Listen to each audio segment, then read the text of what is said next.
ಚೆನ್ನಾಗಿ ದುಡ್ಡು ಮಾಡಬೇಕು.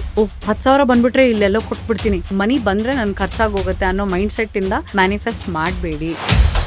ಲೀಫ್ ಪಲಾವ್ ಎಲೆ ಅಂತ ಹೇಳ್ತೀವಿ, ಅದರಲ್ಲಿ ಸ್ಪಿರಿಚುವಲ್ ಸಿಗ್ನಿಫಿಕೆನ್ಸ್ ಇದೆ. ಅದ್ರ ಮೇಲೆ ನೀವು 1176 ಅನ್ನೋ ಒಂದು ನಂಬರ್ ಬರಿಬೇಕು ಅಷ್ಟೇ. ಬರ್ದ್ಬಿಟ್ಟು ಕೆಳಗಡೆ ಮನಿ ಅಂತ ಬರೀರಿ, ಅದನ್ನ ಬರ್ನ್ ಮಾಡಬೇಕು. ಬರ್ನ್ ಆದ್ಮೇಲೆ ಆಶ್ ಬರುತ್ತಲ್ವಾ, ಅದನ್ನ ದುಡ್ಡು ಬರುತ್ತೆ, ಹೋಗ್ಬಿಡುತ್ತೆ. ಯಾವ ಫೀಲಿಂಗ್ ಇಟ್ಕೊಂಡು ನಾವು ಏನೇನು ಅಟ್ರಾಕ್ಟ್ ಮಾಡ್ತಿದೀವಿ ಅನ್ನೋದು ತುಂಬಾ ಮುಖ್ಯ ಆಗತ್ತೆ. ಲವಂಗ 4 ಅಥವಾ 8 ಕೈಯಲ್ಲಿ ಹಿಡ್ಕೊಂಡು ಹೇರ್ ಲೆಂತ್ಗೆ ಹಿಂಗೆ ದೃಷ್ಟಿ ತೆಕ್ಕೋಬೇಕು, ಹಿಂಗೆ ಆಯ್ತಾ. ಅದಕ್ಕೆ ಹೇಳ್ಬೇಕು, ನೀವು ಇದೇನೇನ್ ನಂದು ಕರ್ಮ ಫಲದಿಂದ ಇದಾಗ್ತಾ ಇದೆ ಅದೆಲ್ಲ ನೀನು ತೆಗಿತಾ ಇದೀಯಾ. ಲವಂಗಕ್ಕೆ ನೀವು ಹೇಳಿ, ಯಾವ ಮನುಷ್ಯರು ಓಡಾಡ್ತಾ ಇರಲ್ಲ ಅಂತ ಒಂದು ಗ್ರೀನರಿ ಇರೋ ಪ್ಲೇಸ್ ಅಲ್ಲಿ ಇದನ್ನ ಹಾಕ್ಬಿಟ್ಟು ಬರ್ಬೇಕು. ಇದನ್ನ ಶನಿವಾರನೇ ಮಾಡ್ಬೇಕು. 1 ತಿಂಗಳು ಬಿಟ್ಟು ನೋಡಿ, ನಿಮ್ ಹೇರ್ ಗ್ರೋತ್ ತುಂಬಾ ಚೆನ್ನಾಗಿ ಆಗಕ್ ಶುರು ಆಗತ್ತೆ.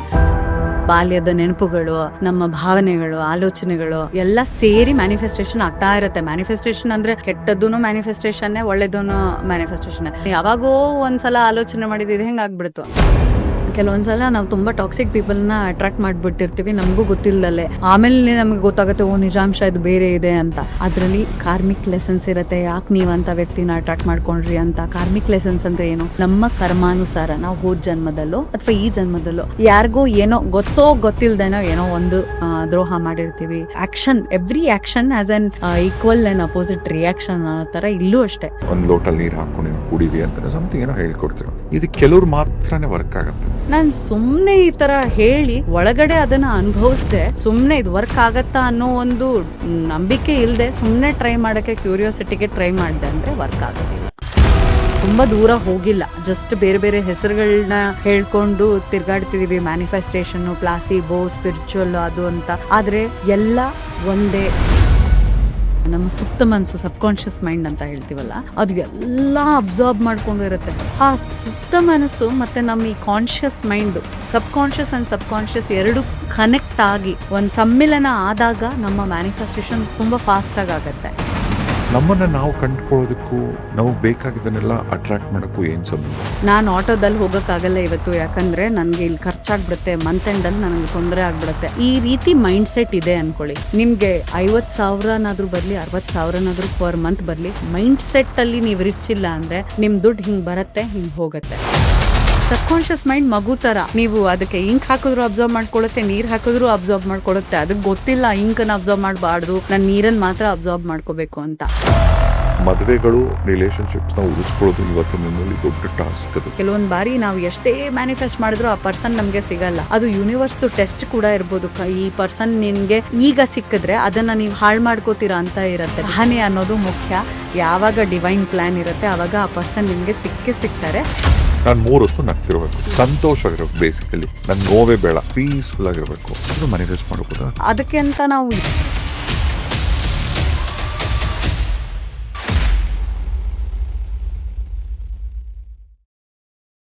ರಾಜೇಶ್ ಸಿವಿಲ್ಸ್ ನ ಈ ಮತ್ತೊಂದು ಪಾಡ್ಕಾಸ್ಟ್ಗೆ ಸ್ವಾಗತ. ಇವತ್ತು ಪಾಡ್ಕಾಸ್ಟ್ ತುಂಬಾನೇ ಚೆನ್ನಾಗಿರುತ್ತೆ. ನಾನು ಆಲ್ರೆಡಿ ಪ್ರಾಮಿಸ್ ಮಾಡ್ಬಿಟ್ಟೆ ನಿಮಗೆ, ಯಾಕಂದ್ರೆ ನಾವು ಮಾತಾಡ್ತಿರ್ತಕ್ಕಂಥ ವಿಚಾರ ಏನಂತ ಹೇಳಿ ನನಗೆ ಬಹಳ ಕುತೂಹಲ ಇದ್ರ ಬಗ್ಗೆ ತಿಳ್ಕೊಳಕ್ಕೆ. ಸೊ ಬನ್ನಿ, ಜಾಸ್ತಿ ಟೈಮ್ ತಗೊಳ್ಳಲ್ಲ. ನಿಮ್ಮ ನೆಚ್ಚಿನ ಡಾಕ್ಟರ್ ರಶ್ಮಿ ಅವರಿದ್ದಾರೆ. ನಮಸ್ತೆ. Thank you so much. ನಮಸ್ತೆ. ಹೇಗಿದೆಯಮ್ಮ ತಂಗಿಯಮ್ಮ?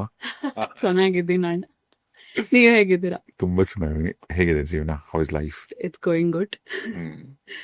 ಅಟ್ ವರ್ಕ್, ಪರ್ಸನಲ್ ಲೈಫ್ ಹಿಂಗ್ ನಡೀತಾ ಇದೆ. ನಿಮ್ಗೆ ಗೊತ್ತು. ಎಸ್. ಈಗ ನೆಕ್ಸ್ಟ್ ನಾವು ಮಾತಾಡೋದು ಅದ್ಭುತವಾದಂತ ವಿಚಾರ, ಮ್ಯಾನಿಫೆಸ್ಟೇಷನ್. ಈಗ ಎಷ್ಟೊಂದು ಸಂದರ್ಭಗಳಲ್ಲಿ ನಮಗೆ ಓಕೆ, ಇವತ್ತು ನಾನು ಒಂದು ಪ್ಯಾರಿಸ್ ಅಲ್ಲಿ ಕೂತ್ಕೊಂಡು ಒಂದು ಫೋಟೋ ತೆಗೆಸ್ಕೊಂಡೆ ಅಂತ ಇಟ್ಕೊಳ್ಳಿ. ನಾನು ಇದನ್ನ ಮ್ಯಾನಿಫೆಸ್ಟ್ ಮಾಡಿದ್ದೆ, ಈ ದಿನ ನಾನು ಯಾವತ್ತೂ ಅನ್ಕೊಂಡಿದ್ದೆ ಇದಾಯ್ತು ಅಂತ. ಸೊ ಮ್ಯಾನಿಫೆಸ್ಟೇಷನ್ಸ್ ಅನ್ನೋದು ಯಾವಾಗಾದ್ರೂ ನಮ್ಮ ಪಾಸ್ಟ್ ಅಲ್ಲಿ ನಾವು ಕಾನ್ಶಿಯಸ್ಲಿ ಮಾಡಿರ್ತೀವ ಅಥವಾ ಸುಮ್ಮನೆ ಏನೋ ಅನ್ಬಿಟ್ರೋದು ಹಂಗಾಗಿರತ್ತ? ಈಗ ಮ್ಯಾನಿಫೆಸ್ಟೇಷನ್ ಅಂತ ಅಂದ್ರೆ ಇವಾಗ ಕಾನ್ಶಿಯಸ್ಲಿ, ಸಬ್ ಕಾನ್ಶಿಯಸ್ಲಿ ಹೇಗ್ ಮಾಡ್ತಿದೀವಿ, ನಮ್ಮ ಬಾಲ್ಯದ ನೆನಪುಗಳು, ನಮ್ಮ ಭಾವನೆಗಳು, ಆಲೋಚನೆಗಳು, ಅನುಭವಗಳು ಎಲ್ಲ ಸೇರಿ ಮ್ಯಾನಿಫೆಸ್ಟೇಷನ್ ಆಗ್ತಾ ಇರುತ್ತೆ. ಮ್ಯಾನಿಫೆಸ್ಟೇಷನ್ ಅಂದ್ರೆ ಒಳ್ಳೇದು ಕೆಟ್ಟದಂತ ಅಲ್ಲ, ಕೆಟ್ಟದ್ದೂನು ಮ್ಯಾನಿಫೆಸ್ಟೇಷನ್ನೇ, ಒಳ್ಳೇದೂನು ಮ್ಯಾನಿಫೆಸ್ಟೇಷನ್. ನಾನು ಯಾವಾಗ್ಲೂ ಹುಷಾರ್ ತಪ್ತಾ ಇರ್ತೀನಿ, ಯಾವಾಗ್ಲೂ ಹಿಂಗೆ ಆಗ್ತಾ ಇರುತ್ತೆ ಅಂದ್ರೆ ಹಂಗೇ ಆಗ್ತಾ ಇರುತ್ತೆ. ನಾನು ತಿದ್ಕೊಂಡು ಇಲ್ಲ ಚೆನ್ನಾಗೂ ಆಯ್ತು ಇವತ್ತು ಅಂತ ಒಂದ್ಸಲ ಶಿಫ್ಟ್ ಮಾಡಿದೆ. ನನ್ನ ಅನುಭವಗಳನ್ನ ಮೀರಿ ನಾನು ಒಂದು ಆಲೋಚನೆ ಮಾಡಿ ಚೇಂಜಸ್ ತಂದೆ, ಬದಲಾವಣೆಗಳನ್ನ ತರ್ತಾ ಇದ್ದೀನಿ ಅಂದ್ರೆ ಅದು ಕಾನ್ಶಿಯಸ್ ಮ್ಯಾನಿಫೆಸ್ಟೇಷನ್ ಆಗುತ್ತೆ. ಸೊ ಸಬ್ಕಾನ್ಶಿಯಸ್ಲಿ ಅವ್ರ ಅನ್ಕಾನ್ಶಿಯಸ್ಲಿ ನಾವು ಮ್ಯಾನಿಫೆಸ್ಟೇಷನ್ ಸದಾ ಮಾಡ್ತಾನೆ ಇರ್ತೀವಿ, ಕೆಟ್ಟದಾಗ್ಲಿ ಒಳ್ಳೇದಾಗ್ಲಿ. ಒಂದಷ್ಟು ವರ್ಷ ಆದ್ಮೇಲೆ ಸಡನ್ ಆಗಿ ನಮ್ಗೆ ಅನ್ಸತ್ತೆ, ಅಯ್ಯೋ ನಾನು ಇದ್ದೇ ಯೋಚನೆ ಮಾಡ್ತಿದ್ದೆ 10 ವರ್ಷದ ಮುಂಚೆ, ಹಂಗೆ ಆಗ್ಬಿಡ್ತಲ್ಲಪ್ಪ ಅನ್ಸತ್ತೆ ಒಂದೊಂದ್ಸಲ. ಇದು ಹೆಂಗಾಗ್ಬಿಡ್ತು, ನಾನು ಯಾವಾಗೋ ಒಂದ್ಸಲ ಆಲೋಚನೆ ಮಾಡಿದ್ದು ಇದು ಹೆಂಗಾಗ್ಬಿಡ್ತು. ಅದೆಲ್ಲ ನಾವು ನಮ್ಮ ಸುಪ್ತ ಮನಸ್ಸಿಗೆ ನಾವು ಏನ್ ಭಾವನೆಗಳನ್ನ ಶೇರ್ ಮಾಡ್ತಿರ್ತೀವಿ ಅದೆಲ್ಲ ಸ್ಟೋರ್ ಆಗಿ ಆಗಿ ಆಗಿ ನಾವು ನಮ್ಮ ಬ್ರೇನ್ ಅದನ್ನೇ ಪ್ರೊಸೆಸ್ ಮಾಡಿ ಕಣ್ಮುಂದೆ ರಿಯಾಲಿಟಿ ಆಗಿ ಬರುತ್ತೆ. ಸೊ ಸಬ್ಕಾನ್ಶಿಯಸ್ಲಿ ಅವ್ರ unconsciously we are always manifesting. ಆದ್ರೆ ಅದನ್ನ ಹೆಂಗೆ ಕಾನ್ಶಿಯಸ್ಲಿ ಮ್ಯಾನಿಫೆಸ್ಟ್ ಮಾಡೋದು ಅನ್ನೋದೇ ಟ್ರಿಕ್. ಈಗ ಮ್ಯಾನಿಫೆಸ್ಟೇಷನ್ಸ್ ಅಂತ ಬಂದಾಗ ಈಗ ನೀವೇನೋ ಒಂದು ಟ್ರಿಕ್ ಹೇಳ್ಕೊಡ್ತೀರಾ ಅಂತ ಇಟ್ಕೊಳ್ಳಿ. ಉದಾಹರಣೆಗೆ ಒಂದು ಲೋಟಲ್ ನೀರು ಹಾಕೊಂಡೇನೋ ಕುಡೀರಿ ಅಂತ ಸಮಥಿಂಗ್ ಏನೋ ಹೇಳ್ಕೊಡ್ತೀರ. ಇದನ್ನ ಎಲ್ಲರೂ ಪ್ರಾಕ್ಟೀಸ್ ಮಾಡ್ತಾರೆ. ಆದ್ರೆ ಇದು ಕೆಲವ್ರು ಮಾತ್ರನೇ ವರ್ಕ್ ಆಗತ್ತೆ, ಇನ್ ಕೆಲವ್ರಿಗೆ ವರ್ಕ್ ಆಗಲ್ಲ. ನೀವು ಹೇಳಿರೋ ಟೆಕ್ನಿಕ್ ಫಾಲೋ ಮಾಡೋದು ಯಾಕೆ ಬೇರೆಯವ್ರಿಗೆ ಆಗಲ್ಲ ಇದು? ನೋಡಿ, ಇವಾಗ ನಾನು ಕೂತ್ಕೊಂಡು ಈಗ 1 ನಿಮಿಷ ಗ್ಲಾಸ್ ವಾಟರ್ ತಗೋತೀನಿ. ಈಗ ನಾನು ಕೂತ್ಕೊಂಡೆ, ಮ್ಯಾನಿಫೆಸ್ಟೇಷನ್ ರಶ್ಮಿದು ವಿಡಿಯೋ ನೋಡಿದೆ. ಓಕೆ, ಎಲ್ಲ ಅಯ್ಯೋ ಇವ್ರದ್ದೆಲ್ಲ ಬುಕ್ ಮಾಡಿದ್ರೆ ಸರ್ವಿಸಸ್ ಚಾರ್ಜಸ್ ಆಗುತ್ತೆ, ಫ್ರೀ ಆಗಿ ರೆಮಿಡಿ ಕೊಟ್ಟಿದ್ದಾರೆ, ಮಾಡಿ ನೋಡೋಣ ಅಂತ ಅಂದ್ಬಿಟ್ಟು ಹಿಂಗೆ ಹಿಡ್ಕೊಂಡು ನಂದು ಇವತ್ತು ಜೀವನ ಚೆನ್ನಾಗಿದೆ, ತುಂಬಾ ಚೆನ್ನಾಗಿ ಸುಂದರವಾದ ದಿನ. ಓಕೆ, ಎಲ್ಲ ಹೇಳ್ದೆ, ನೀರಿಗೆ ನೀರು ಕುಟ್ಕೊಂಡೆ. Okay, great. ಏನೂ ಆಗ್ಲಿಲ್ಲ. ಇವತ್ತು ಬಾಸ್ ಬೈದ, ಇವತ್ತು ನನ್ನ ಗಂಡ ಅಥವಾ ಹೆಂಡತಿ ಎಲ್ಲ ಜಗಳನೇ ಆಯ್ತು, ಏನೂ ವರ್ಕ್ ಆಗಲ್ಲ. Manifestation is false. ಹಿಂಗ್ ನಾವ್ ಅನ್ಕೋತೀವಿ. ಈಗ ಯಾಕೆ ಕೆಲವರಿಗೆ ವರ್ಕ್ ಆಗತ್ತೆ, ಕೆಲವರಿಗೆ ವರ್ಕ್ ಆಗಲ್ಲ ಅಂದ್ರೆ, ನಾನು ಸುಮ್ಮನೆ ಈ ತರ ಹೇಳಿ ಒಳಗಡೆ ಅದನ್ನ ಅನುಭವಿಸ್ದೆ, ಸುಮ್ಮನೆ ಇದು ವರ್ಕ್ ಆಗತ್ತಾ ಅನ್ನೋ ಒಂದು ನಂಬಿಕೆ ಇಲ್ಲದೆ ಸುಮ್ಮನೆ ಟ್ರೈ ಮಾಡಕ್ಕೆ ಕ್ಯೂರಿಯಾಸಿಟಿಗೆ ಟ್ರೈ ಮಾಡಿದೆ ಅಂದ್ರೆ ವರ್ಕ್ ಆಗೋದಿಲ್ಲ. Manifestation is not sitting and just simply ಈ ಗ್ಲಾಸ್ ಆಫ್ ನೀರಿಗೆ ಹೇಳ್ತಾ ಕೂಡೋದು ಅಷ್ಟೇ ಮ್ಯಾನಿಫೆಸ್ಟೇಷನ್ ಅಲ್ಲ. ಜನರು ತುಂಬಾ ಕನ್ಫ್ಯೂಸ್ ಮಾಡ್ಕೊಂಡಿದ್ದಾರೆ ಲಾ ಆಫ್ ಅಟ್ರಾಕ್ಷನ್ ಮತ್ತೆ ಮ್ಯಾನಿಫೆಸ್ಟೇಷನ್ ಅಲ್ಲಿ ನಾವು ಆಕ್ಷನ್ ಕೂಡ ತಗೋಬೇಕು, ಅದನ್ನು ಮಾಡ್ಬೇಕು. ಇವತ್ತು ನನ್ನ ಜೀವನ ಸುಂದರವಾಗಕ್ಕೆ ಇದನ್ನೆಲ್ಲ ಹೇಳ್ದೆ, ನೀರನ್ನು ಕುಡ್ದೆ, ನೀರಲ್ಲಿ ಮೆಮೊರಿ ಇದೆ, ಗ್ರೇಟ್.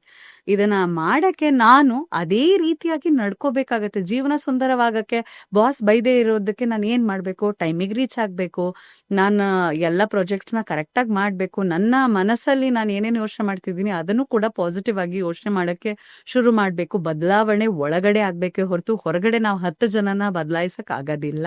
ಹಾಗಾಗಿ ಮ್ಯಾನಿಫೆಸ್ಟೇಷನ್ ಅಂಥವ್ರಿಗೆ ವರ್ಕ್ ಆಗಲ್ಲ. ಎಂಥವ್ರಿಗೆ ವರ್ಕ್ ಆಗತ್ತೆ, ಎಲ್ಲ ಸ್ಟೆಪ್ಸ್ ಆಫ್ ಮ್ಯಾನಿಫೆಸ್ಟೇಷನ್ ನಾನು ನಂಬಿಕೆ ಇಟ್ಕೊಂಡಿದ್ದೀನಿ, ಅದಕ್ಕೆ ತಕ್ಕನಾಗೆ ಏನೇನ್ ಮಾಡ್ಬೇಕು ಅದು ಕೂಡ ಮಾಡ್ತಾ ಇದ್ದೀನಿ. ಈಗ ಒಂದ್ ಜಾಗದಲ್ಲಿ ಏನಾದ್ರೂ ಬರ್ಬೇಕಂದ್ರೆ ಇದನ್ನ ತೆಗಿಬೇಕಲ್ಲಿಂದ, ಆವಾಗ ಹೊಸದು ಬರಕ್ ಸಾಧ್ಯ. ಅದೆಲ್ಲ ನಾನು ಮಾಡ್ತಾ ಇದ್ದೀನಿ. ಇವಾಗ ಒಂದು ಸ್ಟ್ಯಾಂಡ್ ತನ್ನಪ್ಪ ನನ್ನ ಮನೆಗೆ, ಅಲ್ಲಿ ಅದಾಗದೇ ಐಟಮ್ಸ್ ಬರಕ್ ಶುರು ಆಗ್ಬಿಡತ್ತೆ ಮನೇಲಿ. ಹಂಗೇನೆ ನಾವು ಏನೇ ಮ್ಯಾನಿಫೆಸ್ಟೇಷನ್ ಮಾಡೋಕ್ಕಿಂತ ಮುಂಚೆ ಫಸ್ಟ್ ಅಲ್ಲಿಗೆ ಸ್ಪೇಸ್ ಮಾಡಿ ಕೊಡ್ಬೇಕು. ಹಾಗಾಗಿ ಕೆಲವರಿಗೆ ವರ್ಕ್ ಆಗತ್ತೆ, ಕೆಲವರಿಗೆ ವರ್ಕ್ ಆಗಲ್ಲ. ಈಗ ಆಕ್ಚುಲಿ ನನ್ನ ಸ್ವಂತ ತಂಗಿ ಅವಳು ಈಗಿರೋದು ಟೊರಾಂಟೋಲಿ, ಕೆನಡಾಲಿರೋದು. ಅವಳು ಎಷ್ಟೋ ಸಂದರ್ಭದಲ್ಲಿ ಹೇಳ್ತಾಳೆ, ಅವಳ ಮನೆ ಸಾಯಂಕಾಲ ವಾಕಿಂಗ್ ಮಾಡ್ಬೇಕಂದ್ರೆ ಈ ಗ್ರೀನ್ ಆಪಲ್ದು ಗಿಡಗಳ ಮರಗಳಾಗ್ಬೋದು, ಅಥವಾ ಈ ಸಣ್ಣದು ಬೆರೀಸ್ ಬರುತ್ತಲ್ಲ, ಆ ಥರದೆಲ್ಲ ಅವ್ರ ಮನೆ ಪಕ್ಕ ಪಾರ್ಕೆಲ್ಲ ಹೋಗ್ಬೇಕಂದ್ರೆ ಅವಳು ಎಷ್ಟೊಂದ್ಸರಿ ಹೇಳ್ತಾಳೆ, ಇದನ್ನ ನಾನು ನಿಜವಾಗ್ಲೂ ಚಿಕ್ಕ ವಯಸ್ಸಲ್ಲಿ ಮ್ಯಾನಿಫೆಸ್ಟ್ ಮಾಡಿದ್ದೆ, ನಾನು ಚಿಕ್ಕ ವಯಸ್ಸಲ್ಲಿ ತುಂಬ ಸರಿ ಮ್ಯಾನಿಫೆಸ್ಟ್ ಮಾಡಿದ್ದೆ, ನಾನು ಐಸಲ್ಲಿ ಇದ್ದೀನಿ, ನಾನು ಡೋರ್ ತೆಗೆದ ತಕ್ಷಣ ಐಸ್ ಇದ್ದಂಗೆ, ಈ ಥರದ್ದೆಲ್ಲ ಆಯ್ತು. ನಮ್ಮಲ್ಲಿ ಇನ್ಫ್ಯಾಕ್ಟ್ ತುಂಬ ವರ್ಲ್ಡ್ ಟ್ರಾವೆಲ್ ಮಾಡಿರೋದೇ ಅವಳು, ಪ್ಯಾರಿಸ್ಸಿಂದ ಹಿಡಿದು US ಎಲ್ಲೆಲ್ಲಿ, ಈಗ ಅಲ್ಲಿ ಸೆಟ್ಲ್ ಆಗೋದು ಕೆನಡಲ್ಲಿ. ಬಟ್ ಚಿಕ್ಕ ವಯಸ್ಸಲ್ಲಿ ನಾವು ಏನಾದರೂ ಅನ್ಕೊಂಡಿರ್ತೀವಲ್ಲ, ಅದು ಆಕ್ಚುಲಿ ಸ್ಟ್ರಾಂಗ್ ಆಗಿ ಮ್ಯಾನಿಫೆಸ್ಟ್ ಆಗ್ಬಿಡುತ್ತೆ ಅಂತನ, ಅಥವಾ ಯಾವ ಏಜಲ್ಲಿ ಬೇಕೋ ಮಾಡ್ಬೋದಾ? ಆವಾಗ ನಮ್ಮ ಮನಸ್ಸು ತುಂಬಾ ಗ್ರಾಸ್ಪ್ ಮಾಡ್ಕೊಂಡಿರುತ್ತೆ ಸಿಚುವೇಶನ್ಸ್ನ. ನಮ್ಮ ಸುಪ್ತ ಮನಸ್ಸು, ಸಬ್ಕಾನ್ಶಿಯಸ್ ಮೈಂಡ್ ಅಂತ ಹೇಳ್ತೀವಲ್ಲ, ಅದು ಎಲ್ಲ ಅಬ್ಸಾರ್ಬ್ ಮಾಡ್ಕೊಂಡಿರುತ್ತೆ ಥಿಂಗ್ಸನ್ನ. ಆ ಸುಪ್ತ ಮನಸ್ಸು ಮತ್ತೆ ನಮ್ಮ ಈ conscious mind, subconscious and subconscious ಎರಡು ಕನೆಕ್ಟ್ ಆಗಿ ಒಂದು ಸಮ್ಮಿಲನ ಆದಾಗ ನಮ್ಮ ಮ್ಯಾನಿಫೆಸ್ಟೇಷನ್ ತುಂಬಾ ಫಾಸ್ಟ್ ಆಗತ್ತೆ. ಸೊ ಬಾಲ್ಯದಲ್ಲಿ ನಾವು ನಂಬಿಕೆ ಇಟ್ಕೊಂಡು ಎಲ್ಲ ನಂಬಿರ್ತೀವಲ್ವಾ, ಅಂದ್ರೆ ಇವಾಗ ಜಾಸ್ತಿ ಕ್ವಶನ್ ಮಾಡಕ್ ಹೋಗಲ್ಲ ನಾವು. ಲಾಜಿಕಲ್ ಮೈಂಡ್ ಅಥವಾ ಸೈಂಟಿಫಿಕ್ ಮೈಂಡ್ ಆಕ್ಟಿವೇಟೆಡ್ ಇರೋದಿಲ್ಲ. ಅವಾಗ ನಾವ್ ಏನೇನ್ ಕೇಳಿಸ್ಕೊಂಡಿರ್ತೀವಿ, ನಮ್ಮ ಅನುಭವಗಳ ಮೇಲೆ ನಾವು ಒಂದು ನೋಷನ್ ಇಟ್ಕೊಂಡಿರ್ತೀವಿ, ಓಕೆ ನನ್ನ ಲೈಫ್ ಹೀಗಿರ್ಬೇಕು ಅಂತ. ಅದಕ್ಕೆ ಆ ಲಿಂಕು ನಮ್ಮ ಅನುಭವಗಳು, ನಮಗೆ ಯಾವ ಥರದ್ದು ಪೇರೆಂಟ್ಸ್ ಸಿಕ್ಕಿದ್ರು, ನಮ್ಮ ಸಬ್ಕಾನ್ಷಿಯಸ್ ಮೈಂಡಲ್ಲಿ ಏನು ಆ ಚಿಕ್ಕ ಮಗು ಒಳಗಡೆ ಏನೇನು ನಂಬಿಕೆಗಳು ಸ್ಟೋರ್ ಆಗಿದೆ, ಅದೇ ನಮ್ಮ ಮುಂದಿನ ಭವಿಷ್ಯವನ್ನ ರೂಪಿಸೋ ಆಲೋಚನೆಗಳು, ಅನುಭವಗಳು. ಹಾಗಾಗಿ ಬಾಲ್ಯಕ್ಕೂ ನಮ್ಮ ಈ ಜೀವನಕ್ಕೂ ತುಂಬಾ ನಂಟಿದೆ. ನೀವು ನೋಡಿರ್ಬೋದು, ಇವಾಗ ನಾವು ತುಂಬಾ ಫೆಮಿಲಿಯಾರಿಟಿ ಹುಡ್ಕೊಂಡು ಹೋಗ್ತೀವಿ. ಸೊ ಬಾಲ್ಯದಲ್ಲಿ ನನ್ನ ಮೈಂಡ್ ಸೆಟ್ಟು, ನಾನು ತುಂಬಾ rich and lavish and luxurious life ಖಂಡಿತ ನಾನು ಲಿವ್ ಮಾಡಬೇಕು ಅಂತ ಒಂದು ಚಿಕ್ಕ ಹುಡುಗಿ ಅಥವಾ ಚಿಕ್ಕ ಹುಡುಗ ಅನ್ಕೊಂಡಿದ್ರೆ, ಇವತ್ತಿಗೆ ನೀವು ಅದೇ ರೀತಿಯ ಒಂದು ಮನುಷ್ಯ ಆಗಿರ್ತೀರ. ನನ್ನ ಇದು ಪರ್ಸನಲ್ ಎಕ್ಸ್ಪೀರಿಯನ್ಸ್, ಮತ್ತೆ ಸುಮಾರು ಜನ ನಂಗೆ ಇದು ಕನ್ಫರ್ಮೇಶನ್ ಕೊಟ್ಟಿದ್ದಾರೆ. ದಟ್ ಚೈಲ್ಡ್ಹುಡ್ ಅಲ್ಲಿ ನೀವು ಹೇಳಿದ್ರಲ್ಲ ಇವಾಗ ಕೆಲವೊಂದು ವಿಚಾರಗಳು, ಹಾಗಾಗಿ ನಾವು ಬಾಲ್ಯದಲ್ಲಿ ನಾವು ಏನ್ ಅನ್ಕೊಂಡಿರ್ತೀವಿ ಅದು ತುಂಬಾ ಚೆನ್ನಾಗಿ ಮ್ಯಾನಿಫೆಸ್ಟೇಷನ್ ಆಗತ್ತೆ. Because there is a definite link with your inner child and how you behave as an adult. ನಮ್ಮ ಪಾರ್ಟ್ನರ್ಸ್ನ ನಾವು, ನಮ್ಮ ಅಪ್ಪ ಹೇಗಿದ್ರು, ತಂದೆ ಹೇಗಿದ್ರು, ತಾಯಿ ಹೇಗಿದ್ರು, ಅದೇ ರೀತಿಯ ಪಾರ್ಟ್ನರ್ ಅಟ್ರಾಕ್ಟ್ ಮಾಡ್ಕೊಂಡಿರ್ತೀವಿ.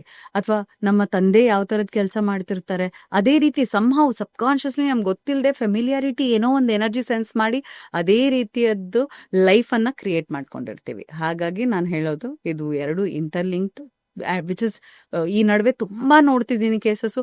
ಬಾಲ್ಯನ ಕರೆಕ್ಷನ್ಸ್ ಮಾಡ್ಕೊಳ್ದೆ ನಾವೀಗ ಬದುಕೋಕ್ ಸಾಧ್ಯನೇ ಇಲ್ಲ. As an adult, if you want a beautiful life, ಏನೇನ್ ಟ್ರಾಮಾ ಚೈಲ್ಡ್ಹುಡ್ ಅಲ್ಲಿ ಆಗಿದೆ ಖಂಡಿತ ಅದನ್ನ ಹೀಲ್ ಮಾಡ್ಕೊಳ್ಳೇಬೇಕು ನೀವು. ಇಲ್ಲಾಂದ್ರೆ ನಿಮ್ಮ ಮ್ಯಾನಿಫೆಸ್ಟೇಷನ್ ಯಾವುದೂ ವರ್ಕ್ ಆಗಲ್ಲ. ಈಗ ನಂತರ ಬಹಳ ಮುಖ್ಯವಾದದ್ದು ಹಣಕಾಸು ವಿಚಾರ. ಚೆನ್ನಾಗಿ ದುಡ್ಡು ಮಾಡಬೇಕು. ಮನಿನ ಮ್ಯಾನಿಫೆಸ್ಟ್ ಮಾಡಕ್ಕೆ ಒಂದಷ್ಟು ಟ್ರಿಕ್ಸ್. ಎಸ್, ಅಬ್ಸಲ್ಯೂಟ್ಲಿ ತುಂಬಾ ಈಸಿ ಇದೆಲ್ಲ ಮ್ಯಾನಿಫೆಸ್ಟ್ ಮಾಡೋದು. ಒಂದು, ನಿಮ್ಮ ಮೈಂಡ್ ಸೆಟ್ ಚೇಂಜ್ ಮಾಡಬೇಕು. ನಾನು ವರ್ತಿದ್ದೀನಿ, ಇದನ್ನ ನಾನು ಸಿಕ್ಕಿದ್ರೆ ಇದನ್ನ ಆಂಗ್ಸೈಟಿ, ಇವಾಗ 10,000 ಬಂದ್ಬಿಟ್ರೆ ಇಲ್ಲೆಲ್ಲೋ ಕೊಟ್ಬಿಡ್ತೀನಿ, ಅಯ್ಯೋ ಮನಿ ಬಂದ್ರೆ ನನ್ ಖರ್ಚಾಗೋಗುತ್ತೆ ಅನ್ನೋ ಮೈಂಡ್ ಸೆಟ್ ಇಂದ ಮ್ಯಾನಿಫೆಸ್ಟ್ ಮಾಡಬೇಡಿ. Manifestation is going for work, safeguarding that money that you have. ಅದನ್ನ ಇಂಟೆಲೆಕ್ಚುಲಿ ಹೇಗೆ ಕರೆಕ್ಟಾಗಿ ಇನ್ವೆಸ್ಟ್ ಮಾಡೋದ್ರಿಂದ ಹಿಡಿದು ಒಂದು ಟಿಪ್ ಕೊಡ್ತೀನಿ. ಇವಾಗ ಸದಾ ನಿಮ್ಗೆ ಮ್ಯಾನಿಫೆಸ್ಟೇಷನ್ ಮೋಡಲ್ಲೇ ಇರಬೇಕು, ಮನಿ ಎಲ್ಲ ವಾಪಸ್ ಚೆನ್ನಾಗಿ ಬರಬೇಕು, ನೀವು ಕೊಟ್ಟಿರೋ ಮನಿ ವಾಪಸ್ ಬರಬೇಕು, ಮನಿನೇ ಮ್ಯಾನಿಫೆಸ್ಟ್ ಮಾಡಬೇಕು 24/7 ಅಂದ್ರೆ ರಿಚುವಲ್ಸ್ ಇದೆ. ಬೇ ಲೀಫ್ ಅಂತ ನೀವು ಕೇಳಿರ್ಬೋದು, ನನ್ನ ವಿಡಿಯೋಸಲ್ಲೂ ನೋಡಿರ್ಬೋದು. ಸುಮಾರು ಕಡೆ ಇದು ತುಂಬಾ ಪಾಪ್ಯುಲರ್ ಲೀಫ್, ಪಲಾವ್ ಎಲೆ ಅಂತ ಹೇಳ್ತೀವಿ. ಅದರಲ್ಲಿ ಸ್ಪಿರಿಚುವಲ್ ಸಿಗ್ನಿಫಿಕೆನ್ಸ್ ಇದೆ. ಹಸಿದಾದ್ರೂ ನೀವು ಯಾವ ತರ ನೋಡಿದಿರೋ ಅಲ್ವೋ ಗೊತ್ತಿಲ್ಲ, ನಾನು ರೀಸೆಂಟ್ಲಿ ಹಸಿ ಬೇ ಲೀಫ್ ಕೂಡ ನೋಡಿದೆ. ಅದರಲ್ಲಿ ಏನ್ ಪವರ್ ಇದೆ ಹೇಳ್ತೀನಿ. ಅದನ್ನು ಕೂಡ ಬರ್ನ್ ಮಾಡ್ಬೋದು. ಅಥವಾ ಪಲಾವ್ ಎಲೆ ನಿಮ್ಗೆ ಡ್ರೈಡ್ ಸಿಗತ್ತೆ ಯೂಶಲಿ. ಅದ್ರ ಮೇಲೆ ನೀವು 1176 ಅನ್ನೋ ಒಂದು ನಂಬರ್ ಬರಿಬೇಕು ಅಷ್ಟೇ. ನ್ಯೂಮರಾಲಜಿಕಲಿ ಇದು ತುಂಬಾ ಸಿಗ್ನಿಫಿಕೆಂಟ್ ನಂಬರು. ಇದರಲ್ಲಿ ಅಬಂಡೆನ್ಸ್, 11 ನಂಬರ್ಗೂ ಎನರ್ಜಿ ಇದೆ ಅಂತ ನಂಬ್ತಾರಲ್ಲ ನ್ಯೂಮರಾಲಜಿಯಲ್ಲಿ. ಹಾಗೆ ಅದರಲ್ಲಿ ಏನೋ ಒಂದು ಪವರ್ ಇದೆ. ಆ 1176 ಅಂತ ಬರ್ದ್ಬಿಟ್ಟು ಕೆಳಗಡೆ ಮನಿ ಅಂತ ಬರೀರಿ. ನಿಮ್ಗೆ ಕನ್ನಡದಲ್ಲಿ ಬರೆಯಕ್ಕಾದ್ರೆ ಹಣ ಅಂತ ಬರೀರಿ, ಇಂಗ್ಲಿಷಲ್ಲಿ ನಿಮ್ಗೆ ಕನ್ವೀನಿಯಂಟ್ ಇದ್ರೆ ಇಂಗ್ಲಿಷಲ್ಲಿ ಬರೀರಿ, ಯಾವ ರೀಜನಲ್ ಲ್ಯಾಂಗ್ವೇಜ್ ಅಲ್ಲಿ ಬರೀತಿರೋ ಬರ್ದ್ಬಿಟ್ಟು ಹಿಂದೆ ಇನ್ಫಿನಿಟಿ, ಯಾಕಂದ್ರೆ ನಮ್ಗೆ ಯಾವಾಗ್ಲೂ ಬೇಕಲ್ವಾ, ನೀವ್ ಹೇಳಿದ್ರಿ ಯಾವಾಗ್ಲೂ ನಂಗೆ ಮನಿ ಬರ್ತಾ ಇರ್ಬೇಕು. ಸೊ ಇನ್ಫೈನೈಟ್ ಲೂಪ್ ಅಲ್ಲಿ ಇನ್ಫಿನಿಟಿ ಸಿಂಬಲ್ನ ಹಿಂಗಡೆ ಬರಿಬೇಕು. ಇದು ಯಾವ ಪೆನ್ನಲ್ಲಾದ್ರೂ ಬರಿಬೋದು, ಬ್ಲೂ ಪೆನ್, ಗ್ರೀನ್ ಪೆನ್, ಎರಡು ನನ್ನ ಪ್ರಿಫರೆನ್ಸ್ ಇದು. ತಗೊಂಡು ಬರ್ದು ಅದನ್ನ ಬರ್ನ್ ಮಾಡಬೇಕು. ಹೆಂಗೆ, ಒಂದು ಬೋಲ್, ಫೈರ್ ರೆಸಿಸ್ಟೆಂಟ್ ಬೋಲ್ ಆದ್ರೂ ತಗೊಳ್ಳಿ. ಅದಕ್ಕೆ ಕರ್ಪೂರ ನಾವು ಪುರಾತನ ಕಾಲದಿಂದ ನಾವು ಕರ್ಪೂರನ ಮನೆಯಲ್ಲಿ ಬರ್ನ್ ಮಾಡ್ತೀವಿ. ಅದರಲ್ಲಿ ಒಂದು ಶಕ್ತಿ ಇದೆ, ನೆಗೆಟಿವಿಟಿ ತೆಗೆದು ಹಾಕುವಂತ ಶಕ್ತಿ ಇದೆ ಅಂತ ನಂಬ್ತೀವಿ. ಸೊ ಕರ್ಪೂರದ ಜೊತೆಗೆ ಈ ಬೇ ಲೀಫ್ನ ಇದು ಬರ್ದು ಬರ್ನ್ ಮಾಡೋ ಏನ್ ಸಿಗ್ನಿಫಿಕೆನ್ಸು, ಅದಕ್ಕೆ ಔಟ್ಕಮ್ಮಿಗೆ ನಾನು ಅಟ್ಯಾಚ್ಡ್ ಅಲ್ಲ ಅಂತ ಕೃಷ್ಣ ಹೇಳ್ತಾರಲ್ವಾ, ನೀನ್ ಬರೀ ನಿನ್ ಡ್ಯೂಟಿ ಮಾಡಪ್ಪ, ನಿನ್ನ ಔಟ್ಕಮ್ಮು ಏನಾಗ್ಬೇಕು ಅನ್ನೋದ್ರ ಬಗ್ಗೆ ನೀನ್ ವರಿ ಮಾಡಬೇಡ, ಭಗವದ್ಗೀತೆ ಹೇಳ್ತಾರೆ. ಸೊ ಏನ್ ಸಿಗತ್ತೆ ಅದ್ರ ಬಗ್ಗೆ ಜಾಸ್ತಿ ಯೋಚನೆ ಮಾಡ್ಬೇಡಿ. ನಾನ್ ಮಾಡ್ದೆ ನನ್ನ ಡ್ಯೂಟಿ, ಅದನ್ನ ಬರ್ದು ಬರ್ನ್ ಮಾಡ್ಬಿಟ್ಟು ಅದರದ್ದು ಬರ್ನ್ ಆದ್ಮೇಲೆ ಆಶ್ ಬರತ್ತಲ್ವಾ, ಅದನ್ನ ಅಂತ ಬ್ಲೋ ಮಾಡ್ಬೇಕು ಆಚೆ ಕಡೆ. ಅಂದ್ರೆ ಇನ್ನು ನಿನ್ನ ಇಚ್ಛೆ ಅಪ್ಪ, ಕೊಡೋದು ಬಿಡೋದು ನಾನ್ ರೆಡಿ ರಿಸೀವಿಂಗಿಗೆ ಅನ್ನೋ ಒಂದು ಸಿಗ್ನಿಫಿಕೆಂಟ್ ಅಥವಾ ಸಾಂಕೇತಿಕವಾಗಿ ಇದನ್ನ ಮಾಡಿದ್ರೆ ಮನಿ ಯಾಕೆ ಬರಲ್ಲ ನಿಮ್ಗೆ ಗೊತ್ತಾಗತ್ತೆ. ಖಂಡಿತ ಬರುತ್ತೆ, ಅಬಂಡೆಂಟ್ ಆಗಿ ಬರುತ್ತೆ. ಎಷ್ಟ್ ಕೇಳ್ತೀರಾ ಅಷ್ಟ್ ಬರುತ್ತೆ. ಆ ನಂಬಿಕೆ ನಿಮ್ಮಲ್ಲಿ ಇದೆಯಾ, ನೀವ್ ಅರ್ಹರು ಅನ್ನೋ ಒಂದ್ ನಂಬಿಕೆ ನಿಮ್ಮಲ್ಲಿ ಇದೆಯಾ, ಇದನ್ನ ಮಾಡಿ ನೋಡಿ. ನೀವೇ ಕಮೆಂಟ್ ಸೆಕ್ಷನ್ ಅಲ್ಲಿ ಹೇಳ್ತೀರಾ ಬಂತು ದುಡ್ಡು, ತುಂಬಾ ಅನ್ಎಕ್ಸ್ಪೆಕ್ಟೆಡ್ ಆಗಿ ದುಡ್ಡು ಬರಕ್ ಶುರು ಆಗಿದೆ, ನನ್ನಲ್ಲಿ ತುಂಬಾ ಪಾಸಿಟಿವಿಟಿ ಬಂದಿದೆ ಅಂತ ನಿಮ್ಗೆ ಅರ್ಥ ಆಗತ್ತೆ ಇದ್ರಲ್ಲಿ. ಈಗ ಮದುವೆಗಳು, ರಿಲೇಶನ್ಶಿಪ್ಸ್ ನ ಉಳಿಸ್ಕೊಳ್ಳೋದು ಇವತ್ತಿನ ದಿನದಲ್ಲಿ ದೊಡ್ಡ ಟಾಸ್ಕ್ ಅದು. Very true. ಈಗ ನಮಗೆ ನನಗೆ ಇಂಥ ಹೆಂಡ್ತಿನೇ ಬೇಕು, ನನ್ನೊಟ್ಟಿಗೆ ಅವಳು ಹೀಗೆ ಇರಬೇಕು, ಅಥವಾ ನಮಗೆ ಇಂಥ ಗಂಡನೇ ಬೇಕು ಅಂತ ಲೈಫ್ ಪಾರ್ಟ್ನರ್ಸ್ ನಮಗೆ ಬೇಕಾದಂಗೆ ನಾವು ಮ್ಯಾನಿಫೆಸ್ಟ್ ಮಾಡ್ಬೋದಾ? ಅದೇನಾದರೂ ಅದು ಟ್ರಿಕ್ಸ್ ಅಥವಾ ಹೆಂಗದು? ಎಸ್, ರಿಲೇಶನ್ಶಿಪ್ ಮ್ಯಾನಿಫೆಸ್ಟ್ ಮಾಡ್ಬೋದು. ನೋಡಿ, ಒಂದು ಸ್ಪೆಸಿಫಿಕ್ ಪರ್ಸನ್ ಅಂದರೆ ಯಾವುದೋ ಆ್ಯಕ್ಟರ್ದು ಬರೆದಿಟ್ಕೊಂಡ್ಬಿಡೋದು, ಆಮೇಲೆ ಯಾವುದೋ ಒಂದು ಸ್ಪೆಸಿಫಿಕ್ ಪರ್ಸನ್ ಮೇಲೆ ನಿಮ್ಗೆ ಲವ್ ಆಗಿರುತ್ತೆ ಅವ್ರನ್ನೇ ಮ್ಯಾನಿಫೆಸ್ಟ್ ಮಾಡೋದು. ಮಾಡಿ, ಅದರಲ್ಲೇನು ತಪ್ಪು ಸರಿ ಅಂತ ನಾನು ಹೇಳ್ತಿಲ್ಲ. ಮಾಡಿದಾಗ ಆ ವ್ಯಕ್ತಿ ನಿಮ್ಗೆ ನಿಜವಾಗ್ಲೂ ಸರಿ ಇರ್ತಾರೋ ಇಲ್ವೋ ಯೂನಿವರ್ಸಿಗೆ ಗೊತ್ತಿರುತ್ತೆ. ಸೊ ಬಿಗರ್ ಪ್ಲ್ಯಾನ್ ಇರುತ್ತೆ. ಕೆಲವೊಂದು ಬಾರಿ ನಾವು ಎಷ್ಟೇ ಮ್ಯಾನಿಫೆಸ್ಟ್ ಮಾಡಿದ್ರೂ ಆ ಪರ್ಸನ್ ನಮಗೆ ಸಿಗಲ್ಲ. ಅದು ಯೂನಿವರ್ಸ್ದು ಟೆಸ್ಟ್ ಕೂಡ ಇರ್ಬೋದು. ಈ ಪರ್ಸನ್ ನಿನಗೆ ಈಗ ಸಿಕ್ಕಿದ್ರೆ ಅದನ್ನು ನೀವು ಹಾಳು ಮಾಡ್ಕೋತೀರಾ ಅಂತ ಇರುತ್ತೆ. ಬಿಕಾಸ್ ನಿಮ್ಮ ಟಾಕ್ಸಿಕ್ ಟ್ರೈಟ್ಸ್ ಮೇಲೆ ನೀವು ವರ್ಕ್ ಮಾಡ್ಬೇಕಿರತ್ತೆ. ನೀವು ಯಾವ ವ್ಯಕ್ತಿ ಮೇಲೆ ಪ್ರೀತಿ ಇರುತ್ತೆ ಅವ್ರ ಮೇಲೆ ಅವ್ರು ವರ್ಕ್ ಮಾಡ್ಬೇಕಿರತ್ತೆ. ಸೊ ಸಹನೆ ಅನ್ನೋದು ಮುಖ್ಯ. ಯಾವಾಗ ಡಿವೈನ್ ಪ್ಲಾನ್ ಇರುತ್ತೆ ಆವಾಗ ಆ ಪರ್ಸನ್ ನಿಮ್ಗೆ ಸಿಗ್ತಾರೆ. ಸೊ ಟ್ರೈಟ್ಸ್ ತಗೊಳ್ಳಿ, ಆ ಪರ್ಸನ್ ನಿಮ್ಗೆ ಯಾಕೆ ಇಷ್ಟ ಅನ್ನೋದು ನೋಡಿ. ಅವರು ಮಾತಾಡೋ ರೀತಿನ ನಿಮ್ಗೆ ಹೇಗೆ ಫೀಲ್ ಮಾಡಿಸ್ತಾರೆ, ಅದೆಲ್ಲ ಒಂದು ಭಾವನಾತ್ಮಕ ಏನು ಕನೆಕ್ಷನ್ ಇದೆ, ಎಮೋಷನಲ್ ಏನು ಕನೆಕ್ಷನ್ ಇದೆ, ಅದನ್ನ ಮ್ಯಾನಿಫೆಸ್ಟ್ ಮಾಡಿ. ಅದಕ್ಕೆ ತಕ್ಕನಾದ ವ್ಯಕ್ತಿ ಖಂಡಿತ ತುಂಬಾ ಜಲ್ದಿ ಸಿಗ್ತಾರೆ. ವಿಷನ್ ಬೋರ್ಡ್ ಮಾಡ್ಕೊಳ್ಳಿ. 5 ಲವ್ ಲ್ಯಾಂಗ್ವೇಜಸ್ ಅಂತ ಎಲ್ಲ ಕಡೆ ಈಗ ಪ್ರಚಲಿತವಾದ ಒಂದು ಟಾಪಿಕ್. ಸೊ ಆ 5 ಲವ್ ಲ್ಯಾಂಗ್ವೇಜಸ್ನ ಪೂರೈಸೋ ಅಂತ ಒಂದು ವ್ಯಕ್ತಿ ಸಿಗಲಿ ಅಂತ ವಿಷನ್ ಬೋರ್ಡ್ ಅಂದ್ರೇನು? ನಿಮ್ಮ ವಿಷನ್ಗೆ ಅನುಕೂಲಕರವಾದ ಒಂದು ಬೋರ್ಡ್ ಅನ್ನ ಕ್ರಿಯೇಟ್ ಮಾಡ್ಕೊಂಡು ಸದಾ ದಿನ ಅದನ್ನ ನೋಡ್ತಾ ಇರೋದು. ನೀವು ಎಲ್ಲಿ ವರ್ಕ್ ಪ್ಲೇಸ್ ಅಲ್ಲಿ ಮಾಡಿಟ್ಕೋಬಹುದು. ಮುಜುಗರ ಆಗ್ತಾ ಇದೆಯಾ, ನಿಮ್ಮ ವಾರ್ಡ್ರೋಬ್ ಹಿಂದೆ ಈ ವಿಷನ್ ಬೋರ್ಡ್ ಮಾಡಿ ಪೇಸ್ಟ್ ಮಾಡಿ. ಏನಿಲ್ಲ, ಒಂದು ಪೇಪರ್ ಕಟ್ಟಲ್ಲಿ 5 ಲವ್ ಲ್ಯಾಂಗ್ವೇಜಸ್, ಪ್ರೀತಿಯಿಂದ ನೋಡ್ಕೊಳ್ಳೋ ಒಂದು ವ್ಯಕ್ತಿ ಏನೇನ್ ಮಾಡಿದ್ರೆ ನಿಮ್ಗೆ ಇಷ್ಟ, ಗಿಫ್ಟ್ ಕೊಡೋದಾ, ನಿಮ್ಗೇನಾದ್ರೂ ಪ್ರೀತಿಯಿಂದ ಮಾತಾಡೋದಾ, ಆ ಥರದ್ದು ಒಂದು ಲವ್ವರ್ಸ್ದು ಒಂದು ಫೋಟೋಗ್ರಾಫ್ಸ್ ಅನ್ನ ಎಲ್ಲ ಕಡೆ ಪೇಸ್ಟ್ ಮಾಡಿ ಇಟ್ಕೊಂಡು ಅದನ್ನ ನೋಡ್ತಾ ನನ್ಗೆ ಈ ತರದ್ದು ಒಂದು ಪ್ರೀತಿಗೆ ನಾನು ರೆಡಿ ಇದ್ದೀನಿ ಅನ್ನೋದನ್ನ ನೀವು ಯೂನಿವರ್ಸಿಗೆ ಹೇಳಿದ್ರೆ ಖಂಡಿತ ಮ್ಯಾನಿಫೆಸ್ಟ್ ಮಾಡ್ಬೋದು. ನೀವು ಯಾವ ತರ ಕಾಣಿಸ್ತಾರೆ ಅನ್ನೋದನ್ನು ಪೇಸ್ಟ್ ಮಾಡಿದ್ರು ಅವ್ರು ಖಂಡಿತ ಬರ್ತಾರೆ. ನಂಬಿಕೆ ಇಟ್ಕೊಳ್ಳಿ. 6 ಮಂತ್ಸ್ ಆಯಿತು ನಾ ಏನು ವರ್ಕ್ ಆಗಲ್ಲ ಅನ್ನೋದನ್ನ ನೀವು ನೆಗೆಟಿವ್ ಲೂಪಿಗೆ ಹೋಗ್ಬಿಟ್ರೆ ಇದು ಯಾವುದು ಮ್ಯಾನಿಫೆಸ್ಟ್ ಮಾಡೋಕ್ಕಾಗಲ್ಲ. ಸೊ ಪಾಸಿಟಿವ್ ಆಗಿರಿ. ಡಿವೈನ್ ಪ್ಲಾನ್ ಇದೆ. ಯಾವಾಗ ಸಿಗ್ಬೇಕಂತ ಇರುತ್ತೋ ಅವಾಗ ಖಂಡಿತ ಸಿಗತ್ತೆ. You will be surprised. ಈಗ ಫಾರ್ ಎಕ್ಸಾಂಪಲ್ ನಾನು ಒಂದು ವರ್ಷದಲ್ಲಿ ನಂಗೊಂದು 10 ಕೋಟಿ ದುಡ್ಡು ಬೇಕು ಅಂತ ಮ್ಯಾನಿಫೆಸ್ಟ್ ಮಾಡಿದ್ದೀನಿ. 1 ವರ್ಷ ಮುಗೀತು ಅಂತ ಇಟ್ಕೊಳ್ಳಿ. ಯಾರು ಮ್ಯಾನಿಫೆಸ್ಟ್ ಮಾಡ್ಕೊಂಡಿದ್ರು ಅವರಿಗೆ 1 ವರ್ಷ ಆದ್ರೂ ಆ ದುಡ್ಡಾಗಲ್ಲ, 3 ವರ್ಷ ಆದ್ರೂ ಆಗಲ್ಲ. ಸಡನ್ ಆಗಿ ಅದು ರಿಜೆಕ್ಟ್ ಆಗೋಯ್ತು. ಇದು ರಿಜೆಕ್ಟ್ ಆಗಿದ್ರೆ ಅರ್ಥ ನಾನ್ ಎಫರ್ಟ್ ಹಾಕ್ಲಿಲ್ಲ ಅಂತನ, ಯೂನಿವರ್ಸೇ ಬೇಡ ಅಂತ ರಿಜೆಕ್ಟ್ ಮಾಡ್ತು ಅಂತನ. ಆ ಮೀನಿಂಗ್ ಏನು ಅಂದ್ರೆ ಯಾರೇ ಆಗ್ಬೋದು, ಏನಾದ್ರೂ ಒಂದು ಮ್ಯಾನಿಫೆಸ್ಟ್ ಮಾಡ್ಬೇಕು ಅಂತ ತಲೆಯಲ್ಲಿ ಅನ್ಕೋತಾರೆ. ಕೆಲವ್ರಿಗೆ ಆಗೋದೇ ಇಲ್ಲ, ಸ್ಟ್ರೈಟ್ ಅವೇ ರಿಜೆಕ್ಟ್ ಆಗೋಗತ್ತೆ. ಅದು ಯೂನಿವರ್ಸ್ ಡಿಸೈಡ್ ಮಾಡಿದೆ ಅಂತನಾ ಅಥವಾ ನೀವಿನ್ನು ನಿಮ್ಮೇಲೆ ವರ್ಕ್ ಮಾಡ್ವಿ ಅಂತನಾ? You should give up at some stage. ಯಾಕೋ ಇದು ನಮಗೆ ಸರಿ ಬರ್ತಾ ಇಲ್ಲ, ಈ ಮ್ಯಾನಿಫೆಸ್ಟೇಷನ್ ವರ್ಕ್ ಆಗ್ತಿಲ್ಲ ಅಂದ್ರೆ ನನ್ನ ಮೇಲೆ ನಾನು ಏನೋ ವರ್ಕ್ ಮಾಡಬೇಕು. ಇಲ್ಲಿ ಈಗ ದುಡ್ಡನ್ನ ನಾನು ಅಟ್ರಾಕ್ಟ್ ಮಾಡ್ತಾ ಇದ್ದೀನಿ. 10-20 ರೂಪಾಯಿ ಸ್ಯಾಲ್ರಿ 10-20,000 ಸ್ಯಾಲ್ರಿ ಬರ್ತಾ ಇದೆ. ಅದು ಹೋಗತ್ತೆ EMI ಅಂದ್ರೆ ಆಂಗ್ಸೈಟಿ ಅಟ್ರಾಕ್ಟ್ ಮಾಡ್ತಿದ್ದೇನೆ ಹೊರತು ದುಡ್ಡನ್ನಲ್ಲ ಅಲ್ಲಿ ನಾನು. ಹಾಗಾಗಿ ಏನಾಗುತ್ತೆ, ದುಡ್ಡು ಬರುತ್ತೆ ಹೋಗ್ಬಿಡತ್ತೆ.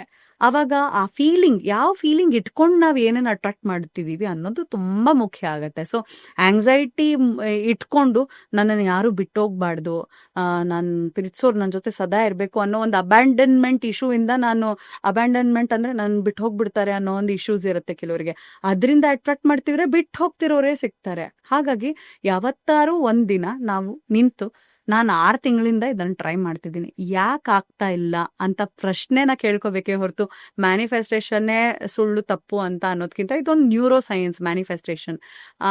ಸೊ ನಾವು ಹೇಗೆ ಬ್ರೇನನ್ನು ನಾವು ಟ್ರೈನ್ ಮಾಡ್ತೀವಿ ಅಂಥದ್ದೇ ಥಿಂಗ್ಸನ್ನು ನಾವು ರಿಪೀಟೆಡ್ಲಿ ನೋಡ್ತೀವಿ.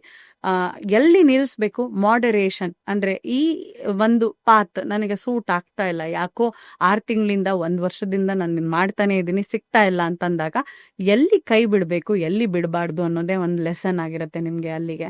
ಸೊ ಯಾವತ್ತೂ ಒಂದಿನ ನೀವು ಔಟ್ಕಮ್ ಅಂದರೆ ನಾನು ಮ್ಯಾನಿಫೆಸ್ಟೇಷನ್ ಮಾಡಿದೆ 1 ವರ್ಷದಲ್ಲಿ ಇದಾಗಬೇಕು ಅಂತ ನೀವು ತುಂಬ ಔಟ್ಕಮ್ ಮೇಲೆ ಮಾಡ್ತಾ ಇದ್ರೆ ಅಲ್ಲಿಗೆ ಆಂಗ್ಸೈಟಿಯಿಂದ ಮಾಡ್ತಿದ್ದೀರಿ, ಅದಕ್ಕೆ ಅದು ವರ್ಕ್ ಆಗಲ್ಲ. So work on yourself. The quicker you work, ನೀವು 6 ತಿಂಗಳ ಒಳಗಡೆ ನಿಮ್ಮ ಮೇಲೆ ವರ್ಕ್ ಮಾಡಿದ್ರು, 2 ದಿನದಲ್ಲಿ ನೀವು ಟ್ರಾನ್ಸ್ಫಾರ್ಮ್ ಆದ್ರೂ ಅಷ್ಟು ಕ್ವಿಕ್ ಆಗಿ ಮ್ಯಾನಿಫೆಸ್ಟೇಷನ್ ವರ್ಕ್ ಆಗುತ್ತೆ. ಸೊ ಕೈ ಬಿಡಬೇಡಿ. ಮ್ಯಾನಿಫೆಸ್ಟೇಷನ್ ಒಂದಲ್ಲ ಒಂದಿನ ನಿಮ್ಗೆ ವರ್ಕ್ ಆಗೇ ಆಗತ್ತೆ. ನಂಬಿ ನಡೆಯಿರಿ. ಸೊ ರೈಸ್ ಅಂತಂದ್ರೆ ಅಬಂಡೆನ್ಸ್ ಅಂತ ನಾವು ತುಂಬಾ ನಂಬಿಕೆ ಇಟ್ಕೊಂಡಿದೀವಲ್ವಾ. ಅಂದ್ರೆ ಮದುವೆ ಸಮಾರಂಭಗಳಲ್ಲಿ ಎಲ್ಲ ಕಡೆ ಅಕ್ಕಿ ಕಾಳನ್ನ ನಾವು ಕೊಡ್ತೀವಿ. ಸೊ ಅದೇ ಅಕ್ಕಿ ಕಾಳು ಶುಕ್ರ ಗ್ರಹ, ಅಂದ್ರೆ ವೈಟ್ ರೆಪ್ರೆಸೆಂಟ್ಸ್ ಶುಕ್ರ ಗ್ರಹ. ಹಾಗಾಗಿ ಮೂನ್ ಆಲ್ಸೋ ಆ ಅಕ್ಕಿ ಕಾಳನ್ನ ಇಟ್ಕೊಂಡೇ ಹೆಂಗ್ ಮ್ಯಾನಿಫೆಸ್ಟೇಷನ್ ಮಾಡೋದು ಅಂತ ಹೇಳ್ತೀನಿ. ಇವಾಗ ಮನಿ ಅಥವಾ ಅಬಂಡೆನ್ಸ್, ಪ್ರಾಸ್ಪೆರಿಟಿ ಎಲ್ಲ ಫ್ಲೋ ಆಗಬೇಕು ನಿಮ್ಮ ಲೈಫಲ್ಲಿ ಕ್ವಿಕ್ಲಿ ಅಂತ ಅಂದರೆ it's a very old remedy and ritual which people have done. ಏನಿಲ್ಲ, 6 ರೈಸ್ ಗ್ರೇನ್ಸ್, ಅದು ಏನು ಕಟ್ಟಾಗಿರಬಾರ್ದು. ನೀವು ಅಬ್ಸರ್ವ್ ಮಾಡ್ಬೇಕು, 6 ಚೂಸ್ ಮಾಡೋದ್ರಿಂದ ತುಂಬಾ ಈಸಿ. ಏನು ಕಟ್ಟಾಗಿರಬಾರ್ದು, ಲಾಂಗ್ ರೈಸ್ ಗ್ರೇನ್ಸ್ನ ಚೂಸ್ ಮಾಡಬೇಕು. ಅದನ್ನ 6 ನಿಮ್ಮ ಪಾಕೆಟ್, ವಾಲೆಟ್ ಎಲ್ಲೋ ಒಂದ್ ಕಡೆ ಹೊಲಿಯೋದಾಗ್ಲಿ ಅಥವಾ ಜಿಪ್ಲಾಕ್ ಕವರ್ಸ್ ಒಳಗಡೆ ಹಾಕ್ಬಿಟ್ಟು ಇಟ್ಕೊಳ್ಳೋದ್ರಿಂದ ನಿಮ್ಗೆ ಮನಿ ಫ್ಲೋ ಬರುತ್ತೆ. ಬಟ್ ಜಸ್ಟ್ ಬಿಫೋರ್ ಅದನ್ನ ಇಟ್ಕೊಂಡು ಹೊಲಿಯೋ ಮುಂಚೆ ಅದಕ್ಕೆ ನೀವು ಸ್ವಲ್ಪ ಏನೋ ಮಾಡ್ಬೇಕು. ಏನಂತ ಹೇಳ್ತೀನಿ, ಮೂನ್ ಲೈಟ್, ಇವಾಗ ಫುಲ್ ಮೂನ್ ಆಗತ್ತಲ್ವಾ, ಹುಣ್ಣಿಮೆ ದಿನ ಅದೇನ್ ಚೂಸ್ ಮಾಡಿರ್ತೀರ ಅದನ್ನ ಆ ಲೈಟ್ ಬೀಳೋ ತರ ಎಲ್ಲಾದ್ರೂ ಒಂದ್ ಕಡೆ ಇಟ್ಬಿಟ್ಟು ಬನ್ನಿ. ಬೆಳಗ್ಗೆ ಫುಲ್ ಓವರ್ ನೈಟ್ ಇಡಬೇಕು. ಸೊ ಇಡೀ ರಾತ್ರಿ ಇಡಬೇಕು, ಬಾಲ್ಕನಿಯಲ್ಲೋ ಕಿಟಕಿ ಹತ್ರನೋ ಎಲ್ಲೋ ಒಂದ್ ಕಡೆ ಮೂನ್ ಲೈಟ್ ಬರೋ ತರ ಇಟ್ಬಿಟ್ಟು ಅದನ್ನ ನಿಮ್ಮ ಜಿಪ್ಲಾಕ್ ಕವರು ನಿಮ್ಮ ವಾಲೆಟ್ ಒಳಗಡೆ ಇಟ್ಕೊಳ್ಳೋದು ಮಾಡಿದ್ರೆ money will just flow to you. And why? Moon is very powerful. ಆ ಮೂನ್ ಎನರ್ಜಿಯಿಂದ ಸಮುದ್ರದ ಅಲೆಗಳ ಮೇಲೆ ಏಳುವಾಗ ಎಷ್ಟು ಪವರ್ಫುಲ್ ನೀವೇ ಯೋಚನೆ ಮಾಡಿ. ಹಾಗಾಗಿ ಅದನ್ನ ಅದ್ರ ಅಡಿ ಚಾರ್ಜ್ ಅಂತ ಹೇಳ್ತೀವಿ, ಅದ್ರ ಅಡಿ ಚಾರ್ಜ್ ಮಾಡಿದಾಗ ಆ ಇಂಟೆನ್ಷನ್ ನೀವು ಏನ್ ಅನ್ಕೊಂಡಿಟ್ರಿ, ಮನಿ ಬರ್ಲಿ, ಅಬಂಡೆನ್ಸ್ ಬರ್ಲಿ, ಪ್ರಾಸ್ಪೆರಿಟಿ ಬರ್ಲಿ ಅಂತ ಇಟ್ರಿ, ಅಲ್ಲಿ ಆ ಇಂಟೆನ್ಷನ್ ಮ್ಯಾಟರ್. ಸೊ ನಿಮ್ ಮನ್ಸಲ್ಲೇ ಅದನ್ನ ಅನ್ಕೊಂಡು ಅಲ್ಲಿ ಇಟ್ಟು ವಾಲೆಟ್ ಅಲ್ಲಿ ಇಡೋ ಮುಂಚೆ ಕೂಡ ಅದನ್ನೇ ಹಿಡ್ಕೊಂಡು ಕೈಯಲ್ಲಿ ಮೂನ್ ಎನರ್ಜಿಯಿಂದ ಇದು ಚಾರ್ಜ್ ಆಗಿದೆ, ನನಗೆ ಚೆನ್ನಾಗಿ ಅಬಂಡನ್ಸ್ ಬರಬೇಕು ನನ್ನ ಲೈಫಲ್ಲಿ ಅಂತ ಒಂದು ಬಿಲೀಫ್ ಅಲ್ಲಿ ಅದನ್ನ ಇಟ್ಕೊಂಡ್ರೆ very easy remedy. You do it, mark my words, you will see the results. ಈಗ ತುಂಬಾ ಕೆಲವರಿಗೆ ತಲೆಯಲ್ಲಿ ಹೇರ್ ಫಾಲ್ ಇದೆ, ಮತ್ತೆ ಹಿಂಗ್ ಬಾಚಿದ್ರೆ ಇಷ್ಟಿಷ್ಟು ರಾಶಿ ಬರ್ತಾ ಇರತ್ತೆ. ಯೂಶಲಿ ಶನಿದೇವದು ಎಫೆಕ್ಟ್ ಇದು ಅಂತ ನಂಬಿಕೆ ಇದೆ. ಸ್ಯಾಟರ್ನ್ ಪೀರಿಯಡ್ ಸಾಡೆ ಸತಿ ನಡೀತಿದೆ ಅಂತಂದ್ರೆ ತುಂಬಾ ಹೇರ್ ಫಾಲ್ ಅಂತ ಕಂಪ್ಲೇಂಟ್ ಮಾಡ್ತಾರೆ ತುಂಬಾ ಜನ. ಮತ್ತೆ ರಾಹು, ಈ ತರದ ಪ್ಲಾನೆಟ್ಸ್ ಹೇರ್ ಫಾಲ್ಗೆ ಕಾರಣ ಅಂತ ನಂಬಿಕೆ. ಅದಕ್ಕೇನೆ ಲವಂಗ ತಗೋಬೇಕು. ಕಪ್ಪು ರೆಪ್ರೆಸೆಂಟೇಷನ್ ಆಫ್ ದೀಸ್ ಪ್ಲಾನೆಟ್ಸ್.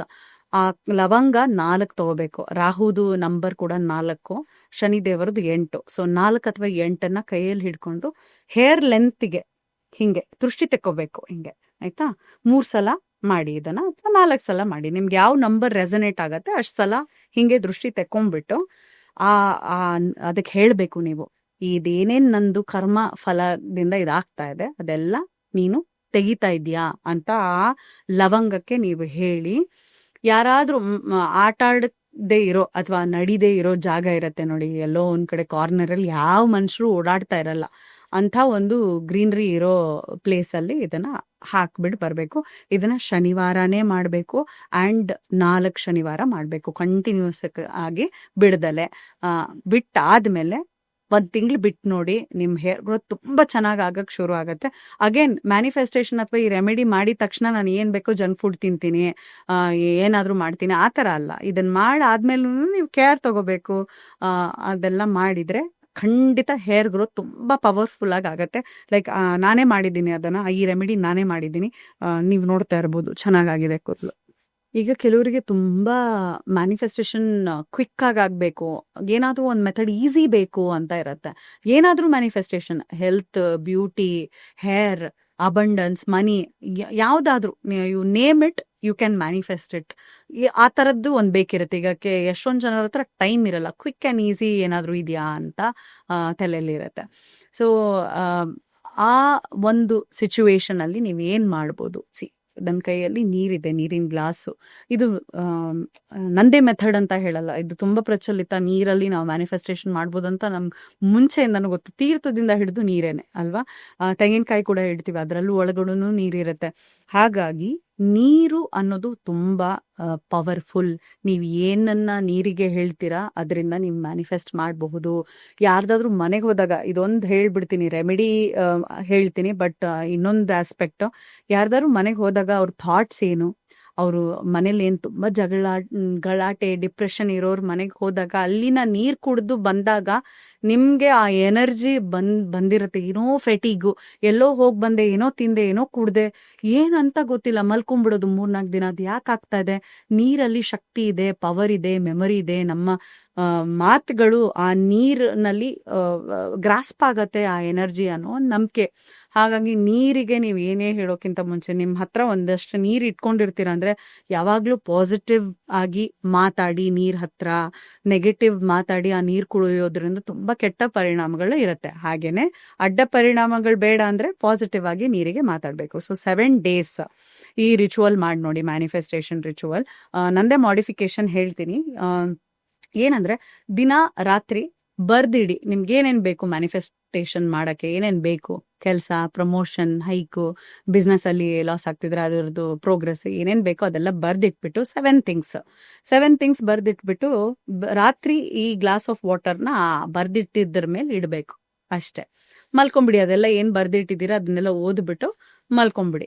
ಬೆಳಗ್ಗೆ ಎದ್ಬಿಟ್ಟು ಅದೇನ್ ಬರ್ದಿರ್ತೀರಾ ಅದೆಲ್ಲ ಓದಿ ಕಣ್ಮುಚ್ಚಿ ಎಲ್ಲ ಆಗಿದೆ, ಇದೆಲ್ಲ ನಾನು ಏನೇನ್ ಬರ್ದಿದ್ದೀನಿ ಎಲ್ಲ ಆಗಿದೆ ಅಂತ ನೀವು ವಿಜುವಲೈಸೇಷನ್ ಮಾಡ್ಕೋಬೇಕು. ಕಣ್ಮುಚ್ಚಿಬಿಟ್ಟು ಓಕೆ, ನನ್ನ ಬಾಸ್ ನನಗೆ ಖುಷಿಯಾಗಿ ಆಗೋ ತರ ಹೈಕ್ ಪ್ರಮೋಷನ್ ಬಂತು, ನನ್ನ ಹೆಲ್ತ್ ಸಖತ್ತಾಗಿ ಆಗ್ಬಿಟ್ಟಿದೆ ಅಂತ ಕಂಟಿನ್ಯೂಸ್ಲಿ ಇದನ್ನ 7 days ಹಿಂಗೆ ಮಾಡಿ ಫ್ರೆಶ್ ವಾಟರ್ ಇಡಬೇಕು ರಾತ್ರಿ. ಬೆಳಗ್ಗೆ ಎದ್ದು ಆ ನೀರನ್ನ ಹಿಂಗೆ ಟೆಲ್ ನನ್ನ ಜೀವನ ಚೆನ್ನಾಗ್ ಆಗ್ತಾ ಇದೆ ಅಂತ ನಂಬಿಕೆ ಇಟ್ಕೊಂಡು ವಿಜುವಲೈಸೇಷನ್ ಮಾಡ್ಕೊಂಡಾದ್ಮೇಲೆ ರಿಪೀಟೆಡ್ಲಿ ಇದನ್ನ ನೀರಿಗೆ ಹೇಳ್ಬೇಕು. ಎಷ್ಟು ಸಲನಾದ್ರೂ ಹೇಳ್ಬೋದು. ನಿಮ್ಗೆ 1 ನಿಮಿಷ, 7 ನಿಮಿಷ, 17 ಸೆಕೆಂಡ್ ಕೂಡ ಹೇಳಿದ್ರೆ ಕಂಟಿನ್ಯೂಸ್ಲಿ ಬೇರೆ ಏನು ಯೋಚನೆ ಮಾಡದೆ 17 ಸೆಕೆಂಡ್ ಹೇಳಿದ್ರು ಕೂಡ ಅದು ಎಫೆಕ್ಟ್ ಬರುತ್ತೆ ನಿಮ್ಗೆ. ಅಂಡ್ ಆ ನೀರನ್ನು ಕುಡ್ಕೊಂಡ್ಬಿಡ್ಬೇಕು. ಹಿಂಗೆ ಫುಲ್ ಕುಡಿಬೇಕು ನೀರು. ಥ್ರೂ ಔಟ್ ದ ಡೇ ಕೂಡ ನಾನು ಕುಡಿತೀನಿ, ಅಷ್ಟೊಂದು ಇಮಿಡಿಯೇಟ್ಲಿ ಕುಡಿಯೋಕ್ಕಾಗಲ್ಲ ಅಂದ್ರೆ ಥ್ರೂ ಔಟ್ ದ ಡೇ ಕುಡೀರಿ. ಇದನ್ ಮಾಡಿ ನೋಡಿ. 8th day ನೀವೇ ನಂಬ್ತೀರಾ. ಎಷ್ಟೊಂದು ಚಿಕ್ಕ ಚಿಕ್ಕ ವಿಷಯಗಳು ನಿಮ್ಗೆ ಕನ್ವಿನ್ಸ್ ಆಗಿರೋ ವಿಷಯಗಳು ತುಂಬಾ ಜಲ್ದಿ ಮ್ಯಾನಿಫೆಸ್ಟ್ ಆಗೋಗ್ತವೆ. ಮೇಜರ್ ಥಿಂಗ್ಸು 1 ತಿಂಗಳು ಬಿಟ್ಟು ಮತ್ತೆ ಮಾಡಿ ನೋಡಿ, ಖಂಡಿತ ಆಗತ್ತೆ. ಎಷ್ಟೊಂದು ಜನಕ್ಕೆ ಕಾನ್ಫಿಡೆನ್ಸ್ ಇರಲ್ಲ ಹೀಗೆ ಮೈಕ್ ಮುಂದೆ ಮಾತಾಡೋದಾಗ್ಲಿ, ಕ್ಯಾಮ್ರಾ ಮುಂದೆ ಮಾತಾಡೋದಾಗ್ಲಿ. ಅಂಡ್ ಎಲ್ಲೇ ಒಂದು ಸ್ಟೇಜ್ ಫಿಯರ್ ಅಂತ ಇರುತ್ತೆ. ಸ್ಟಡೀಸ್ ರಿಲೇಟೆಡ್, ಎಕ್ಸಾಮ್ಸ್ ರಿಲೇಟೆಡ್, ಅಥವಾ ಕೆಲವೊಬ್ಬರಿಗೆ ಆಕ್ಟರ್ ಆಗಬೇಕು ಅಂತ ಇರುತ್ತೆ, ಕಾನ್ಫಿಡೆನ್ಸ್ ಇರಲ್ಲ. ಈ ರೀತಿ ಎಷ್ಟೊಂದು ನಮ್ಮಲ್ಲೇ low confidence related, weight gain issues, health issue, weight loss ಆಗ್ತಿರುತ್ತೆ. ಕೆಲವರಿಗೆ ಅದೇ ಪ್ರಾಬ್ಲಮ್, ವೇಟ್ ಲಾಸ್ ಆಗ್ತಿರೋದೇ ಪ್ರಾಬ್ಲಮ್, ತುಂಬಾ ಸಣ್ಣ ಆಗ್ಬಿಟ್ಟಿರ್ತಾರೆ. ಈ ರೀತಿ ಸಮಸ್ಯೆಗಳಿಗೆ ಮಿರರ್ ಮ್ಯಾನಿಫೆಸ್ಟೇಷನ್ ಅಂತ ಮಾಡ್ಬೋದು. ಹೇಗೆ? You go stand in front of the mirror. ಆ ಮಿರರ್ ನೋಡ್ತಾನೆ ನಿಮ್ಗೆ, ಯೂಶಲಿ ನೀವು ಯಾಕೆ ಮಿರರ್ ನೋಡ್ತೀರಾ? ರೆಡಿ ಆದಾಗ್ಲೇ ನೋಡೋದ ಅಲ್ವಾ? ಅಳ್ತಿವಾಗ ಯಾರಾದ್ರೂ ಹೋಗಿ ಮಿರರ್ ನೋಡ್ಕೋತೀವ? ಇಲ್ಲ ಅಲ್ವಾ? So when you are feeling confident, you go to the mirror. Mirror is a portal. It has negative, positive ಎಲ್ಲ. ಅಲ್ಲಿ mirror has many things inside it ಅಂತ ನಂಬಿಕೆ. It is a reflection there. So what you think you will become there. Stand in front of the mirror. ಮಿರರ್ನ portal ಅಂತ ನಂಬಿಕೆ ಇಟ್ಕೊಂಡು ಹೋಗಿ ನಿಂತ್ಕೊಳ್ಳಿ. ಯಾವ್ದಾದ್ರೂ ಟೈಮ್, ಇವಾಗ ರಿಪೀಟ್ ನಂಬರ್ಗೆ ಜಾಸ್ತಿ ಎನರ್ಜಿ ಅಂತ ನಂಬ್ತೇವೆ. ಹಾಗಾಗಿ you can go stand 11 AM ಅಥವಾ 12 PM ಹೋಗಿ ನಿಂತ್ಕೊಂಡು ಮಿರರ್ ಮುಂದೆ you can tell the mirror positive things. ಅಂದ್ರೆ ನಾನು ಇವತ್ತು ಸ್ಟೇಜ್ ಅಲ್ಲಿ ನಿಂತ್ಕೊಂಡು ಎಷ್ಟು ಚೆನ್ನಾಗಿ ನನಗೆ ಅವಾರ್ಡ್ ಬಂತು, ನಾನು ಕಾಂಪಿಟಿಷನ್ ಅಲ್ಲಿ ಗೆದ್ದೆ, ನನಗೆ ಜಾಬ್ ಸಿಕ್ತು, ಆ ತರ ನೀವು ಮಿರರ್ಗೆ ಹೇಳ್ಬೇಕು. ಆ ಟೈಮಿಗೆ ಎಕ್ಸಾಕ್ಟ್ ಆ ರಿಪೀಟ್ ನಂಬರ್ ಟೈಮಿಗೆ ಹೇಳ್ಬೇಕು. 1 ನಿಮಿಷ ಹೇಳಿ ವಾಪಸ್ ಆ ಮಿರರ್ನ ನೋಡ್ದಲೆ ಹಿಂಗ್ ಬಂದ್ಬಿಡ್ಬೇಕು ಅಷ್ಟೇ. ಸಬ್ಕಾನ್ಶಿಯಸ್ಲಿ ಇದನ್ನ ನೀವು ಟ್ರೂಲಿ ಬಿಲೀವ್ ಮಾಡಿದ್ರೆ ಮಿರರ್ ಪೋರ್ಟಲ್ ಅಂತ ನೋಡಿ, ಮ್ಯಾಜಿಕಲ್ ಥಿಂಗ್ಸ್ ನಿಮ್ ಲೈಫಲ್ಲಿ ಆಗಕ್ ಶುರು ಆಗತ್ತೆ. ಅಂಡ್ ನೀವು ಅದನ್ನ ಹೇಳ್ತಾ ನಿಮ್ಮ ಕಣ್ಣ ಗುಡ್ಡೆನ ಅಬ್ಸರ್ವ್ ಮಾಡಿ ಡಯಲೇಟ್ ಆಗತ್ತೆ. ಇದು ಪ್ಯೂಪಿಲ್ಸ್ ಡೈಲೇಟ್ ಆಗತ್ತೆ. ಪ್ಯೂಪಿಲ್ಸ್ ಯಾವಾಗ ಗೊತ್ತಾ ಡೈಲೇಟ್ ಆಗೋದು? Oxytocin release. ನಿಮ್ಮ ಪ್ರೀತಿ ಪಾತ್ರರ ಹತ್ರ ಇವತ್ತೇ ಈ ಎಕ್ಸ್ಪೆರಿಮೆಂಟ್ ಮಾಡಿ ನೋಡಿ. ನಿಮ್ಮ ಹಸ್ಬೆಂಡ್ ವೈಫಿಗೆ ಎದುರುಗಡೆ ಕೂರಿಸ್ಬಿಟ್ಟು ಐ ಲವ್ ಯು ಅಥವಾ ಏನಾದ್ರೂ ಪ್ರೀತಿ ಮಾತುಗಳನ್ನ ಹೇಳ್ತಾ ಅವ್ರಿಗೆ ಹೇಳಿ, ನನ್ನ ಪ್ಯೂಪಲ್ ಡೈಲೈಟ್ ಆಯ್ತಾ ಇಲ್ವಾ ಅಬ್ಸರ್ವ್ ಮಾಡು ಅಂತ. ಅವ್ರು ಹೇಳ್ತಾರೆ ಹೌದು ಆಯ್ತು ಅಂತ. ಯಾಕೆ? ಅಲ್ಲಿಗೆ ಆ ಹಾರ್ಮೋನ್ ರಿಲೀಸ್ ಆಯ್ತು ಅಷ್ಟೇ. ಅದು ನಿಮ್ಮ ದೇಹ ಹೇಗ್ ರಿಯಾಕ್ಟ್ ಮಾಡುತ್ತೆ ನೋಡಿ ನಿಮ್ಮ ಮಾತುಗಳಿಂದ. ಹಾಗೇನೆ ಅದು ಬ್ರೇನ್ ತಾನೇ ಕಣ್ಣನ ಪ್ಯೂಪಲ್ನ ಡೈಲೇಟ್ ಮಾಡೋದು. ಸೊ ಮಿರರ್ ಮುಂದೆ ಹೋಗಿ ನಿಂತ್ಕೊಂಡು ಈ ತರ ಪಾಸಿಟಿವ್ ಮಾತುಗಳನ್ನ ಹೇಳಿದಾಗ ಆಕ್ಸಿಟೋಸಿನ್ ರಿಲೀಸ್ ಆಗತ್ತೆ, ಹಾರ್ಮೋನ್ ರಿಲೀಸ್ ಆಗತ್ತೆ, ಹ್ಯಾಪಿ ಹಾರ್ಮೋನ್ ರಿಲೀಸ್ ಆಗತ್ತೆ.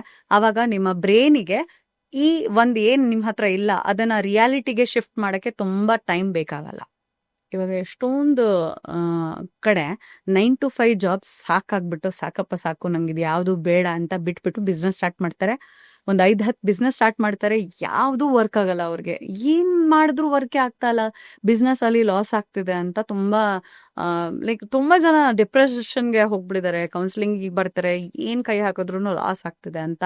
ಈ ಥರ ಒಂದು ನೆಗೆಟಿವಿಟಿನಲ್ಲಿ ಇದ್ದಾಗ ಒಂದು ನಾವು ಅರ್ಥ ಮಾಡ್ಕೋಬೇಕು, ಈವಿಲ್ ಏನಾದರೂ ಆಗಿದೆಯಾ ಅಲ್ಲಿ, ಈವಿಲ್ ಈ ಥರ ನೆಗೆಟಿವ್ ಎನರ್ಜಿ ಅಬ್ಸಾರ್ಬ್ ಮಾಡ್ಕೊಂಡ್ಬಿಟ್ಟಿದ್ದೀವಿ, ಕಣ್ಣು ಹಾಕೋದು, ದೃಷ್ಟಿ ಏನಾದರೂ ಆಗಿರಬಹುದು. ಆ ಕಂಡೀಷನ್ಸಲ್ಲಿ ಬಿಸ್ನೆಸ್ ಲಾಸ್ ಆಗ್ತಾ ಇದ್ರೆ ಅದನ್ನು ಹೇಗೆ ಆಚೆ ಬರಬೇಕಲ್ಲಿಂದ, ಏನಾದರೂ ಡಾರ್ಕ್ ನೆಗೆಟಿವ್ ಎನರ್ಜಿ ಮ್ಯಾಜಿಕ್ ಏನಾದರೂ ಆಗಿದೆಯಾ ಅದನ್ನು ತೆಗೆದು ಹಾಕಬೇಕು. ಬಿಸ್ನೆಸ್ಸಲ್ಲಿ ಸಕ್ಸಸ್ ಸಿಗಬೇಕು ಅಂದರೆ ಒಂದು ಲಿಂಬೆಹಣ್ಣು ತೊಗೊಳ್ಳಿ, ಕೈಯಲ್ಲಿ ಹಿಡ್ಕೊಳ್ಳಿ, ರೈಟ್ ಹ್ಯಾಂಡಲ್ಲಿ ಹಿಡ್ಕೊಂಡು ಹಿಂಗೆ ತಲೆ ಮೇಲೆ 3 ಸುತ್ತು ಮಾಡಿಬಿಟ್ಟು ಗ್ಯಾಸ್ ನಿಮ್ಮ ಬರ್ನರ್ಗೆ ಹಾಕ್ಬಿಡಿ. ಹಾಕಿ ಅದು ಫುಲ್ ಬ್ಲ್ಯಾಕ್ ಆಗೋವರೆಗೂ ಬರ್ನ್ ಆಗಲಿ. ಕೆಟ್ಟ ವಾಸನೆ ಬಂದರೆ ಏನೋ ಆಗಿತ್ತು ಅಂತ ಅರ್ಥ. ಫುಲ್ ಅದು ಬ್ಲ್ಯಾಕ್ ಆಗೋವರೆಗೂ ವೇಟ್ ಮಾಡಿ, ಆಫ್ ಮಾಡಿ. ಕೂಲ್ ಡೌನ್ ಆಗಿದ ತಕ್ಷಣ ಇದನ್ನು ಡಸ್ಟ್ಬಿನ್ನಿಗೆ ಬಿಸಾಕ್ಬಿಡಿ. ಗುರುವಾರ ಮಾಡ್ಬೇಕಿದ್ದಾನೆ, ಯಾಕಂದರೆ ಬಿಸ್ನೆಸ್ ಗುರುನ ನಾವು ಬಲ ಮಾಡ್ಕೋತಾ ಇದ್ದೀವಿ, ಸೊ ಗಟ್ಟಿ ಮಾಡ್ಕೋತಾ ಇದ್ದೀವಿ. ಲಿಂಬೆಹಣ್ಣು ಯೆಲ್ಲೋ ಕಲರ್ ಬೇರೆ, so we want all the yellow energies to be with us. Lemon ನೆಗೆಟಿವಿಟಿನ ಅಬ್ಸಾರ್ಬ್ ಮಾಡ್ಕೊಳುತ್ತೆ ಅಂತ ಹೇಳ್ತಾರೆ. ಇದನ್ನ ಮನೇಲಿ ಮಾಡಿದ್ರು ಪರವಾಗಿಲ್ಲ, ಯಾಕಂದ್ರೆ ನಿಮ್ಮ ಎನರ್ಜಿ ಅಲ್ವಾ ಈ ಲಾಸ್ ಅನ್ನ ಅಟ್ರಾಕ್ಟ್ ಮಾಡ್ಕೊಂಡಿರೋದು.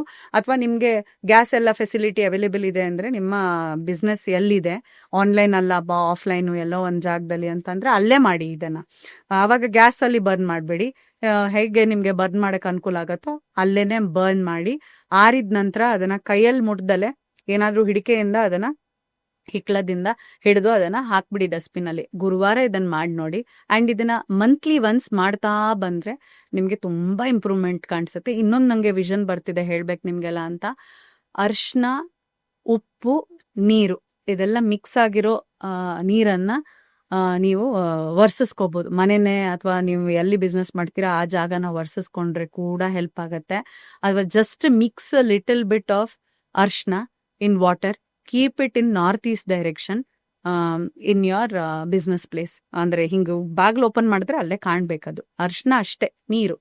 ಥರ್ಸ್ಡೇ ಇದನ್ನ ಇಟ್ರೆ ಮತ್ತೆ ನೆಕ್ಸ್ಟ್ ಥರ್ಸ್ಡೇ ಅದನ್ನ ಬೇರೆ ಕಡೆ ಚೆಲ್ಬಿಡಿ, ಕಿಚನ್ ಅಲ್ಲಾದ್ರೂ ಚೆಲ್ಬೋದು. ಈ ತರ ನೀವು ಮಾಡಿದ್ರೆ ನಿಮ್ಮ ಬಿಸ್ನೆಸ್ ತುಂಬಾ ಇಂಪ್ರೂವ್ಮೆಂಟ್ ಆಗಿ ಚೆನ್ನಾಗಿ ಅಬಂಡೆನ್ಸ್ ಬರುತ್ತೆ. ಯಾಕಂದ್ರೆ ಗುರುವನ್ನ ನಾವು ಎಲ್ಲೋ ಅಂತ ನಂಬ್ತೀವಿ, ಅಂದ್ರೆ ಹಳದಿ ಬಣ್ಣವನ್ನ ಆ ಗುರುಗೆ ನಾವು ಅಸೋಸಿಯೇಟ್ ಮಾಡ್ತೀವಿ. ಸೊ ಬಿಸ್ನೆಸ್ ಚೆನ್ನಾಗಾಗ್ಬೇಕು ಅಂದ್ರೆ ಗುರುವಿನ ನಮ್ಗೆ ಬ್ಲೆಸ್ಸಿಂಗ್ಸ್ ಇರಬೇಕು. ಗುರು ದೇವಸ್ಥಾನಕ್ಕೂ ಹೋಗ್ಬೋದು. ಈ ಬ್ಲ್ಯಾಕ್ ಬಾಯ್ಲ್ ಚೆನ್ನ ಬರುತ್ತೆ ಗೊತ್ತಾ, ಅದನ್ನ ಬಾಯ್ಲ್ ಮಾಡಿ ಮನೇಲೇನೆ ನೈವೇದ್ಯ ತರ ರೆಡಿ ಮಾಡಿ ಯಾವ್ದಾದ್ರು ಗುರುವಿನ ದೇವಸ್ಥಾನ, ರಾಘವೇಂದ್ರ ಸ್ವಾಮಿ ದೇವಸ್ಥಾನ, ಸಾಯಿಬಾಬಾ ಮಂದಿರ್ಗೆ ಹೋಗೋದು, ದಕ್ಷಿಣಾಮೂರ್ತಿ ಟೆಂಪಲ್, ಆ ತರ ಹೋಗಿ ಅದನ್ನ ನೈವೇದ್ಯ ತರ ಇಟ್ಟು ಬಂದ್ರು ಗುರುವಾರ ಇದನ್ನ ಮಾಡಿ ನೋಡಿ. ತುಂಬಾ ಒಳ್ಳೆ ರೆಮಿಡಿ. ನನ್ನ ಕ್ಲೈಂಟ್ಸ್ ಎಲ್ಲ ನಂಗೆ ಮೆಸೇಜ್ ಮಾಡಿ ಹೇಳ್ತಾರೆ, ಅದೇನ್ ಮ್ಯಾಮ್ ಇಷ್ಟು ಸಿಂಪಲ್ ರೆಮಿಡಿ, ಎಲ್ಲ ಕಡೆ ಇದೆ ಇದು ಪ್ರಚಲಿತವಾದ ರೆಮಿಡಿ, ನೀವು ಗೂಗಲಲ್ಲಿ ಬ್ರೌಸ್ ಮಾಡಿದ್ರು ಸಿಗುವಂಥದ್ದು. ಬಟ್ ಹೇಗ್ ಮಾಡಬೇಕು, ಯಾಕೆ ಮಾಡಬೇಕು ಅನ್ನೋದು ಗೊತ್ತಿರಲ್ಲ. ಮಾಡಿ ನೋಡಿ, ನಿಮಗೆ second month of doing, 1 month ಮಾಡಿ ನೋಡಿ, ನಂಬಿಕೆ ಇಟ್ಕೊಂಡು second month you will thank me for this, thank God for this, what me. ತುಂಬಾ ಜನಕ್ಕೆ ಕರಿಯರ್ ಗ್ರೋತ್ ಇಂಪಾರ್ಟೆಂಟು, ಕೆಲಸ ಸಿಗ್ತಾ ಇಲ್ಲ, ಲೇ ಆಫ್ ಆಯ್ತು, ಈ ರಿಸೆಷನ್ ಇನ್ನೇನು ಬರುತ್ತೆ ಅಂತ ಬೇರೆ ಏನೇನೋ ರೂಮರ್ಸ್ ಇದೆ, ಲೇ ಆಫ್ಸ್ ಆಗತ್ತೆ ಅಂತ ತುಂಬಾ ರೂಮರ್ಸ್ ಇದೆ, ಅಥವಾ ಲೇ ಆಫ್ ಆಗ್ಬಿಡ್ತು. ಅವಾಗ ಹೆಂಗೆ ಜಾಬ್? ಇವಾಗ ನಾನು ಅಪ್ಲೈ ಮಾಡ್ತಾ ಇದ್ದೀನ, ಈಗ ಸುಮ್ಮನೆ ಕೂತ್, ಈಗ ನೋಡಿ ನಾ ಹೇಳೋ ಎಲ್ಲ ರೆಮಿಡಿ ಸುಮ್ಮನೆ ಕೂತ್ ರೆಮಿಡಿ ಮಾಡಿದೆ ಎಲ್ಲ ಆಗಬೇಕು, ಹಾಗಲ್ಲ ಅಲ್ಲ. ನೀವು ಅದಕ್ಕೆ ಏನೇನು ಮಾಡಬೇಕು, ಇಂಟರ್ವ್ಯೂಗೆ ಓದ್ಕೋಬೇಕು, ಹೆಚ್ಚಿಗೆ ನಾಲೆಜ್ ನೀವು ಪಡಿಬೇಕು, ಎಲ್ಲ ಅಪ್ಲೈ ಮಾಡ್ಬೇಕು ನನ್ನ ಸ್ಕಿಲ್ಗೆ, ಅದೆಲ್ಲ ಮಾಡಿ ಆಯ್ತಾ. ಅದೆಲ್ಲ ಬಿಟ್ಬಿಡಿ ಅಂತ ನಾ ಹೇಳ್ತಿಲ್ಲ. ಅದ್ರ ಜೊತೆಗೆ ಲಕ್ ಅನ್ನೋದೊಂದು ಇರತ್ತಲ್ವಾ. ಯಾಕೆ ಫಸ್ಟ್ ರ್ಯಾಂಕ್ ಒಬ್ಬರೇ ಬರೋದು? Same syllabus, same teacher, same ನೀವು ಎಫರ್ಟ್ ಹಾಕಿ ಓದಿದ್ರಿ, ಯಾಕೆ? ಒಂದ್ ಲಕ್ ಅಂತ ಇರತ್ತೆ, ಏನ್ ಓದಿರ್ತಾರೆ ಅವ್ರಿಗೆ ಅದ್ ಬರುತ್ತೆ. ಆ ಲಕ್ ಫ್ಯಾಕ್ಟರ್ ಇನ್ಕ್ರೀಸ್ ಮಾಡಕ್ಕೆ ಇದೆಲ್ಲ ರೆಮಿಡೀಸ್ ನಾ ಹೇಳ್ತಿರೋದು. ಎಲ್ಲ ಬಿಟ್ಬಿಟ್ಟು ಇದನ್ನ ಒಂದೇ ಮಾಡಿ ಮನೇಲಿ ಕೂಡೋದಲ್ಲ. ಓಕೆ, ಸೊ ಇವಾಗ ಜಾಬ್ ಸಿಗ್ಬೇಕು ಅಂದ್ರೆ ನಾನು ಬಾಕಿದೆಲ್ಲ ಹೇಳಿರೋದ್ ಮಾಡಿ ಲಕ್ ಇನ್ಕ್ರೀಸ್ ಮಾಡಕ್ಕೆ ಸೇಮ್ ಲೆಮನ್ ಕೈಯಲ್ಲಿ ಹಿಡ್ಕೊಂಡು ಓಂ ಹನುಮತೆ ನಮಃ, ಲಿಟ್ರಲಿ ಹೋಗಿ ನೋಡಿ ಎಷ್ಟು ಜನಕ್ಕೆ ಜಾಬ್ ಸಿಕ್ಕಿದೆ ಇದನ್ನ ಮಾಡಾದ್ಮೇಲೆ. ಓಂ ಹನುಮತೆ ನಮಃ ಅಂತ ಕೈಯಲ್ಲಿ ಇಟ್ಕೊಂಡು 108 ಬಾರಿ ಇದನ್ನ ಹೇಳಿ ಆ ಲೆಮನ್ನ ನೀವು ಇಂಟರ್ವ್ಯೂ ಟೈಮಲ್ಲಿ ನಿಮ್ಮ ಯಾವ ಬ್ಯಾಗಲ್ಲಿ, ಲ್ಯಾಪ್ಟಾಪ್ ಬ್ಯಾಗೋ ಅಥವಾ ಎಲ್ಲ ಒಟ್ಟು ಇಟ್ಕೊಂಡು ಹೋಗಿ ನೋಡಿ, ನಿಮ್ಮ ಲಕ್ಕು ಹೆಂಗಿರುತ್ತೆ. ಜಾಬ್ ತುಂಬ ಜಲ್ದಿ ಸಿಗತ್ತೆ. ಇದು ಎಲ್ಲೂ ಇಂಟರ್ವ್ಯೂಗೆ ತೊಗೊಂಡೋಗಿ ಹೋಗೋಕ್ಕಾಗಲ್ಲ, ನನ್ನ ಆನ್ಲೈನೇ ಇಂಟರ್ವ್ಯೂಸ್ ಇದೆ ಅಂದರೆ ಅಲ್ಲೇ ನಿಮ್ಮ ಪಕ್ಕದಲ್ಲಿ ಇದನ್ನು ಇಟ್ಕೊಂಡಿರಿ. ಮತ್ತು ಹನುಮಾನ್ದು ಚಾಲೀಸ ಜಾಬಿಗೆ ತುಂಬಾ ಒಳ್ಳೇದು. ಗೌರ್ಮೆಂಟ್ ಜಾಬೇ ಬೇಕಪ್ಪ, ಬೇರೆದೆಲ್ಲ ನಂಗೆ ಬೇಡ ಅಂತ ಅಂದ್ರೆ ಗೌರ್ಮೆಂಟ್ ಜಾಬಿಗೆ ಶಿವನ ಒಂದು ಐಡಲ್ ಮುಂದೆ ಕಳಶ ನೀರು ಪ್ರತಿ ಸೋಮವಾರ ಒಂದು ರೆಡ್ ಫ್ಲವರ್ನ ಕಳಶಕ್ಕೆ ಹಾಕ್ಬಿಟ್ಟು ಶಿವಂದು ಓಂ ನಮಃ ಶಿವಾಯ ಇಷ್ಟು ಹೇಳಿದ್ರು ಸಾಕು, ನಂಗೆ ಕೆಲಸ ಕೊಟ್ಬಿಡಪ್ಪ, ನಾನು ಚೆನ್ನಾಗಿ ಮಾಡ್ಕೊಂಡು ಹೋಗ್ತೀನಿ, ಇಷ್ಟೇ ಹೇಳಿ ಸಾಕು, ನಿಮ್ಗೆ ಜಾಬ್ ಖಂಡಿತ ಸಿಗತ್ತೆ. ಈಗ ರಿಲೇಶನ್ಶಿಪ್ಸ್ ಅಲ್ಲಿ ತುಂಬಾ ಬರೋರು ಕೌನ್ಸಿಲಿಂಗಿಗೆ ಇದೆ, ಬಾಯ್ ಫ್ರೆಂಡ್ ಹಂಗ್ ಮಾಡ್ದ, ಗರ್ಲ್ ಫ್ರೆಂಡ್ ಹಿಂಗ್ ಮಾಡಿದ್ಲು, ಆ ಥರ ಆಯ್ತು ಈ ಥರ ಬರೀ ಜಗಳ ಆಗ್ತಿದೆ, ಮ್ಯಾರೇಜಲ್ಲೂ ಕೂಡ ಇಶ್ಯೂಸು ಆಗ್ತಾ ಇದೆ ಅಂತ. ಸೊ ಮ್ಯಾನಿಫೆಸ್ಟೇಷನ್ ಮಾಡೋದ್ರ ಜೊತೆಗೆ ಅಂದರೆ ಚೆನ್ನಾಗಿದ್ದೀವಿ ಅನ್ನೋ ಒಂದು ವಿಷನ್ ಬೋರ್ಡ್ ಬಗ್ಗೆ ಹೇಳಿದೆ, ನೀರಿನ ಮೂಲಕ ಮ್ಯಾನಿಫೆಸ್ಟೇಷನ್ ಮಾಡ್ಬೋದು ಅಂತ ಹೇಳಿದೆ. ಹಾಗೇನೆ ಒಂದು ರೆಮಿಡಿ ಇದೆ ಕ್ವಿಕ್ ಆಗಿ, ಏನಂದ್ರೆ 2 ರೆಮಿಡಿ ಬರ್ತಿದೆ, ಸಾರಿ. ಸೊ ಒಂದೇನಂದ್ರೆ ಹನಿ ಬಾಟಲ್ ತುಂಬಾ ಕರೆಕ್ಟಾಗಿ ಟೈಟ್ ಆಗಿರ್ಬೇಕು, ಜೇನುತುಪ್ಪ. ಆ ಬಾಟಲ್ನ ನಾರ್ತ್ ಈಸ್ಟ್ ಡೈರೆಕ್ಷನ್ ಅಲ್ಲಿ ಇಟ್ಬಿಟ್ಟು ಮರ್ತ್ ಬಿಡಿ, ಅಷ್ಟೇ ಜೇನಿನ ಹಾಗೆ ನಿಮ್ಮ ರಿಲೇಶನ್ಶಿಪ್ ಆಗತ್ತೆ.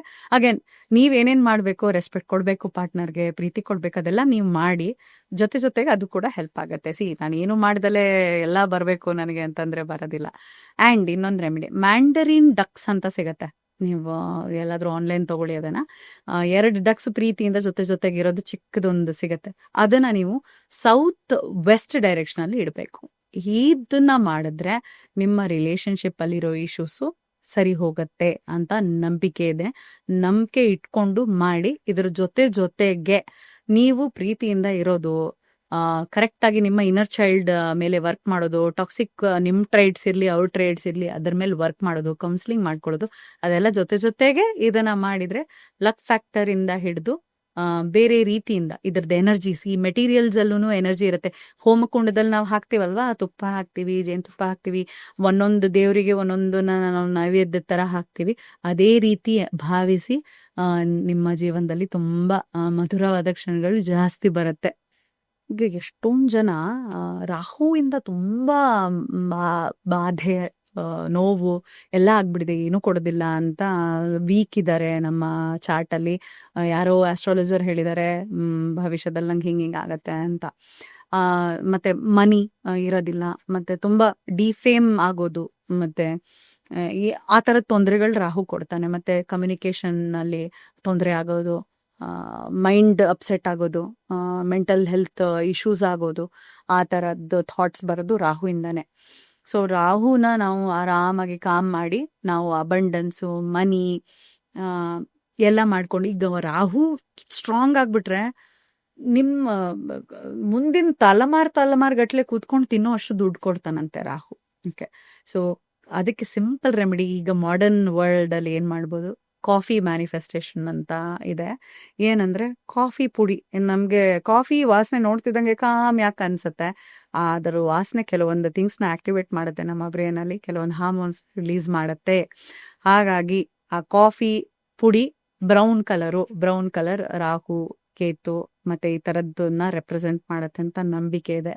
ಹಾಗಾಗಿ ಅದನ್ನ ತಗೊಂಡು ಸ್ಕ್ರಬ್ ಆಗಿ ಕೂಡ ಹಚ್ಕೋಬಹುದು ಮೈ ಮೇಲೆ with some water or milk, and ಹಾಗೇನೆ ಹಚ್ಕೋಬಹುದು, ನೀರ್ ಜೊತೆ ಹಚ್ಕೊಂಡು ಸ್ವಲ್ಪ ಹೊತ್ತು ಬಿಟ್ಟು ಅದನ್ನ ಬಾಡಿನ ವಾಶ್ ಮಾಡ್ಕೊಂಡ್ರೆ ಕೂಡ ರಾಹು ಆಕ್ಟಿವೇಟ್ ಆಗತ್ತೆ ಅಂತ ನಂಬಿಕೆ ಇದೆ.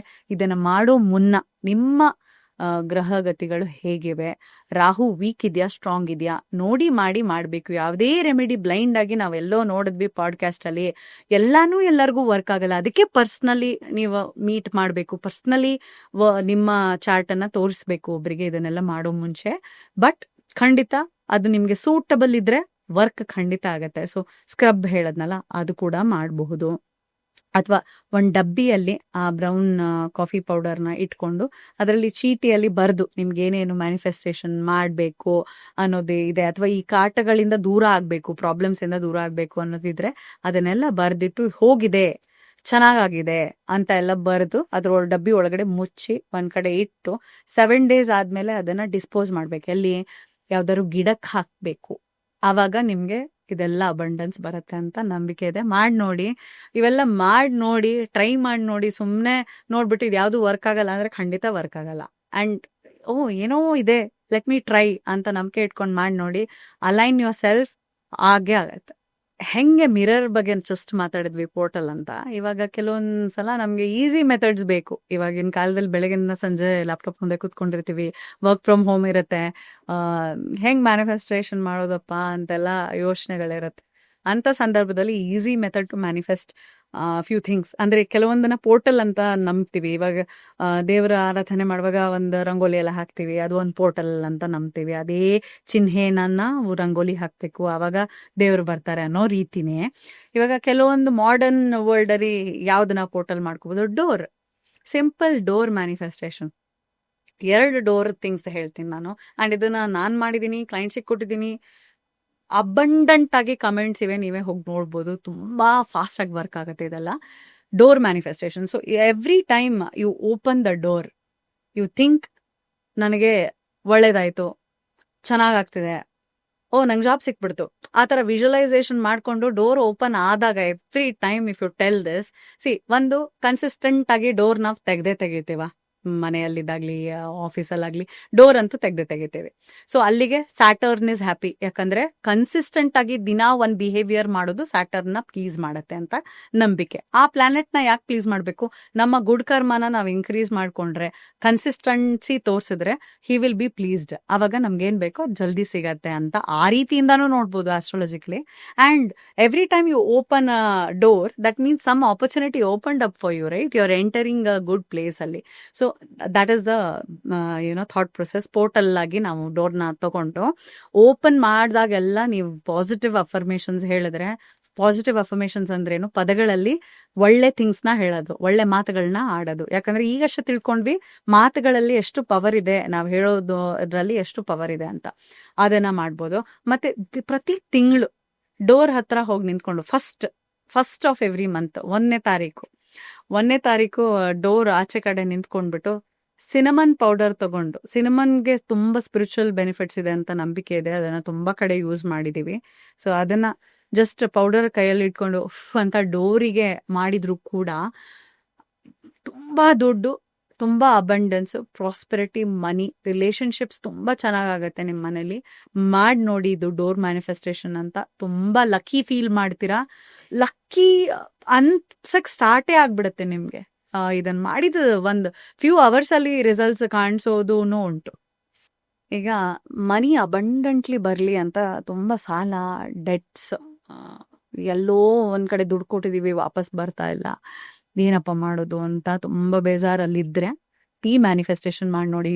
ಟೀ ಸಾಮಾನ್ಯ ಎಲ್ಲರೂ ಕುಡಿತೀವಿ, unless your a coffee person. So tea manifestation ಅಂತಂದ್ರೆ ಏನಂದ್ರೆ, ಟೀನ ಜಸ್ಟ್ ಪ್ರಿಪೇರ್ ಮಾಡಿ ಮಾಡಿಕೊಡಿ ಆದಷ್ಟು ಜನಕ್ಕೆ. ಯಾಕಂದ್ರೆ ಇವ್ರು ಆಕ್ಟಿವೇಟಿಂಗ್ ಶುಕ್ರ ಗ್ರಹ ಅಲ್ಲಿ. Tea represents many planets, out of which ಅದನ್ನ ಮಾಡಿ ನೀವು ಕೊಟ್ರೆ ಸಾಕು. ಜಸ್ಟ್ ಏನು ನೀವು ಕುಡಿಯೋದಾಗ್ಲಿ, ಈ ತರದ್ ನಾನು ಬೇರೆ ರೆಮಿಡಿ ಹೇಳಿದೆ ಅದು ಏನು ಇಲ್ಲ, ಹಂಚೋದು. ಅಲ್ಲಿ ಹಾಲು ಹಾಕ್ತೀರಾ ಟೀ ಮಾಡುವಾಗ, ಹಾಲು, ಆ ಪೌಡರು, ಮತ್ತೆ ನಿಮ್ಮ ಭಾವನೆ ಏನಿರ್ಬೇಕು, ಒಬ್ರಿಗೆ ಏನೋ ಕೊಟ್ಟೆ ಅಂತ ಇರ್ಬೇಕು ಹೊರತು, ಓಕೆ ನಾನು ಇವತ್ತು ಹೋಗ್ಬಿಟ್ಟು ಟೀ ಮಾಡಿ ಪ್ರಿಪೇರ್ ಮಾಡಿ ಕೊಡ್ತೀನಿ, ನಂಗೆ ನಾಳೆ ಜಾಬ್ ಬೇಕು. Intention should always be good. ನಿಮ್ಮ ಭಾವನೆಗಳು ಒಳ್ಳೇದಿರ್ಬೇಕು. ಓಕೆ, ಇಷ್ಟು ಜನಕ್ಕೆ ನಾನು ಮಾಡ್ಕೊಟ್ಟೆ. ಯಾರೋ ಅಲ್ಲಿ ಗಾರೆ ಕೆಲಸ ಮಾಡ್ತಾ ಇರ್ತಾರೆ, ಒಂದಷ್ಟು ಜನ ಆಯಾಸ ಆಗಿದೆ, ಓಕೆ ಅವ್ರಿಗೆ ಏನಾದ್ರು ಒಂದು ಮಾಡ್ಕೊಡೋಣ ಅಂತ ನಿಮ್ಮ ಭಾವನೆ ಬಂದಾಗ ಮಾತ್ರ ಇದನ್ನ ಮಾಡಿ. ಟೀನ ಮಾಡಿ ಅವ್ರಿಗೆ ಹಂಚ್ ನೋಡಿ. ನಿಮ್ದು ಎಲ್ಲಾ ಗ್ರಹಗಳು, ಎಸ್ಪೆಷಲಿ ವೀನಸ್ ಆಕ್ಟಿವೇಟ್ ಆಗ್ಬಿಟ್ಟು ನಿಮ್ಗೆ ಅಬಂಡೆನ್ಸ್ ಬರುತ್ತೆ. You want believe your luck once you just keep giving tea to people. ಗೆಸ್ಟ್ಗಳಿಗೆ ಎಸ್ಪೆಷಲಿ ಟೀ ಮಾಡಿಕೊಟ್ಟು ನೋಡಿ. ಇದು ಒಂದು ಆಕ್ಟಿವೇಶನ್ ಆಫ್ ವೀನಸ್ ಅನ್ನೋದಾಗಿ ನಿಮ್ಮ ಲೈಫಲ್ಲಿ ಎಷ್ಟು ಬದಲಾವಣೆ ಆಗತ್ತೆ. ಈಗ ನಾನು ಇಷ್ಟೊತ್ತು ಹೇಳಿದ್ದು ಎಲ್ಲ ನೀವೇ ಮಾಡೋ ಅಂತ ಮ್ಯಾನಿಫೆಸ್ಟೇಷನ್. ಫಿಸಿಕಲಿ ನೀವಲ್ಲಿ ಇರಬೇಕು ಅಲ್ವಾ, ಪ್ರೆಸೆಂಟ್ ಇರಬೇಕು. ಸೊ ಲೆಟ್ಸ್ ಸೇ ನಿಮ್ಗೆ ಮಲ್ಗಿದ್ದಾಗ್ಲೂ ಮ್ಯಾನಿಫೆಸ್ಟ್ ಮಾಡ್ಬೋದಾ ಅನ್ನೋ ಒಂದು ಥಾಟ್ ಬಂತಾ? ಖಂಡಿತ ಮಾಡ್ಬೋದು. ಏನೇನ್ ಮ್ಯಾನಿಫೆಸ್ಟ್ ಮಾಡ್ಬೋದು? ಗುಡ್ ಸ್ಲೀಪ್ ಕೂಡ ಮ್ಯಾನಿಫೆಸ್ಟ್ ಮಾಡ್ಬೋದು. ನಿಮ್ಮ ಲೈಫಲ್ಲೇ ಚೇಂಜಸ್, ಟ್ರಾನ್ಸ್ಫರ್ಮೇಶನ್, ಏನೋ ಒಂದು ಬಿಸ್ನೆಸ್ ಸ್ಟಾರ್ಟ್ ಮಾಡಬೇಕು, ಮನಿ, ಎವ್ರಿಥಿಂಗ್ ಏನಿದೆ, ರಿಲೇಶನ್ಶಿಪ್, ಮ್ಯಾರೇಜ್, ಪ್ರೆಗ್ನೆನ್ಸಿ ಎಲ್ಲಾನು ನೀವು ಸ್ಲೀಪಲ್ಲೇ ಮ್ಯಾನಿಫೆಸ್ಟ್ ಮಾಡ್ಬೋದು. ಹೇಗೆ? ನೀವು ಏನೇನ್ ಮ್ಯಾನಿಫೆಸ್ಟೇಷನ್ ಮಾಡಬೇಕು ಅಂತ ಹೊರಟಿದ್ದೀರೋ ಅದನ್ನೆಲ್ಲ ಬರ್ದಿಟ್ಕೊಂಡು ನಿಮ್ಮ ದಿಂಬಿನ ಅಡಿ ಇಟ್ಟು 7 ದಿನ ಕಂಟಿನ್ಯೂಸ್ಲಿ ಬೆಳಗ್ಗೆ ಬರಿಬೇಕು. ಇಡೀ ದಿನ ಅದನ್ನ ಓದ್ಕೊಂಡು ಅದನ್ನ ಮನವರಿಕೆ ಮಾಡ್ಕೋಬೇಕು ಏನೇನ್ ಬರ್ದಿದೀನಿ ಎಲ್ಲ. ಆಮೇಲೆ ಮಲ್ಗೋ ಮುನ್ನ ಅದನ್ನ ಓದಿ ಓಕೆ ಇದೆಲ್ಲ ಬರ್ದಿದೀನಿ ಇದೆಲ್ಲ ಆಗತ್ತೆ ಅಂತ ಪಿಲ್ಲೋ ಕೆಳಗಡೆ ಇಟ್ಟು ನೀವು ಮಲ್ಕೊಂಡ್ರೆ ಸಾಕು.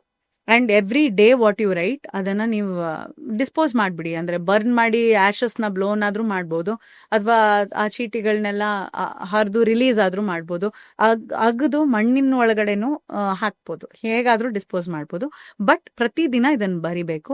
7 days ಮಾಡಿ ಪಿಲ್ಲೋ ಕೆಳಗಡೆ ಇಟ್ಟು ಮಲ್ಕೊಂಡ್ರೆ ನಿಮ್ಮ ಮ್ಯಾನಿಫೆಸ್ಟೇಷನ್ ಫಾಸ್ಟ್ ಆಗಿ ಆಗತ್ತೆ. ಯಾಕಂದ್ರೆ ಸಬ್ಕಾನ್ಶಿಯಸ್ ಮೈಂಡಿಗೆ ಅದು ನಾನು ಬರ್ದು ಇಲ್ಲಿ ಇಟ್ಕೊಂಡಿದ್ದೀನಿ ಅನ್ನೋ ಒಂದು ಪವರ್ ಕೊಡುತ್ತೆ. ಹಾಗಾಗಿ ಮ್ಯಾನಿಫೆಸ್ಟೇಷನ್ ಫಾಸ್ಟ್ ಆಗುತ್ತೆ ಇದನ್ನ ಮಾಡಿದ್ರೆ.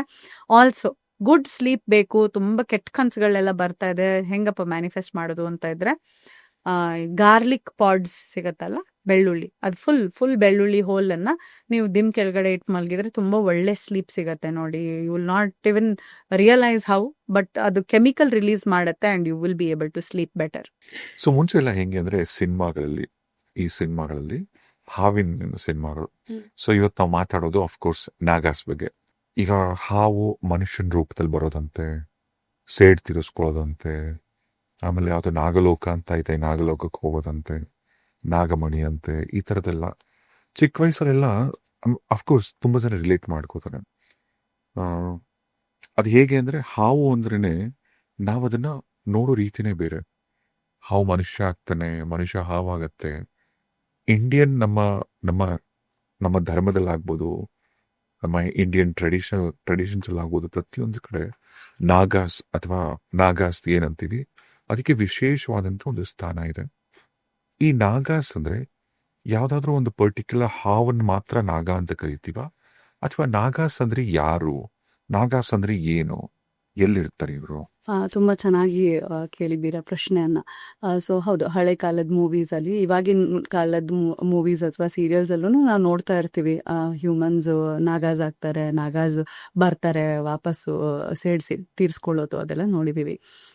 ನಾಗಾಸ್ ಅಂತ ಅಂದರೆ ಅದು ನಾಗರ ಹಾವು ಅಥವಾ ಹಾವ್ ಅಷ್ಟೇ ಅಲ್ಲದೆ ಮೂಲ ಶಕ್ತಿ ಅನ್ನೋ ಅರ್ಥ ಬರುತ್ತೆ. ಅದೇ ನಮ್ಮ ಮೂಲ ಶಕ್ತಿ. ನಮ್ಮ ದೇಹದಲ್ಲೂ ಕೂಡ ಕುಂಡಲಿನಿ ಶಕ್ತಿ ಅಂತ ನೀವು ಕೇಳಿರ್ಬೋದು. ಅದು ನಾಗರ ಹಾವಿನ ರೀತಿ 3 ಸುತ್ತ ಹಾಕೊಂಡು ಕೆಳಗಿಂದ ಮೇಲೆ ಬರೋ ಶಕ್ತಿ ಅಂತ ನಂಬಲಾಗತ್ತೆ. ಸೊ ಆ ರೆಫರೆನ್ಸಿಗೆ ಇದನ್ನ ನಾವು ಬಳಸ್ತೀವಿ. ಕುಂಡಲಿನಿ ಶಕ್ತಿ ಮೂಲ ಶಕ್ತಿ ಆಗಿರತ್ತೆ. ನಾಗರ ಹಾವು ಹೇಗೆ ನೆಲದ ಮೇಲೆ ಇರತ್ತೆ, ಕಾಣಿಸಲ್ಲ, ಸಡನ್ ಆಗಿ ಕಾಣಿಸಿದ್ರೆ ಭಯ. ಸೊ ಕುಂಡಲಿನಿ ಶಕ್ತಿ, ಮೂಲ ಶಕ್ತಿ, ದೇವರು ಎಲ್ಲ ಇಂಟರ್ಲಿಂಕ್ಡ್ ಇಲ್ಲಿ. ಅಂಡ್ ಸುಮಾರು ದೇವತೆಗಳು ಧರಿಸ್ತಾರೆ ನಾಗನ್ನ, ತುಳಿಯಲ್ಲ. ನೀವು ನೋಡಿರ್ಬೋದು, ಹೊಟ್ಟೆಗೆ ಗಣೇಶನ ಹತ್ರ ಹಾವಿದೆ, ಶಿವಂದು ಕತ್ತಲ್ಲಿ ಹಾವಿದೆ, ಈ ರೀತಿ. ಸೊ ದೇವಿ ತಲೆ ಮೇಲೆ ಹಾವಿದೆ, ಶೇಷ ಆದಿಶೇಷ ಆಮೇಲೆ ಮಲ್ಗಿರ್ತಾರೆ, ವಿಷ್ಣು ವಿಷ್ಣು ಮಲ್ಗಿರ್ತಾರೆ. ಸೊ ಹಾಗಾಗಿ ಎಲ್ಲಾ ಕಡೆ ಇದು ಯಾಕಿದೆ, ಯಾಕಂದ್ರೆ ಅದೇ ಮೂಲ. ನಾಗರ ಹಾವು ಅಥವಾ ನಾಗಾಸು ಎಲ್ಲಾನು ಎಲ್ಲ ಹಾವುಗಳು ಸೇರಿ ರೆಪ್ರೆಸೆಂಟೇಷನ್ ಅಷ್ಟೇ ಹೊರತು ಮೂಲ ಶಕ್ತಿ ಅಂತ ಹೇಳ್ಬೋದು ನಾಗಾಸ್ ಅಂದ್ರೆ. ವಿತ್ ರೆಸ್ಪೆಕ್ಟ್ ಟು ಎಲ್ಲಿ ಇರ್ತವೆ ಅಂತ ಅಂದ್ರೆ, ಅಥವಾ ಎಲ್ಲಿ ವಾಸ ಮಾಡ್ತವೆ, ಇದೇನು ಅಂತ ಅಂದ್ರೆ, ಇವಾಗ ಅರ್ತ್ ಒಳಗಡೆ, ಇವಾಗ ಭೂಮಿ ಒಳಗಡೆನೆ ಇದಾವೆ ನಾಗಾಸ್ ಅಂತ ನಂಬಿಕೆ ಇದೆ ಅಲ್ವಾ. ಇವಾಗ ಅದೇ ಶಕ್ತಿ. ಸೊ ಕೋರ್, ಹೌದು, ಹುತ್ತ ಅಥವಾ ಭೂಮಿ, ಅಲ್ಲೇ ಹೋಗಿ ನಾವೆಲ್ಲ ರಿಚುವಲ್ಸ್ ಮಾಡ್ತೀವಿ. ನಾಗರ ಪಂಚಮಿ ದಿನ ಹೋಗಿ ಮಣ್ಣಿಗೆ ನೆನೆ ಹಾಲನ್ನ ಎರಿಬೇಕು ಅಂತೆಲ್ಲ ಏನು ಸಾಂಕೇತಿಕವಾಗಿ ನಾವು ಮಾಡ್ತೀವಿ. ಅದೆಲ್ಲ ಭೂಮಿಯನ್ನ ರೆಪ್ರೆಸೆಂಟ್ ಮಾಡುತ್ತೆ, ಅಥವಾ ಮಣ್ಣು. ನಾವು ಸೇರೋದೂನು ಮಣ್ಣು, ನಾವು ಹೋಗೋದೂನು ಮೂಲ ಶಕ್ತಿಗೆನೇನೆ ಅಂತ ನಂಬಿಕೆ ಇದೆ, ಅಲ್ಲಿಗೆ ಹೋಗ್ತೀವಿ ಅಂತ. ಸೊ ಮೂಲ ಶಕ್ತಿ ಭೂಮಿ ಒಳಗಡೆ ಇರೋದ್ರಿಂದ ಆ ಮೂಲ ಶಕ್ತಿ ನಮ್ಮಲ್ಲಿ ಕುಂಡಲಿನಿಯಾಗಿ ಮೇಲೆ ಬರುತ್ತೆ. ಮೂಲಾಧಾರ ಚಕ್ರದಿಂದ ಹಿಡಿದು ನಮ್ಮ ತಲೆವರೆಗೂ ಅದನ್ನ ನಾವು ಮಾಡ್ಕೊಂಡ್ರೆ ಸ್ಪಿರಿಚುಯಾಲಿಟಿ ಅಥವಾ ಮೇನ್ ನಮ್ಮ ಚಕ್ರ, ನಮ್ಗೆ ಕ್ರೌನ್ ಚಕ್ರವರೆಗೂ ಆ ಒಂದು ಕುಂಡಲಿನಿ ಶಕ್ತಿಯನ್ನ ನಾವು ಪಸರಿಸ್ಬೋದು ಅನ್ನೋ ಒಂದು ನಂಬಿಕೆ. ಸೊ ನಾಗಾಸ್ ಅಂದ್ರೆ ಏನು, ಹಾವೇನಾ ಅಥವಾ ಶಕ್ತಿನ? ನನ್ನ ಪ್ರಕಾರ ಅದು ಮೂಲ ಶಕ್ತಿ. ಅಲ್ಲ, ಈಗ ಸ್ವರ್ಗ, ನರಕ, ಈಗ ಭೂಮಿ ಅಂತಂದಾಗ ಮಾತಾಡ್ಬೇಕಂದ್ರೆ ಈಗ ಪಾತಾಳ ಲೋಕ ಅಂತೀವಿ, ಇನ್ನೊಂದು ಲೋಕ ಅಂತ ಅಂತೀವಿ. ಈಗ ನಾಗಾಸ್ ಅಂದ್ರೆ ಕೂಡ, ಯಾಕಂದ್ರೆ ಸಿನಿಮಾ ರೆಫರೆನ್ಸ್ ಅಥವಾ ಸ್ಕ್ರಿಪ್ಚರ್ಸ್ ಒಂದು ರೆಫರೆನ್ಸ್ ತಗೊಂಡ್ರು ಕೂಡ, ಈಗ ಮಹಾಭಾರತದಲ್ಲಿ ಒಂದು ಪ್ರಸಂಗ ಬರುತ್ತೆ. ಈಗ ಅರ್ಜುನ ಚಿತ್ರಾಂಗದೆ ಒಂದು ದೇಶಕ್ಕೆ ಹೋದಂತ ಟೈಮಲ್ಲಿ ಅಲ್ಲಿ ನಾಗಲೋಕಕ್ಕೆ ಹೋಗ್ತಾನೆ, ಅಲ್ಲಿ ಉಲೂಚಿ ಅನ್ನೋ ಒಂದು ನಾಗಕನ್ಯನ ಪ್ರೀತಿಸ್ತಾನೆ, ಇದೆಲ್ಲ ಪ್ರಸ್ತಾಪ ಆಗತ್ತೆ. ನಾಗಲೋಕ ಅಂತಾನೆ ರೆಫರ್ ಮಾಡ್ತಾರೆ. ಈ ನಾಗಲೋಕ ಅಂತ ಇದ್ರೆ ಎಲ್ಲಿರುತ್ತೆ? ಅಲ್ಲಿ ಹಾವಿರುತ್ತಾ, ಶಕ್ತಿ ಇರುತ್ತಾ, ಮನುಷ್ಯ ಇರ್ತಾನ? ನಾಗಲೋಕ ಅಂತ ಯಾಕೆ ಹೇಳ್ತಾರಂದ್ರೆ, ಈಗ ಪೃಥ್ವಿದು ಕೋರಲ್ಲಿ ಏನ್ ಕಂಡು ಹಿಡಿತೀವಿ ನಾವು, ಹಾವುಗಳೆಲ್ಲ ವಾಸ ಇರೋದೇನೆ ಭೂಮಿ ಒಳಗಡೆನೆ. ಕುತ್ತಾನೂ ಭೂಮಿ ಒಳಗಡೆ ಮಾಡ್ತವೆ. ಮಣ್ಣು ಅದು ಗೆದ್ದಲ್ಲೂ ಏನ್ ಕಟ್ಟತ್ತೆ ಅದರಲ್ಲಿ ವಾಸ ಆಗತ್ತೆ ಹಾವು ಅಂತ ಹೇಳ್ತಾರೆ. ಯಾಕಂದ್ರೆ ಪರ್ಮನೆಂಟ್ ಆಗಿ ಭೂಮಿ ಮೇಲೆ ಅಲ್ಲ ಅದರ ವಾಸ, ಒಳಗಡೆನೆ ಅದರದ್ದು ವಾಸ ಅಂತ ನಂಬಿಕೆ. ಸೊ ಮೂಲ ನಾ ಹೇಳೋದು, ನಾಗರ ಹಾವಿನಕ್ಕಿಂತ ಶಕ್ತಿನೇ ಅಲ್ಲಿ ಮೂಲ ಅಂತ ಹೇಳ್ತೀನಿ. ಆ್ಯಂಡ್ ಇದೆಲ್ಲ ವಾಪಸ್ ಬರೋದು ಬಗ್ಗೆ ಹೇಳಿದ್ರಿ, ಅಂದ್ರೆ ದ್ವೇಷ.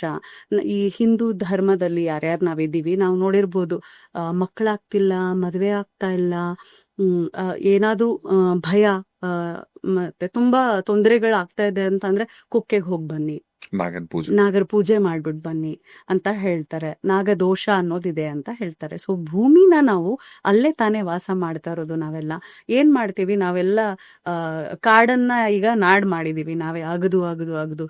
ಸೊ ಹಾವು ವಾಸ ಆಗೋದಲ್ಲಿ ಭೂಮಿ ಮೇಲೆ, ಹುತ್ತದಲ್ಲಿ. ಅದನ್ನ ನಾವು ಕೆಡವಿ ಬಿಲ್ಡಿಂಗ್ ಕಟ್ತಾ ಇದೀವಿ. ಸೊ ಎಷ್ಟು ಪುರಾತನ ಕಾಲದಿಂದ, ರಾಜರ ಕಾಲದಿಂದ ನಾವು ಅರಮನೆ ಕಟ್ಟಕ್ಕೂ ನೆಲದ ಮೇಲೆನೆ ಕಟ್ಟಬೇಕಿತ್ತು. ಅವಾಗ ಭೂಮಿ ಪೂಜೆ ಅಂತೆಲ್ಲ ಮಾಡ್ಬೇಕಾಗತ್ತೆ. ಕ್ಷಮೆಯನ್ನ ಕೇಳಿ ಒಂದು ಪ್ರಾಣಿ ಹಿಂಸೆ ಮಾಡಬಾರ್ದು ಅಂತ ಏನ್ ನಂಬಿಕೆ ಇದೆ, ನಾಗರದು ಅದೇ ನಂಬಿಕೆ. ಇವಾಗ ಅದರಲ್ಲಿ ಹುತ್ತದಲ್ಲಿ ಹಾವಿತ್ತೇನೋ, ಅದನ್ನ ಕೆಡವಿ ಒಂದು ಅರಮನೆ ಕಟ್ಟಿರ್ತೀವಿ, ಮನೆ ಕಟ್ಟಿರ್ತೀವಿ. ನಾವ್ ಅದಕ್ಕೆ ಏನು ಪಶ್ಚಾತ್ತಾಪ ಅಥವಾ ನಮ್ಗೆ ಗೊತ್ತೇ ಇರುವುದಿಲ್ಲ ನಾವೇನ್ ತಪ್ಪು ಮಾಡಿದೀವಿ ಅಂತ ಹೇಳಿ. ಹಾಗಾಗಿ ಆ ತಪ್ಪೇನ್ ಮಾಡಿರ್ತೀವಿ, ನಮ್ಮ ಪಿತೃಗಳು ಏನ್ ತಪ್ಪು ಮಾಡಿರ್ತಾರೆ, ನಾವೇ ಆ ಪಿತೃ ಆಗಿ ವಾಪಸ್ ಬಂದು ಇದನ್ನ ಅನುಭವಿಸ್ಲೇಬೇಕು. ಕರ್ಮ ರೀತಿಯಲ್ಲಿ ಅದು ವಾಪಸ್ ಬಂದು ನಮ್ಗೆ ತೊಂದ್ರೆ ಈ ರೀತಿ ಕೊಡತ್ತೆ. ಅದು ನಾಗ ಅಲ್ಲ ಕೊಡೋದು ತೊಂದ್ರೆ, ಅಥವಾ ದ್ವೇಷ ಸಾಧನೆಗೆ ನಾಗ ಅಲ್ಲ ಬರೋದು. ಅಲ್ಲಿ ನಮ್ಮ ಕರ್ಮವನ್ನ ನಾವು ವಾಪಸ್ ಅದನ್ನ ಕೊಡ್ಲಿಕ್ಕೆ ನಾಗರ ದೋಷದ ಮೂಲಕ ಅದ್ ನಮ್ಗೆ ಕಂಡು ಬರುತ್ತೆ ಹೊರತು ಅದು ನಮ್ದೇ ಕರ್ಮ ಕ್ರಿಯೆಯಿಂದ ಆಗಿರೋವಂತ ದೋಷ, ನಾಗನಿಂದ ಅಲ್ಲ. ಅದು ನಾಗರಿಗೆ ನೆನ್ಪಿರತ್ತೆ, ಅದು ಮೂಲ ಶಕ್ತಿ. ಆ ಶಕ್ತಿ ಹೇಳತ್ತೆ, ನೋಡು ನಿನ್ನ ಕರ್ಮನ ನೀನೇ ಇವಾಗ ಅನುಭವಿಸ್ಬೇಕು. ನಮ್ಮ ಕುಟುಂಬ ಹಾಳು ಮಾಡ್ದೆ, ನಮ್ಮ ಇದನ್ನ ಭೂಮಿಯನ್ನ ಹಾಳು ಮಾಡ್ದೆ, ಅದಕ್ಕೆ ನೀನ್ ಪಶ್ಚಾತ್ತಾಪ ಪಡ್ಲೇಬೇಕು ಅನ್ನೋ ರೀತಿಯಿಂದ ಒಂದು ಟೀಚರ್ ಆಗಿ ಬರುತ್ತೆ. ನಾವು ಮ್ಯಾಥ್ಸ್ ಅಲ್ಲಿ ಫೇಲ್ ಆದ್ರೆ ಅದ್ ನಾವು ಸರಿಯಾಗಿ ಓದಿಲ್ಲ ಅಂತಾನೆ ಮ್ಯಾಥ್ಸ್ ಅಲ್ಲಿ ಫೇಲ್ ಆಗಿರ್ತೀವಿ ಅನ್ಕೊಳ್ಳಿ, ಆದ್ರೆ ಟೀಚರ್ ಮಾರ್ಕ್ಸ್ ಕೊಡೋದು. ಹಾಗಾಗಿ ನಾಗರ ಹಾವು ಅಥವಾ ನಾಗಾಸ್ ಏನ್ ಹೇಳ್ತೀವಿ, ಅದು ಒಂದು ಟೀಚರ್ ಆಗಿ ನಾವು ತಗೋಬೇಕು, ಗುರು ಆಗಿ ತಗೋಬೇಕು. ಅದು ಬಂದು ನಿನ್ಗೆ, ನೋಡು ನಿನ್ನ ಪಿತೃಗಳು ಈ ತರ ಮಾಡಿದ್ದಾರೆ, ಕೆಡವಿದ್ದಾರೆ, ಅಥವಾ ಭೂಮಿ, ನೀರು, ಹೆಣ್ಣು, ಅಥವಾ ಯಾವುದೇ ಒಂದು ಮನುಷ್ಯನ ನೀನು ಅಹಂಕಾರದಿಂದ ಅಥವಾ ನಿನ್ನಲ್ಲಿರೋ ಒಂದು ಕತ್ತಲೆಯಿಂದ ಅವರನ್ನ ದೂಷಿಸಿ ಏನೋ ಒಂದು ಮಾಡಿದ್ಯಾ ನೀನು. ಹಾಗಾಗಿ ಅದಕ್ಕೆ ನೀನು ವಾಪಸ್ಸು ಕರ್ಮನ ಅನುಭವಿಸಕ್ಕೆ ಬಂದಿದೀಯಾ, ನೋಡು ನಿಂಗೆ ನಾಗದೋಷ ಇದೆ ಅಂತ ಅದು ಹೇಳಿ ನಿಮ್ಗೆ ಈ ರೀತಿ ಕೆಲವೊಂದು ಇವಾಗ ಸಿಂಪ್ಟಮ್ಸ್, ಡಾಕ್ಟರ್ ಆದ್ರೆ ನಾವು ಜ್ವರ ಬಂದ್ರೆ, ಏನಾದ್ರೂ ತೊಂದರೆ ಆದ್ರೆ ಇದಾದ್ರೆ ಇದೇ ರೋಗ ಅಂತ ಕಂಡು ಹಿಡಿಬಹುದು. ಹಾಗೇನೆ ಮದುವೆ ತುಂಬಾ ಲೇಟ್ ಆಗೋದು, ಡಿವೋರ್ಸ್ಗಳಾಗೋದು, ಮಕ್ಕಳಾಗ್ದಲ್ಲೇ ಇರೋದು, ಏನೇ ಎಲ್ಲ ರಿಪೋರ್ಟ್ ಸರಿ ಇರತ್ತೆ, ಆದ್ರೆ ಏನ್ ಮಾಡೋಕ್ ಗೊತ್ತಿಲ್ಲ. ಅವಾಗ ಹೇಳ್ತಾರೆ ಕುಕ್ಕೆಗೆ ಹೋಗಿ ಪೂಜಿಸಿ ಬನ್ನಿ ಅಂತ. ಸೊ ನಾಗದ್ದು ಶಕ್ತಿ ಏನಿದೆ ಭೂಮಿಯಲ್ಲಿದೆ. ನಾವ್ ಯಾವಾಗ ಭೂಮಿಯನ್ನ ಭಕ್ತಿಯಿಂದ ನೋಡಲ್ವೋ, ಅದಕ್ಕೆ ನಾವು ಮನುಷ್ಯ ಹೆಂಗೆ ನಾವು ಬೆಳೀತಾ ಇದೀವಿ, ಬಿಲ್ಡಿಂಗ್ ಮೇಲೆ ಬಿಲ್ಡಿಂಗ್ ಕಟ್ತಾ ಇದೀವಿ, ಏನು ಕೃತಜ್ಞತಾ ಭಾವ ತೋರಿಸ್ತಾ ಇದ್ದಾಗ ನಾಗದ್ದು ಮೂಲ ಶಕ್ತಿ ಏನ್ ಪೃಥ್ವಿಯಲ್ಲಿದೆ, ಭೂಮಿಯಲ್ಲಿದೆ, ಅದು ಬಂದು ನಮ್ಗೆ ಈ ರೀತಿಯಾಗಿ ಹೇಳತ್ತೆ ವಿತ್ ಆರ್ ಲೈಫ್ ಏನ್ ನಡೀತಾ ಇರತ್ತೆ, ಡಿಲೇಸ್ ಇನ್ ಆರ್ ಪ್ರಾಜೆಕ್ಟ್ಸು, ಬಿಸ್ನೆಸ್ಸು, ನಮ್ಮಲ್ಲಿ ಏನ್ ನೋವುಗಳು ಕೊಡ್ತಾ ಇದೆ, ಅದು ನಮ್ಮ ಕರ್ಮ ಅಂತ ಹೇಳೋಕೆ ಬರುವಂತ ಒಂದು ಗುರುವಾಗಿ ನಾವು ಭಾವಿಸಿದ್ರೆ ಅಥವಾ ಮೂಲ ಶಕ್ತಿಯಾಗಿ ಭಾವಿಸಿದ್ರೆ ಒಳ್ಳೇದು. ಓಕೆ, ಈಗ ಹಾಗೆ ನಾಗಾಸು ನಮ್ಮ ಒಂದು ಹಳೆ ಕರ್ಮನ ನೆನಪಿಸುತ್ತೋ, ಅಥವಾ ನಮ್ಮ ಆನ್ಸೆಸ್ಟರ್ಸ್, ನಮ್ಮ ಪೂರ್ವಜರು ಮಾಡಿರ್ತಕ್ಕಂಥ ತಪ್ಪುಗಳು ಕೆಲವೊಂದ್ಸಾರಿ ರಿಮೈಂಡ್ ಮಾಡುತ್ತೋ, ಇದೆಲ್ಲ ನಮಗೆ ನಾಗನ ರೂಪದಲ್ಲಿ ಕಾಣಿಸ್ಕೊಳುತ್ತೆ. ನಾಗ ಅಂದ್ರೆ ಬರೀ ನಾಗರ ಹಾವು ಮಾತ್ರನೇ ಸಂಬಂಧಪಟ್ಟಿದ್ದ, ಅಥವಾ ಮಾಮೂಲಿ ಹಾವಿಗೂ ನಾಗರ ಹಾವಿಗೆ ಏನ್ ಡಿಫ್ರೆನ್ಸ್? ಓಕೆ, ಇವಾಗ ಎಲ್ಲಾ ನಾಗರ ಆ, ಎಲ್ ಎಲ್ಲಾ ನಾಗರ ಹಾವುಗಳನ್ನು ದೈವಿಕ ಶಕ್ತಿ ಹೊಂದಿರೋ ಹಾವುಗಳಲ್ಲ. ಕೆಲವೊಂದು ಜೀವಿಗಳೇ ಆಗಿರ್ತವೆ ನಮ್ಮ ಸುತ್ತಲೂ ಕಾಣೋದು. ಕೆಲವೊಂದರಲ್ಲಿ ಅದು ವಾಪಸ್ ಬಂದಿರತ್ತೆ. ಇವಾಗ ನಾವು ನೋಡಿದೀವಲ್ವಾ, ಇವಾಗ ಮನುಷ್ಯ ಪ್ರಾಣಿಯಾಗಿ ಬರೋದು, ಕರ್ಮ ಸಿದ್ಧಾಂತದಲ್ಲಿ ಹಲವು ರೀಸನ್ಸ್ ಇದೆ ಯಾಕೆ ಮನುಷ್ಯ ಆಗಿ ಬರ್ತಾನೆ, ಯಾಕೆ ಮನುಷ್ಯ ನಾಯಿಯಾಗಿ ಅಥವಾ ನಾಗರ ಹಾವಾಗಿ ಬರ್ತಾನೆ, ಆ ತರ ಇದೆ. ಸೊ ಆವಾಗ ಅವ್ರು ಬಂದಾಗ ಎಲ್ಲಾ ಹಾವುಗಳನ್ನು ಸ್ಪಿರಿಚುವಲ್ ಕ್ಯಾರಿ ಮಾಡೋದಿಲ್ಲ, ಶಕ್ತಿಯನ್ನ ಅಥವಾ ಆಧ್ಯಾತ್ಮಿಕ ಶಕ್ತಿಯನ್ನ ಕ್ಯಾರಿ ಮಾಡೋದಿಲ್ಲ. ಕೆಲವೊಂದು ಬರೀ ಜೀವಿಗಳಿರ್ತವೆ, ಕೆಲವೊಂದು ಹಾವುಗಳು ಮಾತ್ರ ಪ್ರತ್ಯಕ್ಷ ನಾನು ನೋಡಿದ್ದೀನಿ, ಅದನ್ನ ಹೇಳ್ತೀನಿ ಏನಾಗಿದೆ ಅಂತ. ಕೆಲವೊಂದು ಮಾತ್ರ ಆ ಎನರ್ಜಿ ಕ್ಯಾರಿ ಮಾಡ್ತವೆ. ಅದ್ ನಮ್ ಪಿತೃಗಳಾಗಿ ಬರ್ತವೆ ಅಥವಾ ದೋಷಗಳಾಗಿ ಬಂದು ನಮ್ಗೆ ಒಂದು ವಿಸಿಟ್ ಕೊಟ್ಟು ಹೋಗ್ತವೆ, ಹೇಳಲಿಕ್ಕೆ ನಿನ್ ಇದು ನೆನ್ಪಿಟ್ಕೋ, ನೀನ್ ಇದನ್ನ ಮಾಡಿದ್ಯಾ ಅಂತ ಕನಸಲ್ಲೆಲ್ಲ ಬಂದು ಹೇಳೋದು ಉಂಟು. Okay. ನಾಟ್ ಕನಸಲ್ಲಿ ಹೌದು. ಕನಸಲ್ಲಿ ಏನದ ಅರ್ಥ ಏನು? ಹಾ, ಸೊ ಇವಾಗ ನೋಡಿ, ಒಂದು ಕನ್ಸಲ್ ಬಂದ್ರೆ ಏನರ್ಥ, ಫಿಸಿಕಲಿ ನಮ್ಗೆ ಪ್ರೆಸೆಂಟ್ ಆದ್ರೆ ಏನರ್ಥ ಅಂತ ಹೇಳ್ತೀನಿ. ಈ ಕನ್ಸಲ್ಲಿ ಏನಕ್ ಬಂತು, ಏನ್ ಸನ್ನಿವೇಶ ನೆನ್ಪಿದೆ, ಕಚ್ತಾ ಅಥವಾ ನಿಮ್ಗೆ ಕಾಮ್ನೆಸ್ ಅನ್ಸ್ತಾ, ಏನ್ ಅನ್ಸ್ತು? ಈಗ ನಾಗರ್ದು ಏನು ಫೀಚರ್ಸ್ ಏನು? ವಿಷಕಾರಿ ಫಸ್ಟ್. ಸೊ ಯಾರಾದ್ರೂ ನಿಮ್ ಜೀವನದಲ್ಲಿ ವಿಷಕಾರಿ ಇದಾರಾ, ಅಥವಾ ನೀವೇ ಯಾರಿಗಾದ್ರೂ ಟಾಕ್ಸಿಕ್ ಆಗಿ ಸುಳ್ಳು ಹೇಳೋದಾಗ್ಲಿ, ಮೋಸ ಮಾಡೋದಾಗ್ಲಿ ನೀವ್ ಮಾಡ್ತಿದ್ದೀರಾ, ಅವಾಗ ಅದು ಎಚ್ಚರಿಕೆ ಆಗಿ ಬರುತ್ತೆ. ನೀವೇ ಏನಾದ್ರೂ ಮಾಡ್ತಾ ಇದ್ರೆ ಎಚ್ಚರಿಕೆ, ನೀನು ಕರೆಕ್ಟ್ ಹಾದಿಯಲ್ಲಿ ಹೋಗ್ತಾ ಇಲ್ಲ, ಸರಿಯಾಗಿ ಹೋಗು, ನೀನ್ ಯಾರು ನೆನ್ಪಿಸ್ಕೋ, ನಿನ್ನ ಗುಣಗಳೇನು, ನೀನ್ ಮನುಷ್ಯ, ಏನೇನ್ ಮಾಡಕ್ ಬಂದಿದ್ಯಾ, ಸಾಧನೆಗಳು, ದಯೆ ಇದೆಯಾ ನಿನ್ನಲ್ಲಿ ಅಂತ ಎಚ್ಚರಿಕೆ ಕೊಡಕ್ ಬರಬಹುದು. ಆ ಹಾವ್ ನಿಮ್ ಕಚ್ಚಿದ್ರೆ ಅದು ವಾರ್ನಿಂಗ್ ತರ, ಅಥವಾ ಏನಾದ್ರೂ ಕಾಷನ್, ನಿಮ್ಗೆ ಯಾರಾದ್ರೂ ಕಚ್ಚೋ ತರದವ್ರು ಇದಾರಾ, ನಿಮ್ಮ ಜೀವನದಲ್ಲಿ ಯಾರಾದ್ರೂ ಮೋಸ ಮಾಡೋರು ಇದಾರ ಅಂತ ನಿಮ್ಗೆ ಬಂದು ಸಹಾಯ ಕೂಡ ನಾಗಾಸ್ ಮಾಡೋದು ಇದೆ. ನನ್ ಸನ್ನಿವೇಶಗಳು ನನ್ಗೆ ಕಂಡು ಬಂದಿದೆ. ಕೆಲವೊಂದು ರೀಡಿಂಗ್ ಮಾಡ್ದಾಗ್ಲಿ ಅದನ್ನ ಕೆಲವ್ರು ನನ್ಗೆ ಹೇಳಿದ್ದು ನನ್ಗೆ ನೆನ್ಪಿದೆ, ಅದನ್ನ ಹೇಳ್ತೀನಿ ಇವಾಗ. ಮತ್ತೆ ಫಿಸಿಕಲ್ ಫಾರ್ಮ್, ಇವಾಗ ನಾನು ಯಾವ್ದೋ ಒಂದು ಪೂಜೆ ಮಾಡಿದ್ದೆ, ದುರ್ಗಾಷ್ಟಮಿ ಟೈಮಲ್ಲಿ ಏನೋ ಒಂದು ಪೂಜೆ ಮಾಡಿದ್ದೆ, ಪುರೋಹಿತರನ್ನೆಲ್ಲ ಕರೆದು ಅಲ್ಲಿ ನಮ್ಮ ಪಿತೃಗಳಿಗೆ, ನಾನು ಏನೇ ಪಿತೃದೋಷ ಇದೆಯಾ, ಪಿತೃಗಳಿಗೆ ಏನಾದ್ರೂ ನಾನು ತೊಂದರೆ ಕೊಟ್ಟಿದ್ದೀನ, ಅಥವಾ ನಮ್ಮ ಪಿತೃಗಳು ಯಾವ್ದಾದ್ರು ನಾಗಗೆ ಏನಾದ್ರೂ ತೊಂದರೆ ಕೊಟ್ಟಿದ್ರೆ ನಾಗದೋಷ ನಿವಾರಣೆಗೆ ಇದನ್ನ ಅರ್ಪಿಸ್ಕೊಳ್ಳಿ ಅಂತ ಹೇಳಿ ನಾನು ಎಲ್ಲಾ ಮಿಕ್ಸ್ ಒಂದು ಪೂಜೆ ಮಾಡಿ ಅಲ್ಲಿ ಎಡೆ ಇಟ್ಟು ಬರ್ಬೇಕಲ್ವಾ, ಬಾಳೆ ಎಲೆಯಲ್ಲಿ ಇಟ್ಟು ಆಚೆ ಬಂದ್ರೆ ಒಂದು ದೊಡ್ಡ ಕಪ್ಪು ಹಾವು ಕಾಣಿಸ್ತು, ನಮ್ಗೆ ದರ್ಶನ ಸಿಕ್ತು. ಅದರ ಸುತ್ತಲೂ ಹಿಂಗ್ ಮಾಡಿ ಹಿಂಗ್ ಹೋಯ್ತು. ಅಂದ್ರೆ ಅಲ್ಲಿಗೆ ಅದು ಒಂದು ಬ್ಲೆಸ್ಸಿಂಗ್ ತರ, ನಾನು ಇದನ್ನ ನೋಡಿದೀನಿ, ನಿನ್ನ ಪಶ್ಚಾತ್ತಾಪನ ನಾನು ನೋಡಿದೀನಿ, ಅಥವಾ ನೀನು ಚೇಂಜ್ ಆಗ್ತಿರೋದು, ಅಥವಾ ಹಾವ್ ಹೇಗೆ ಪೊರೆನ ಬಿಚ್ಚಿ ಒಂದು ಹೊಸ ಹಾವಾಗಿ ಬದಲಾಗತ್ತೆ, ಅದೇ ರೀತಿ ನೀನು ನಿನ್ನ ಈಗೋ, ನಿನ್ನ ಅಹಂಕಾರ, ನಿನ್ನ ತಪ್ಪಿನ ಅರಿವು ನಿನಗಾಗಿತ್ತೆ, ನಾನು ಬ್ಲೆಸ್ಸಿಂಗ್ ಮಾಡ್ತೀನಪ್ಪ ಅಂತ ಫಿಸಿಕಲಿ ಬರ್ಬೋದು. ಡ್ರೀಮಲ್ಲಿ ಕೂಡ ಹೀಗೇನೆ, ನಿಮ್ಗೆ ಕಾಮ್ ಅನ್ಸ್ತಪ್ಪ, ಡ್ರೀಮಲ್ಲಿ ನಿಮ್ಗೇನು ತೊಂದರೆ ಅನ್ಸ್ಲಿಲ್ಲ, ನಿಮ್ಗೆ ಖುಷಿನೇ ಆಯ್ತು ನಾಗನ್ನ ನೋಡಿ ಅಂತ ಅಂದ್ರೆ, ಅದು ನಿಮ್ಗೆ ಬಂದು ಹೇಳ್ತದೆ ನೀನ್ ಮಾಡಿದ ಪೂಜೆ ನನ್ಗೆ ಸಲ್ಲಿದೆ, ಅಥವಾ ನಿನ್ನಲ್ಲಿ ಒಳಗಡೆನೆ ಏನು ಕತ್ತಲ್ಲಿದೆ ಅದನ್ನ ನೀನ್ ಬೆಳಕಾಗಿ ನೀನ್ ಮಾಡಿಸ್ಕೋತಾ ಇದೆಯಾ, ಒಳ್ಳೆಯವನಾಗಿ ಬದಲಾವಣೆ ಆಗ್ತಾ ಇದೆಯಾ ನೀನು ಅಂತಂದ್ರೆ ಬ್ಲೆಸ್ಸಿಂಗ್ ಆಗಿ ಬರ್ಬೋದು. ಈ ರೀತಿ ಹಲವಾರು, ನೀ ಸ್ಪಿರಿಚುವಲ್ ಕಡೆ ಹೋಗು ಅಂತ ಹೇಳಕ್ಕಿರ್ಬೋದು, ಯಾಕಂದ್ರೆ ಕುಂಡಲಿನಿ ಶಕ್ತಿ ಜಾಗೃತ ಮಾಡ್ಕೋ, ಅಥವಾ ನೀನ್ ಸರಿಯಾಗಿ ಮಾಡ್ತಾ ಇಲ್ಲ ಅನ್ನೋದಕ್ಕೆ ವಾರ್ನಿಂಗ್ ಆಗಿ ಬರ್ಬೋದು. ಯಾಕಂದ್ರೆ ನೀವ್ ನೋಡಿರ್ಬೋದು, ವಿಷ ಕುಂಡಲಿನಿಯೂ ವಿಷ, ನಾಗಾನೂ ವಿಷ. ನಾಗರ ಹಾವು ಕಚ್ಚಿದ್ರೆ ವಿಷ ಕಟ್ಟಿ ನಾವು ಬ್ಲೂ ಆಗಿ ಹೋಗ್ಬಿಡ್ತೀವಿ.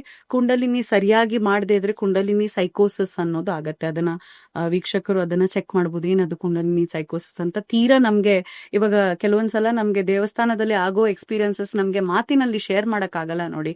ಕೆಲವ್ರು ನಂಬದೇ ಇರೋರು ಇರ್ತಾರೆ, ಅಥವಾ ನಾವ್ ಹೇಳಿದ್ರೆ ನಮ್ಮನ್ನೇ ಹುಚ್ಚರ ಅನ್ಕೋತಾರೆ ಅಂತ ಅನ್ಕೊಂಡು ನಾವು ಅದನ್ನ ಹೇಳಕ್ಕಾಗಲ್ಲ. ಇನ್ನು ನಮ್ಗೆ ಆ ತರದ್ದು ಕುಂಡಲಿನಿ ಶಕ್ತಿ ಜಾಸ್ತಿ ಮಾಡ್ಕೊಂಡಾಗ ಏನೇನ್ ಎಕ್ಸ್ಪೀರಿಯನ್ಸಸ್ ಆಗತ್ತೆ, ಮನುಷ್ಯನಿಗೆ ಹೇಳ್ಕೊಳಕ್ಕಾಗಲ್ಲ. ವಾಯ್ಸಸ್ ಕಾಣಿಸತ್ತೆ, ವಿಷನ್ಸ್ ಕಾಣಿಸತ್ತೆ, ಏನೇನೋ ಆಗ್ತಾ ಇರತ್ತೆ. ನಾನ್ ಎಕ್ಸೆಪ್ಟೆಡ್ ಇದೀನ ಇಲ್ವಾಪ್ಪ ಸಮಾಜದಲ್ಲಿ ಇದೆಲ್ಲ ಹೇಳಿದ್ರೆ ಅಂತ ಅನ್ಕೊಂಡ್ ನಮ್ಮಲ್ಲೇ ನಾವ್ ಇಟ್ಕೋತಿರ್ತೀವಿ. ಆವಾಗ ಅದ್ ಹೇಳತ್ತೆ, ಕುಂಡಲಿನಿ ಸರಿಯಾಗಿ ಮಾಡು, ಕರೆಕ್ಟ್ ಆಗಿ ಲಿಮಿಟೇಷನ್ ಅಲ್ಲಿ ಮಾಡು. ಯಾಕಂದ್ರೆ ತುಂಬಾ ಮಾಡಿದ್ರೆ ಹುಚ್ಚಿಡಿಯೋ ಚಾನ್ಸಸ್ ಇರುತ್ತೆ, ತುಂಬಾ ಎಕ್ಸ್ಪೀರಿಯನ್ಸಸ್ ಆಗಿ.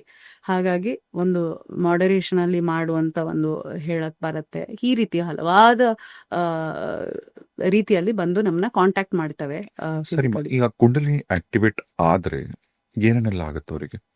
ಈಗ ಕುಂಡಲಿನಿ ಆಕ್ಟಿವೇಟ್ ಆದ್ರೆ ವಿಷನ್ಸ್ ಕಾಣಿಸತ್ತೆ ಕೆಲವರಿಗೆ, ಕೆಲವರಿಗೆ ತುಂಬಾ ಗ್ರೌಂಡೆಡ್ ಅಂದ್ರೆ ಆರಾಮ್ ಅನ್ಸುತ್ತೆ, ಕಾಮ್ ಅನ್ಸುತ್ತೆ. ಆಮೇಲೆ ಒಬ್ಬರ ಬಗ್ಗೆ ಟಕ್ ಅಂತ ಕೆಲವ್ರು ಹೇಳ್ತಾರೆ ನೋಡಿ, ಆ ಮೆಡಿಟೇಷನ್ ಮಾಡ್ತಿದ್ದಂಗೆ ನಂಗೆ ಏನೇನೇನೋ ಆಗ್ತಾ ಇದೆ, ನಂಗೆ ಏನಂತ ಗೊತ್ತಾಗ್ತಾ ಇಲ್ಲ, ಅಲ್ಲೆಲ್ಲೋ ನಾಗರಹಾವ್ ಬಂದು ಪ್ರೆಸೆಂಟ್ ಆಗಿ ಬಂದು ಹಿಂಗೆ ಹೋಗತ್ತೆ. ಆಮೇಲೆ ಹೆಂಗೋ ನಾನು ಯಾರಿಗೋ ಸೇವ್ ಮಾಡಿದೆ ಆಕ್ಸಿಡೆಂಟ್ ಆಗ್ದಲೆ, ನನ್ಗೆ ಗೊತ್ತೇ ಇಲ್ಲ ನನಗೆ ಈ ಶಕ್ತಿ ಇದೆ ಅಂತ.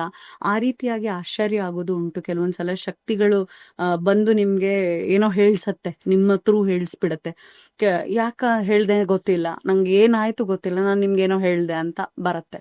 ಅದು ಯಾಕೆ ಅಂದ್ರೆ ನೀನ್ ಹೋಗು, ಈ ಕಡೆ ಹೋಗು, ನೀನು ಸ್ಪಿರಿಚುವಲ್ ಕಡೆ ಹೋಗು ಅಂತ. ಸೊ ಆಕ್ಟಿವೇಟ್ ಆದ್ರೆ ನಿಮ್ಗೆ ಜಾಸ್ತಿ ವಿಷನ್ಸ್ ಬರೋದು, ಏನೇನೋ ಕಾಣಿಸೋದು ಒಬ್ಬರ ಬಗ್ಗೆ. ಒಬ್ರು ಹೇಳ್ತಿರ್ತಾರೆ, ನಿಮ್ಗೆ ಅದ್ ಗಟ್ಟಲ್ಲಿ ಗೊತ್ತಾಗತ್ತೆ, ಇಲ್ಲ ಇವ್ರು ಹೇಳ್ತಿರೋದು ಸುಳ್ಳು, ಇವ್ರಿಗೆ ನಿಜವಾಗ್ಲೂ ಇದನ್ನ ನನಗೋಸ್ಕರ ಮಾಡಿಲ್ಲ, ಇದೇನೋ ಇದೆ ಇದರಲ್ಲಿ ಅಂತ. ಆ ರೀತಿ ನಿಮ್ಗೆ ಗೊತ್ತಾಗಕ್ಕೆ ಶುರು ಆಗುತ್ತೆ. ಇಂಟ್ಯೂಷನ್ ಆಕ್ಟಿವೇಟ್ ಆಗಕ್ಕೆ ಶುರು ಆಗುತ್ತೆ. ನಿಮ್ಗೆ ಸರಿಯಾದ ದಾರಿಯಲ್ಲಿ ಹೋಗೋ ಒಂದು ಸಾಧನೆ ದಾರಿಗೆ ಹೋಗೋ ಕ್ರಿಯೆ ಶುರು ಆಯ್ತು ಅಂತ ಅರ್ಥ ಅಲ್ಲಿಗೆ.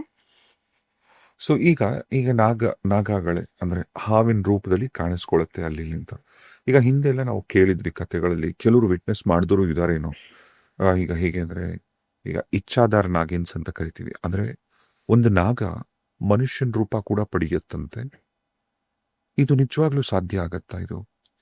ನನ್ನ ಪ್ರಕಾರ ಇದು ಸಾಂಕೇತಿಕ ಇರಬಹುದು. ಯಾಕಂದ್ರೆ ಇವಾಗ ಕೆಲವೊಬ್ಬರಿಗೆ ಆ ಮೂಲಾಧಾರ ಶಕ್ತಿ ಮತ್ತೆ ಕುಂಡಲಿನಿ ಜಾಗೃತ ಆದಾಗ ನಾವು ಹಾವು ಹೇಗೆ ಪ್ರಿಡಿಕ್ಟಬಲ್ ಇಲ್ಲ, ಹೇಗೆಗೋ ಹೋಗ್ಬಿಡತ್ತೆ, ಬಚ್ಚಿಕೊಳ್ಳತ್ತೆ, ಆ ತರ ಮಿಸ್ಟೀರಿಯಸ್ ನಾವು ಒಬ್ರಿಗೆ ಆಗ್ತೀವಿ. ಇವಾಗ ನನ್ನಲ್ಲಿ ಸೈಕಿಕ್ ಎಬಿಲಿಟಿ ಇದೆ ಅಂತ ಅಂದ್ರೆ ನಾನು ಒಬ್ರಿಗೆ ಅರ್ಥ ಆಗದೆ ಇರೋ ವ್ಯಕ್ತಿ, ಅದು ಹೇಗೆ ಬರ್ತಾ ಇದೆ ಅಂತ. ಸೊ ಸಾಂಕೇತಿಕವಾಗಿ ಒಂದು ಹೆಣ್ಣು ಅಥವಾ ಗಂಡು ಮೂಲಾಧಾರ ಚಕ್ರದಿಂದ ಕುಂಡಲಿನಿ ಆಕ್ಟಿವೇಟ್ ಆದಾಗ ಅವರು ನಾಗಾನೇ ಆಗ್ಬಿಡ್ತಾರೆ, ಮಿಸ್ಟೀರಿಯಸ್ ಇನ್ನೊಬ್ರಿಗೆ.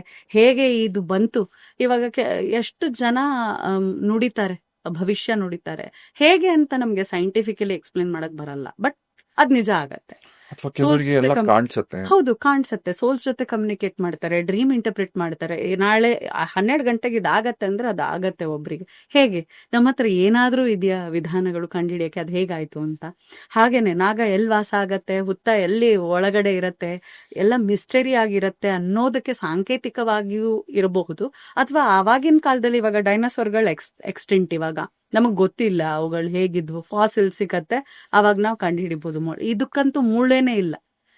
ಸೊ ಹೇಗಾದ್ರೂ ಹೋಗತ್ತೆ ಅಂತ ಹೇಳಕ್ಕೆ, ಮತ್ತೆ ಆ ಶಕ್ತಿಯನ್ನ, ಮೂಲ ಶಕ್ತಿಯನ್ನ ರೆಪ್ರೆಸೆಂಟ್ ಮಾಡಕ್ಕೆ ಹೀಗೆ ಸಾಂಕೇತಿಕವಾಗಿ ಹೇಳ್ತಿದ್ರು, ಅಥವಾ ನಿಜವಾಗ್ಲೂ ಮುಂಚೆ ಇದನ್ನೆಲ್ಲ ಮಾಡೋಕ್ ಆಗ್ತಿತ್ತು ಏನೋ ಗೊತ್ತಿಲ್ಲ. ಬಟ್ ಇವಾಗ ನನ್ನ ಇಚ್ಛೆಯಿಂದ ನಾನು ಯಾವಾಗ ಬೇಕಾದ್ರೂ ನೋಡ್ಬೋದು. ನಾನು ಅಂದ್ರೆ ನಾನಂತಲ್ಲ, ನಮ್ಗಳ ಇಚ್ಛೆಯಿಂದ ನಾವ್ ಏನ್ ಬೇಕಾದ್ರೂ ಮಾಡ್ಬೋದು. ಮೆಡಿಟೇಷನ್ ಅಲ್ಲಿ ನಾವ್ ಏನ್ ನೋಡ್ಬೇಕಾದ್ರೂ ನೋಡ್ಬೋದು, ಏನ್ ಇಮೇಜ್ ಬೇಕಾದ್ರೂ ನೋಡ್ಬೋದು ಅನ್ನೋದು ಒಂದಕ್ಕೆ ಹಿಂಗ್ ಹೇಳ್ತಿದ್ರು ಏನೋ. ಆಮೇಲೆ ಇನ್ನೊಂದು ನಂಗೆ ಹೇಳ್ಬೇಕು ಅನ್ಸ್ತಿದೆ, ಋಷಿ ಮುನಿಗಳು ಮುಂಚೆ ಹಿಂಗೆ ಕೋಲ್ ಹಿಡ್ಕೊಂಡು ಹಿಂಗ್ ಹೋಗ್ತಿದ್ರು, ಕಮಂಡ ಅಲ್ಲಿ ಒಂದ್ ನಾಗ ಸುತ್ತಿರೋ ತರ, ಮತ್ತೆ ಈ ಡಾಕ್ಟರ್ಸ್ ಅಲ್ಲೂ ಹಿಂಗೆ ನಾಗ 2 ಸುತ್ತಿರೋ ತರ ಕಾಣಿಸತ್ತೆ ಎಲ್ಲ ಕಡೆ. ಸೊ ಅದು ಮುಂಚೆ ಹೀಲಿಂಗಿಗೆ ನಾಗಾಸೆ ಹೆಲ್ಪ್ ಮಾಡ್ತಿದ್ರು ಅಂತ ನಂಬಿಕೆ. ಗ್ರೀಕ್ ಮೈಥಾಲಜಿಯಲ್ಲಿ ನಾಗ ಅಥವಾ ಸ್ನೇಕ್ಸ್ ನ ಯೂಸ್ ಮಾಡ್ಕೊಂಡು ಮೆಡಿಸಿನ್ಸ್ ತಯಾರಿಸ್ತಿದ್ರು, ಅಥವಾ ಸ್ನೇಕ್ ನ ಸಹಾಯ ಯೂಸ್ ಮಾಡ್ಕೊಂಡು, ಹಾವಿನ ಸಹಾಯದಿಂದ ಟ್ರೀಟ್ಮೆಂಟ್ ಅಥವಾ ಮೆಡಿಸಿನ್ ಮಾಡ್ತಿದ್ರು ಅಂತ ಮುಂಚೆ. ಇವಾಗ ಪ್ಲಸ್ ಸೈನು, ಮುಂಚೆ ಅದು 2 ಹಾವು ಇರೋದನ್ನ ನಾವು ನೋಡ್ತಿದ್ವಲ್ವಾ, ಡಾಕ್ಟರ್ ಅಂತ ರೆಪ್ರೆಸೆಂಟ್ ಮಾಡೋದು 2 ಮಾಡ್ತಾರೆ. ಅದು ಅಲ್ಲಿಂದಾನೇ ಬಂದಿರೋದು. ಹಾವುಗಳ ಸಹಾಯದಿಂದಾನೇ ಹೀಲಿಂಗ್ ನಡೆಯೋದು ಅನ್ನೋದು ಒಂದಿದೆ. ಸೊ ಇವಾಗ ಬ್ಲಡ್ ನಾವು ಕೊಟ್ರೆ ನಮ್ಮಲ್ಲಿ ಆ ಅಣು ಅಥವಾ ಆ ಸತ್ವ ಉಳಿದು ಹೋಗತ್ತೆ ಅನ್ನೋ ತರ, ಹೇಗೆ ಅದನ್ನ ತಗೊಂಡ್ ನಾವ್ ಬಂದಿದೀವಿ, ನಾವೆಲ್ಲ ಅಲ್ಲಿಂದಾನೇ ಬಂದಿರಬಹುದು ಅನ್ನೋ ಒಂದು ನಂಬಿಕೆ ಇರಬಹುದು ಅಂತ ನನ್ನ ಅನಿಸಿಕೆ. ಓಕೆ, ಈಗ ಸೈನ್ಸ್ ಎಷ್ಟು ಮುಂದುವರೆದಿದೆ, ಇಷ್ಟು ಅಡ್ವಾನ್ಸ್ಡ್ ಆಗಿದೆ ಎಲ್ಲಾನು. ಈಗ ನಮ್ಮ ದೇಶದಲ್ಲಿ ನಾಗಗಳಿವೆ, ಹಾವಿಗೆ ಒಂದು ಪೂಜನೀಯ ಸ್ಥಾನ ಕೊಟ್ಟಿದೀವಿ. ನಾಗಾಸ್ ಅಂದ್ರೇನೆ ತಮಾಷೆಗೆ ಕೂಡ ಯಾರು ನಾಗನ್ ತಂಟೆಗೆ ಹೋಗಲ್ಲ, ಆಯ್ತಾ. ಆದ್ರೆ ಅದೇ ಈ ಚೈನಾಲೋ ಹಾಂಗ್ಕಾಂಗಲ್ಲೋ ಅದೇ ನಾವು ದೇವ್ರು ಅಂತ ಪೂಜೋ ನಾಗಗಳನ್ನ ಅಲ್ಲಿ ತಿಂತಾರೆ. ಒಂದು ಜೀವಂತ ಹಾವನ್ ತಗೊಂಡ್ ಪಾಪ ಅದ್ರ ಪ್ರಾಣ ತೆಗೆದು ತಿಂತಾರೆ. ಚೈನಾಲಂತೂ ಒಂದು ಹಳ್ಳಿನೇ ಇದೆ, ಅಲ್ಲಿ ಮನೆ ಮನೆಗೂ ಹಾವನ್ನ ಬೆಳೆಸ್ತಾರೆ ಚೈನಲ್ಲಿ ಒಂದು ಹಳ್ಳಿಲಿ. ಅದೇ ಹಾವನಲ್ಲಿ ಉಪ್ಪಿನಕಾಯಿ ಹಾಕ್ತಾರೆ, ಅದೇ ಹಾವನಲ್ಲಿ ತಿಂತಾರೆ. ಊಟಕ್ಕಂತಾನೆ ಹಾವನ್ನ ಬೆಳೆದು ತಿಂತಾರೆ, ಬೆಳೆಸಿ ಹೆಂಗೆಲ್ಲ ಮಾಡ್ತಾರೆ. ಸೊ ಈ ಪ್ರಾಕ್ಟೀಸಸ್ ಒಂದ್ ಕಡೆ. ಹಂಗಾದ್ರೆ ಅವ್ರಿಗೆ ಯಾರಿಗೂ ನಾಗದೋಷ ಬರಲ್ವಾ? ಸೊ ಇವಾಗ ಆ, ನಾನು ಪರ್ಸ್ನಲಿ ಇದನ್ನ ಎಕ್ಸ್ಪೀರಿಯನ್ಸ್ ಮಾಡಿದ್ದೀನಿ. ವಿಯಟ್ನಾಂ ಹೋದಾಗ ಒಬ್ರು ಬಾಟಲ್ ಅಲ್ಲಿ ಅದೇನೋ ಒಂದು ಗ್ರೋಸರಿ ಶಾಪ್ ತರ ತೋರಿಸಿದ್ರು. ಅಲ್ಲಿ ಗ್ರೋಸರಿ ಶಾಪ್ ಅಲ್ಲೇನೆ ಒಂದ್ ಬಾಟಲ್ ಅಲ್ಲಿ ವೈನ್ ತರ ಏನೋ ಮಾಡಿ ಅಲ್ಲಿ ಒಳಗಡೆ ಹಾಗೆ ಇರೋ ಒಂದ್ ನಾಗರ ಹಾವನ್ನ ತೋರಿಸಿ ಅವ್ರಂದ್ರು ಇದನ್ನ ನಾವು ಈ ತರ ಮಾಡಿದೀವಿ ನೋಡಿ, ಈ ತರದೆಲ್ಲ ಇದು ನಾವು ಶ್ರೇಷ್ಠವಾಗಿ ಇದನ್ನ ಪ್ರೊಡ್ಯೂಸ್ ಮಾಡಿದೀವಿ ಅಂತ ಹೇಳುವಾಗ ನನ್ಗೆ ಎಲ್ಲೋ ಒಂದ್ ಕಡೆ ನಾನೇ ನಾಗ ಸಾಧನೆ ಎಲ್ಲ ಮಾಡಿ ಅಥವಾ ನಾಗರನ್ನ ಆರಾಧನೆ ಮಾಡೋ ವ್ಯಕ್ತಿಗೆ ಅದನ್ನ ಹೇಳಿದಾಗ I stood up and I told, ನೋಡಿ ನಮ್ಮ ಭಾರತದಲ್ಲಿ ಇದನ್ನ ನಾವು ತುಂಬಾ ಪೂಜನೀಯ ಸ್ಥಾನ ಕೊಟ್ಟಿದೀವಿ, ಇದು ದೇವರಂತ ನಂಬಿದ್ದೀವಿ. ಈ ರೀತಿ ನೀವು ತೋರಿಸುವಾಗ, ಒಬ್ರು ಇಂಡಿಯನ್ ಬಂದಿದ್ದಾಗ ನೀವು ತೋರಿಸುವಾಗ ನೀವು ನಿಮ್ಮ ಬ್ಯಾಕ್ ಗ್ರೌಂಡ್ ಅಂದ್ರೆ ರಿಸರ್ಚ್ ಮಾಡ್ಬೇಕಿತ್ತು, ಇದು ಹೇಳ್ಬೇಕಾ ಬೇಡವಾ ಇವರಿಗೆ ಅಂತ, ನಮ್ಮ ಸೆನ್ಸಿಟಿವಿಟಿನ ತಲೆಯಲ್ಲಿ ಇಟ್ಕೋಬೇಕಿತ್ತು ನೀವು ಅಂತ ಹೇಳಿದಾಗ ಅವ್ರಿಗೆ ಗೊತ್ತೇ ಇಲ್ಲ ಇದೆಲ್ಲ ಇದೆ ಭಾರತದಲ್ಲಿ ನಾವು ಈ ತರ ನಂಬ್ತೀವಿ, ಇದನ್ನ ಪೂಜಿಸ್ತೀವಿ ಅಂತ ಅಂದ್ರೆ ಆ ವ್ಯಕ್ತಿಗೆ ಶಾಕ್ ಆಯ್ತು. ಆಮೇಲೆ ಕ್ಷಮಿಸಿ, ನನ್ಗೆ ಗೊತ್ತಿರ್ಲಿಲ್ಲ, ನಾನು ಓದ್ಕೋತೀನಿ ಇದ್ರ ಬಗ್ಗೆ ಹೆಚ್ಚಾಗಿ, ನನ್ಗೀಗ ಕ್ಯೂರಿಯಾಸಿಟಿ ಬರ್ತಿದೆ, ನೀವು ಯಾಕೆ ಇದನ್ನ ಪೂಜೆ ಮಾಡ್ತೀವಿ, ನಾವ್ ಇದನ್ನ ತಿಂತೀವಿ, ನಾವ್ ಇದನ್ನ ತಿನ್ನೋ ಒಂದು ಇದನ್ನ ನೀವು ಹೆಂಗೆ ಆರಾಧನೆ ಮಾಡ್ತೀರಾ ಅಂತ ನಾನು ಓದ್ಕೋತೀನಿ, ಕ್ಷಮಿಸಿ ಅಂತೆಲ್ಲ ಹೇಳ್ದಾಗ ನಾನು ಆಮೇಲೆ ಅದನ್ನ ಓದ್ಕೊಂಡೆ. ಯಾಕೆ ಈ ರೀತಿ ಕೆಲವರು ಇದನ್ನ ಆಮೇಲೆ ನನಗೂ ತುಂಬಾ ಜನ ಕೇಳ್ತಾರೆ, ಮ್ಯಾಮ್ US ಅಲ್ಲೆಲ್ಲ ಅಥವಾ ಚೈನಾದಲ್ಲೆಲ್ಲ ಎಲ್ಲ ಕಡೆ ಇದು ಎಲ್ಲಾನು ತಿಂತಾರಲ್ಲ, ಅವಾಗ ಅವ್ರಿಗೇನ್ ಬರೋದಿಲ್ವಾ ಅಂತ. ಇವಾಗ ನೋಡಿ, ನಾವು ಒಂದು ಧರ್ಮದಲ್ಲಿ ಇದ್ದಾಗ ನಮ್ಮ ಪಿತೃಗಳು ಎಲ್ಲಿದ್ರು, ನಮ್ಮ ಪಿತೃಗಳು ನಮ್ಗೆ ಗೊತ್ತಿಲ್ಲ, ನಾವು ಇಟಲಿನಲ್ಲಿ ನಮ್ಮ ಮೂಲ ಯಾವ್ದು ನಮಗ್ ಗೊತ್ತಿಲ್ಲ. ಈಗ ನಮ್ಮಲ್ಲಿ ಏನು ನಾವು ನೋಡ್ತಾ ಇದೀವಿ, ಇವಾಗ ಅವ್ರ ದೇಶದಲ್ಲಿ ಬೇರೆ ಬೇರೆ ನಂಬಿಕೆ ಇರುತ್ತೆ. ಇವಾಗ ನ್ಯೂ ಇಯರ್ ಟೈಮಲ್ಲಿ ಗ್ರೀಕ್ನವರು ಆನಿಯನ್ದು ಲೇಯರ್ನ ಬರ್ನ್ ಮಾಡ್ತಾರಂತೆ. ಇನ್ ಕೆಲವರು ಗ್ರೇಪ್ಸ್ 12 ತಿಂದ್ರೆ ಅದಕ್ಕೆ ಬೇರೆನೆ ರೆಪ್ರೆಸೆಂಟೇಷನ್ ಇದೆ. ಅದೇ ನಾವು ಇಲ್ಲಿ ಅದನ್ನ ಹೇಳ್ಕೊಳಕ್ಕಾಗಲ್ಲ. ಸೊ ಅಲ್ಲಿ ಮದುವೆ ಆಗ್ತಾ ಇಲ್ಲ ಅನ್ನೋದು ಸಹಜ ಅವರಿಗೆ ಅಲ್ವಾ, ಅಂದ್ರೆ ಅವ್ರು ಯಾವಾಗ ಬೇಕೋ ಮದುವೆ ಆಗ್ತಾರೆ, ಅವರಿಗೆ ಮಕ್ಕಳಾಗ್ತಾ ಇಲ್ಲ ಅಂತಂದ್ರೆ ಅಲ್ಲೂ ಸೇಮ್ ಇಶ್ಯೂಸ್ ಇದೆ. ಅಲ್ಲಿಗೆ ಬೇರೆನೆ ಪರಿಹಾರ ಇರತ್ತೆ, ಅವ್ರದ್ದು ಬೇರೆನೆ ಕರ್ಮ ಇರತ್ತೆ, ಅವ್ರದ್ದು ಬೇರೆನೆ ಒಂದು ಸಂಸ್ಕೃತಿ ಮತ್ತೆ ಸಂಸ್ಕಾರ ಇರತ್ತೆ. ಹಾಗಾಗಿ ಅವ್ರು ಹೇಗ್ ಮಾಡ್ತಾರೋ ಹಾಗೆ ನಾವು ಅಳವಡಿಸ್ಕೊಳಕ್ಕಾಗಲ್ಲ, ನಾವ್ ಹೇಗ್ ಮಾಡ್ತೀವೋ ಅವ್ರು ಅಳವಡಿಸ್ಕೊಳಕ್ ಆಗೋದಿಲ್ಲ. ಸೊ ಹಿಂದೂ ಅಂತ ಇದ್ದಾಗ, ನಮ್ಮ ಧರ್ಮದಲ್ಲಿ ಹುಟ್ಟಿದಾಗ ನಾಗದೋಷ ಅಂತ ನಾವ್ ಹೇಳುವಾಗ ಅವ್ರಿಗದು ಕನೆಕ್ಟ್ ಆಗತ್ತೆ. ರೆಸೊನೇಟ್ ಆಗ್ಬೇಕು. ನಾವೇನೇ ಹೇಳೋದಾದ್ರೂ ನಂಬಿಕೆಯೇ ದೇವರು. ಇವಾಗ ನಾವು ನಂಬ್ತಿದೀವಿ ನಮ್ಮಲ್ಲಿ ದೋಷ ಇದೆ, ಹೌದಪ್ಪ ಈ ಪೂಜೆ ಮಾಡಿದ್ರೆ ನನ್ಗೆ ಮಕ್ಕಳ ಆಗತ್ತೆ ಅಂತ ನಂಬಿ ಹೋದ್ರೆ, ಅದು ಒಂದು ಸಾಂಕೇತಿಕವಾಗಿನೂ ನೀವು ಒಂದು ಕಲ್ಲಿಗೂನು ನೀರ್ ಹಾಕಿದ್ರುನು ಇದು ನನ್ಗೆ ಸಹಾಯ ಮಾಡತ್ತೆ ಅಂತ ನೀವು ಮಾಡಿದ್ರೆ ಖಂಡಿತ ಆಗತ್ತೆ. ಸೊ ಅಲ್ಲಿ ಪಾಶ್ಚಾತ್ಯ ಲೋಕದಲ್ಲಿ ನಾವು ಏನ್ ನೋಡ್ಬೋದು, ಮ್ಯಾನಿಫೆಸ್ಟೇಷನ್ ಅಂತ ಕರೀತಾರೆ, ಬೇರೆ ಬೇರೆ ಟರ್ಮ್ಸ್ ಇರುತ್ತೆ, ಸೈಂಟಿಫಿಕ್ ನೋಡ್ತಾರೆ, ಕೊನೆಗ ಆಧ್ಯಾತ್ಮಕ್ ಬರೋದು ಅವ್ರ ಜರ್ನಿ. ನೀವ್ ನೋಡಿರ್ಬೋದು, ಅಲ್ಲೂ ಚೈನಾದಲ್ಲೂ ಕೆಲವರು ಹಿಂದೂ ಸಂಸ್ಕೃತಿ ನೋಡಿ ಅಟ್ರಾಕ್ಟ್ ಆಗಿ ಬಂದಿರೋರು ಇದ್ದಾರೆ, ತಿಳ್ಕೊಳ್ಳೋರು ಇದ್ದಾರೆ, ಅವ್ರ ಪೂರ್ವ ಜನ್ಮದಲ್ಲಿ ಇಲ್ಲಿದ್ರೇನೋ ಅವ್ರದ್ದು ಯಾಕೋ ಅಟ್ರಾಕ್ಷನ್ ಆಗ್ತಾ ಇದೆ ಅಂತ ಕೆಲವರಿಗೆ ತುಂಬಾ ಅಟ್ರಾಕ್ಟ್ ಆಗತ್ತೆ. ಇಂಡಿಯಾ ಹಿಂದೂ ಏನಿದೆ, ಇಲ್ಲಿ ಎಲ್ಲ ಸರ್ವಧರ್ಮಕ್ಕೆ ವೆಲ್ಕಮ್ ಇದೆ, ಯೂನಿಟಿ ಇನ್ ಡೈವರ್ಸಿಟಿ ಇದೆ, ಆದ್ರೆ ಏನೋ ಒಂದು ಟೆಂಪಲ್ಗೆ ಹೋಗ್ಬೇಕು ಅನ್ಸತ್ತೆ, ಅವ್ರು ಬರ್ತಾರೆ. ಎಷ್ಟೊಂದು ಬೇರೆ ಧರ್ಮದವ್ರು ಬಂದು ತಿಳ್ಕೊಳ್ತಾರೆ, ನನ್ಗೆ ಯಾಕೋ ಇದನ್ನ ತಿಳ್ಕೊಬೇಕು ಅನ್ಸತ್ತೆ. ಅಂಡ್ ನಮ್ಮ ಧರ್ಮದವ್ರು ಹೋಗಿ ಬುದ್ಧಿಸಂ ಬಗ್ಗೆ ಅಥವಾ ಬೇರೆ ನಮ್ ಪಾಶ್ಚಾತ್ಯದಲ್ಲಿ ಎಲ್ಲೋ ಇಟಲಿಯಲ್ಲಿ ಒಲವಿದೆ ಅಂತ ನಾವು ತಿಳ್ಕೊತೀವಿ. ಹಾಗಾಗಿ ಅದು ಒಬ್ರೊಬ್ರ ಕರ್ಮ ಆಗಿರತ್ತೆ ಹೊರತು ಅವ್ರಿಗೇನು ಆಗಲ್ವಾ ಅಂತ ನಮ್ಗೆ ಗೊತ್ತಿಲ್ಲ. ನಾವೊಂದು 10 ದಿವಸ ಅಲ್ಲಿ ಹೋಗಿ ನೋಡಿ ಅಲ್ಲಿ ಏನು ಅಂತ ತಿಳ್ಕೊಳಕ್ ಸಾಧ್ಯನೇ ಇಲ್ಲ. ನಾವು 50 ವರ್ಷ ಅಲ್ಲಿ ಇದೀವ, ಒಬ್ಬರದು ಇಂಟರ್ನಲಿ ಪರ್ಸನಲಿ ಏನಾಗ್ತಿದೆ ನಮಗ್ ಗೊತ್ತಿಲ್ಲ, ಅವ್ರ ಅದಕ್ಕೆ ಏನನ್ನ ನೋಡ್ಬೇಕು ಅಂತಾನು ಗೊತ್ತಿಲ್ಲ ಅವ್ರಿಗೆ ಇದನ್ನ. ಅಲ್ಲ, ಈಗ ಮೋಸ್ಟ್ ಆಫ್ ದ ಟೈಮ್ಸ್ ಅಲ್ಲಿ ಈಗ ನಮ್ಮಲ್ಲಿ ಏರೋಪ್ಲೇನ್ ವಿಮಾನ ಕಂಡಿಡಿದ್ ಯಾರು? ಆ ರೈಟ್ ಬ್ರದರ್ಸ್. ಇದೇನಿದು ಅಂದ್ರೆ ಇವ್ರು ಕಂಡಿಡಿದ್ರು, ಮನುಷ್ಯ ದೊಡ್ಡವನು, ಸೈನ್ಸ್ ಅಲ್ಲಿ ಏನೇನೆಲ್ಲ ಅಡ್ವಾನ್ಸ್ ಆಯ್ತು. ಈಗ ಮೊದಲನೇ ಬಾರಿ ವಿಮಾನ ಅಂತ ಬರ್ತಿದ್ದಂಗೆ ಅವ್ರನ್ನ ದೇವ್ರ ತರ ಟ್ರೀಟ್ ಮಾಡಿದ್ರು ಅವ್ರನ್ನ. ಇದೇನೋ ಒಂದು ಹೊಸ ಕೊಡುಗೆ. ಇಮ್ಯಾಜಿನ್ ಕೂಡ ಮಾಡಕ್ ಆಗ್ತಿತ್ತ? ಮನುಷ್ಯ ಆಕಾಶದಲ್ಲಿ ಹಾರ್ತಾನೆ ಅಂತಿಲ್ಲ, ಬಟ್ ಬಂದಾಗ ಜಗತ್ತೇ ಕೊಂಡಾಡಿದ್ರು. ಇವತ್ತು ನಾವ್ ಎಲ್ಲ ಕಡೆ ವಿಮಾನ ಬಳಸ್ತೀವಿ. ಆದ್ರೆ ಈ ರಾಮಾಯಣ ಮಹಾಭಾರತ ಇದೆಲ್ಲ ಸುಳ್ಳು ಅನ್ನೋದಾದ್ರೆ, ರಾಮಾಯಣದಲ್ಲಿ ಎಷ್ಟೋ ವರ್ಷ ಎಷ್ಟೋ ಸಾವಿರಾರು ವರ್ಷಗಳ ಹಿಂದೆನೆ ಪುಷ್ಪಕ ವಿಮಾನದ ಪ್ರಸ್ತಾಪನೆ ಇದೆ. ಇವತ್ತಿಗೂ ಶ್ರೀಲಂಕಾಕ್ಕೆ ಹೋದ್ರೆ ಸಿಗಿರಿಯಾ ಹತ್ರ ಎಲ್ಲೋ ಒಂದ್ ಕಡೆ ಒಂದು ಪ್ಲೇಸ್ ಇದೆ, ಪುಷ್ಪಕ ವಿಮಾನ ಒಂದು ಪ್ಲೇಸ್ ಶ್ರೀಲಂಕಲ್ಲಿ ಈಗ್ಲೂ ರಾವಣ ವಿಮಾನಗಳನ್ನ ನಿಲ್ಸಕ್ಕೆ ಬಳಸ್ತಿದ್ದಂತ ಜಾಗ. ಹೌದು, ಏನಂತಾರೆ ಇದಕ್ಕೆ? ಹೌದು. ಹಾಗಾಗಿ ಸೊ ಎಷ್ಟೊಂದ್ ಜನಕ್ಕೆ ಗೊತ್ತಿಲ್ಲ ಅಲ್ವಾ, ಇದೆ ಈ ಧರ್ಮದಲ್ಲಿ ಈ ತರ ಆರಾಧನೆ ಮಾಡ್ತಾರೆ, ಅದವ್ರ ಅವ್ರವ್ರ ಕರ್ಮ ಅಂತ ಹೇಳ್ತೀನಿ. ಈಗ ಹಾವು ಅಂತ ಅಂತಿದ್ದಂಗೆ ಏನೋ ಒಂಥರ ನೆಗೆಟಿವಿಟಿ ಅಂದ್ರೆ ಭಯ ಮನುಷ್ಯನಲ್ಲಿ, ಅದು ಟಾಕ್ಸಿಕ್, ಅದು ಕಚ್ಚಿದ್ರೆ ಸಾಯ್ತಾನೆ ಅಂತ.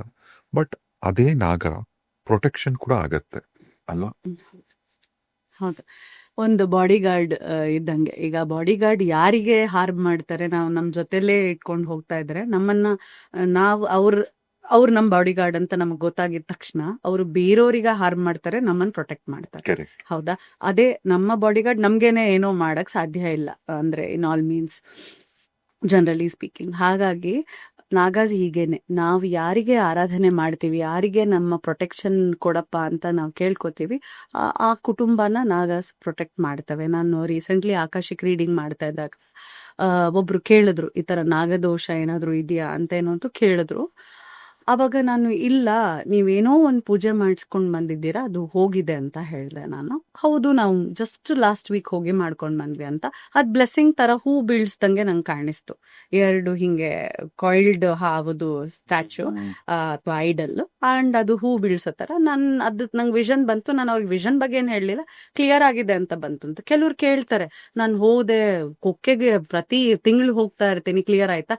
ಇಲ್ಲ, ಆಗಿಲ್ಲ ಅಂತ ಬರುತ್ತೆ. ಅವಾಗ ಅವ್ರಲ್ಲಿ ಹೋದಾಗ ಶ್ರದ್ಧೆ ಭಕ್ತಿಯಿಂದ ಇದ್ರ, ನಿಜವಾಗ್ಲೂ ಅವ್ರಿಗೆ ನಂಬಿಕೆ ಇದೆಯಾ ಇಲ್ಲಿ ಹೋದಾಗ ಎಲ್ಲ ಸರಿಯಾಗತ್ತೆ ಅಂತ, ಅಥವಾ ಅವ್ರ ಮೇಲಿಂದ ಮೇಲೆ ತಪ್ಪು ಮಾಡೋದು, ಇಲ್ಲಿ ತಪ್ಪು ಮಾಡೋದು ಅಲ್ಲಿ ಹೋಗಿ ಕ್ಷಮೆ ಕೇಳೋದು, ಇಲ್ಲಿ ತಪ್ಪು ಮಾಡೋದು ಅಲ್ಲಿ ನಿಜವಾಗ್ಲೂ ಬದಲಾಗಿದೀವ ಇಲ್ಲೋ ಅನ್ನೋದ್ರ ಮೇಲೆ ಇದು ಪ್ರೊಟೆಕ್ಟ್ ಮಾಡ್ತಿದ್ಯಾ, ಅಥವಾ ಇದು ಆಶೀರ್ವಾದ ಮಾಡ್ತಾ ಇದ್ದಾರ, ಅಥವಾ ಏನಾದ್ರೂ ನೆಗೆಟಿವ್ ಆಗ್ತಿದ್ಯಾ ನಮ್ಗೆ ನಾಗರ ಹಾವಿಂದ ಅಥವಾ ನಾಗಾಸ್ ಇಂದ ಅಂತ ತಿಳ್ಕೊಬೇಕಾಗತ್ತೆ. ಹಾಗಾಗಿ ಈ ಪೂಜೆ ಎಲ್ಲ ನಾವು ಮಾಡೋದು ಶ್ರದ್ಧೆ ಭಕ್ತಿಯಿಂದ ಮಾಡಿದ್ರೇನೆ ಎಲ್ಲ ಒಲಿಯೋದು.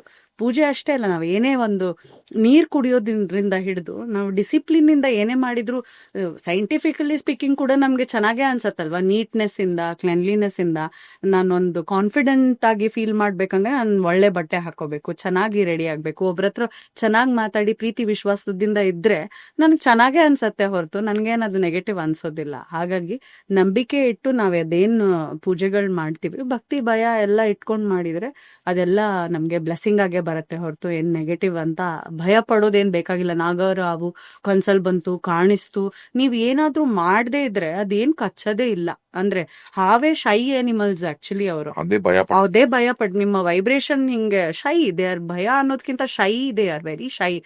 ನೀವು ಚೆಕ್ ಮಾಡಿ, ಅದರದ್ದು ಬಿಹೇವಿಯರೇ ತುಂಬಾ ಶೈ, ಕಾಣಿಸ್ಕೊಳ್ಳೋದಿಲ್ಲ. ಮನುಷ್ಯ ಅಥವಾ ಏನಾದ್ರೂ ಓಡಾಟ ಇದ್ರೆ ತುಂಬಾ ರೇರ್ ಕಾಣಿಸೋದು ನಿಮ್ಗೆ.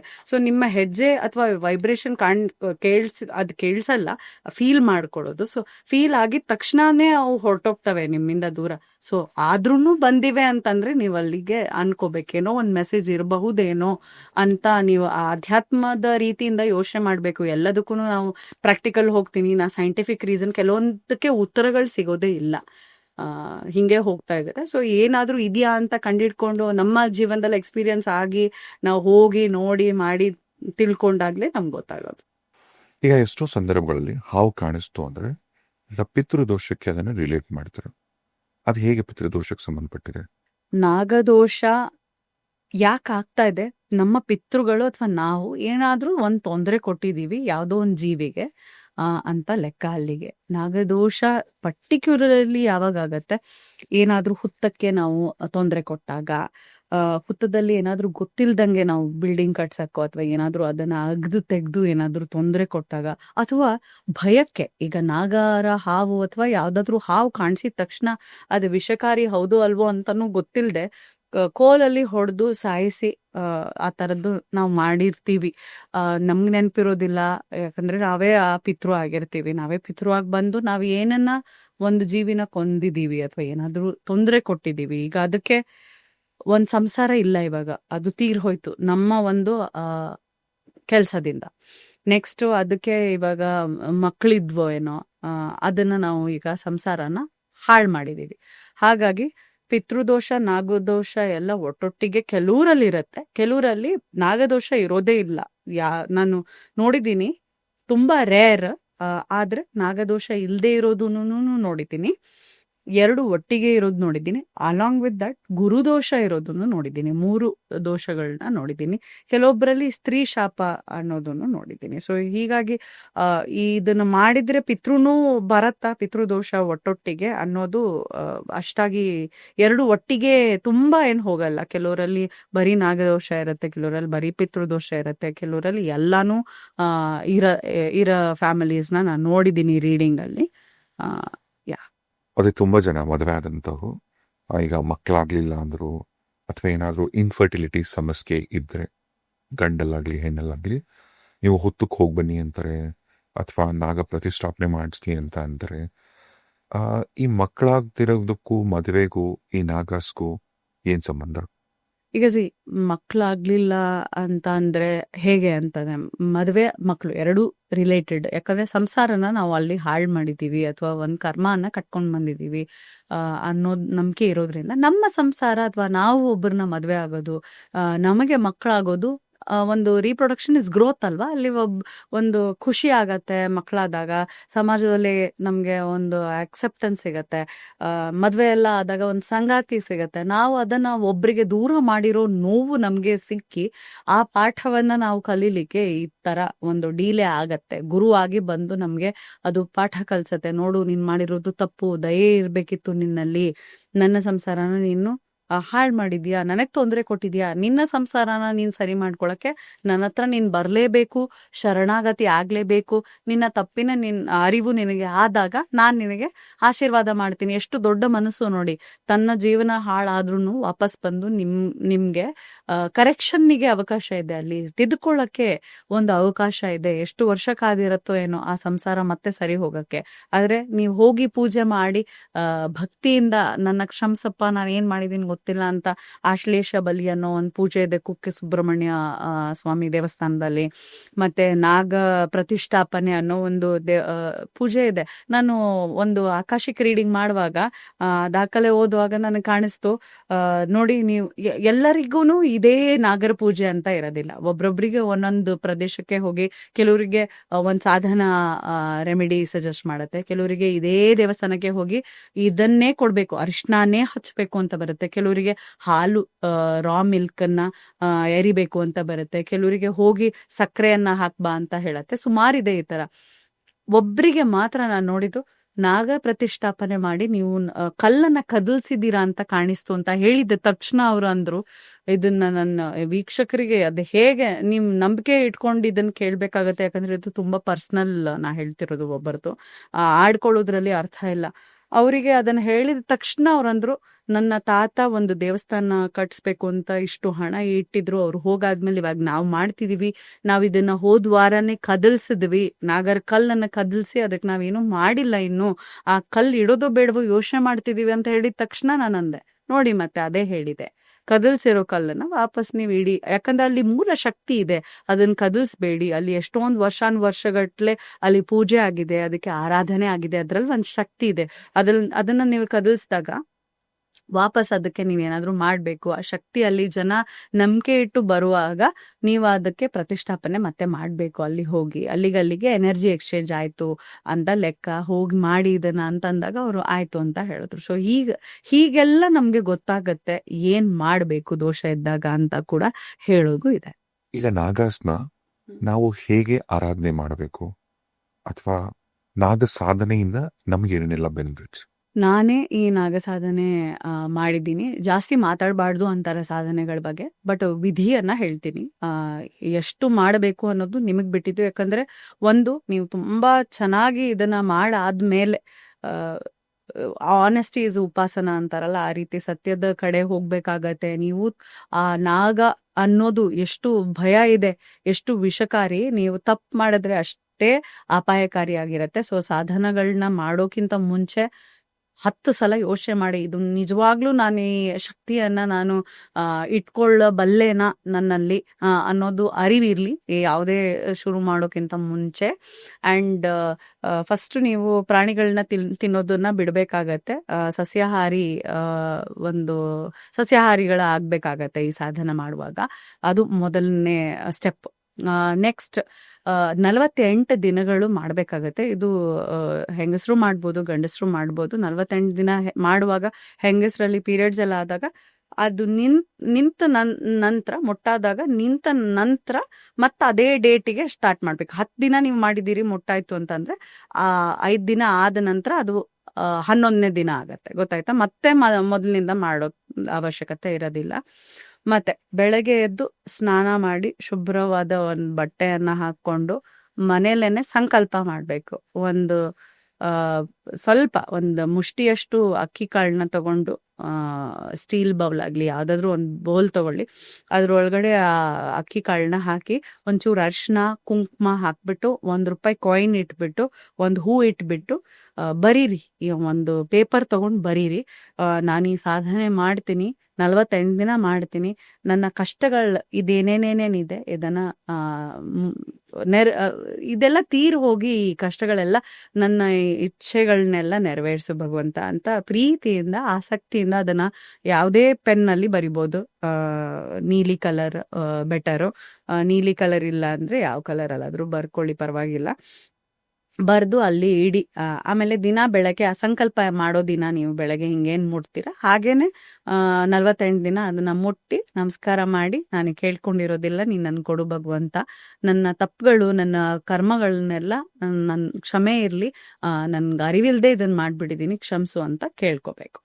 ಕೇಳ್ಕೊಂಡಾದ ನಂತರ ಸ್ನಾನ ಮಾಡ್ಕೊಂಡ್ ಬಂದಿರ್ತೀರಾ, ಇದನ್ನೆಲ್ಲ ಮಾಡ್ತೀರಾ ಅಲ್ವಾ, ದೀಪ ಹಚ್ಚಿ ನಿಮ್ಮ ಮನೆ ದೇವರಿಗೆ. ಮತ್ತೆ ನಿಮ್ಮ ದೇವಸ್ಥಾನ ಮನೆಯಲ್ಲೇ ಒಂದು ಪೂಜಾ ರೂಮ್ ಇರತ್ತಲ್ವ, ಅಲ್ಲಿ ನೀವು ದೀಪ ಹಚ್ಚಿ ಆಶೀರ್ವಾದ ತಗೊಂಡು ನಿಮ್ದು ಅದೇನ್ ಪೂಜೆ ಇರತ್ತೆ, ಬೆಳಗ್ಗೆ ಏನೇನ್ ಹೇಳೋದಿರತ್ತೆ, ಏನಾದ್ರೂ ಉಚ್ಚಾರಣೆ ಇದೆಯಾ, ಮಂತ್ರಗಳಿದೆಯಾ, ಅದೆಲ್ಲ ಮಾಡಿ ಪಠನೆ.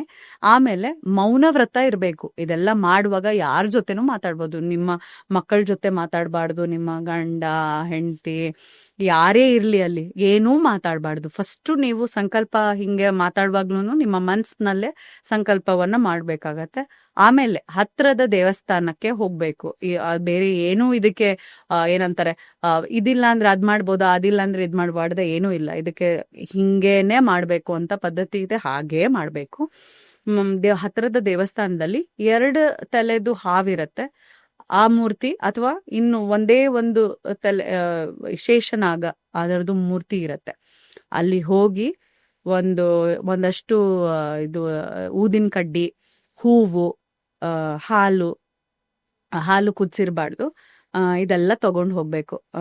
ಏನೇನ್ ನಿಮ್ಗೆ ದಿನ ತಗೊಂಡು ಹೋಗಕ್ಕಾಗತ್ತೋ, ಸಾಧ್ಯ ಆಗುತ್ತೋ, ನೈವೇದ್ಯ ಎಲ್ಲ ತಗೊಂಡು ಹೋಗ್ಬೇಕು.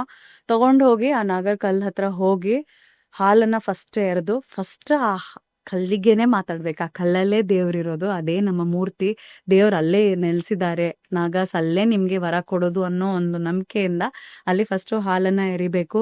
ಎರಿತಾ ನಿಮ್ದು ಎಲ್ಲ ಇಚ್ಛೆಗಳನ್ನ ಹೇಳ್ಬೇಕು.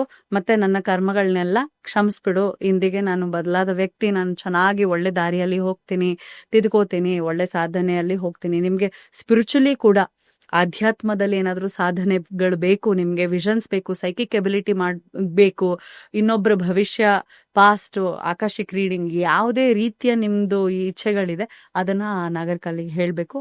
ಮೌನ ವ್ರತ ಅಲ್ಲಿಗೆ ಮುರಿದಂಗೆ, ಯಾಕಂದ್ರೆ ನೀವು ಮಾತಾಡಕ್ ಶುರು ಮಾಡಿದೀರ. ಅಲ್ಲಿ ಹೇಳಿ ಹೂವನ್ನ ಅರ್ಪಿಸಿ ಅಲ್ಲಿ ದೀಪನಾದ್ರೂ ಹಚ್ಬೋದು. ಇದು ತುಪ್ಪದ ದೀಪ ತಗೊಂಡು ಹೋಗಿರ್ಬೋದು, ಅದನ್ನಾದ್ರೂ ಹಚ್ಬೋದು.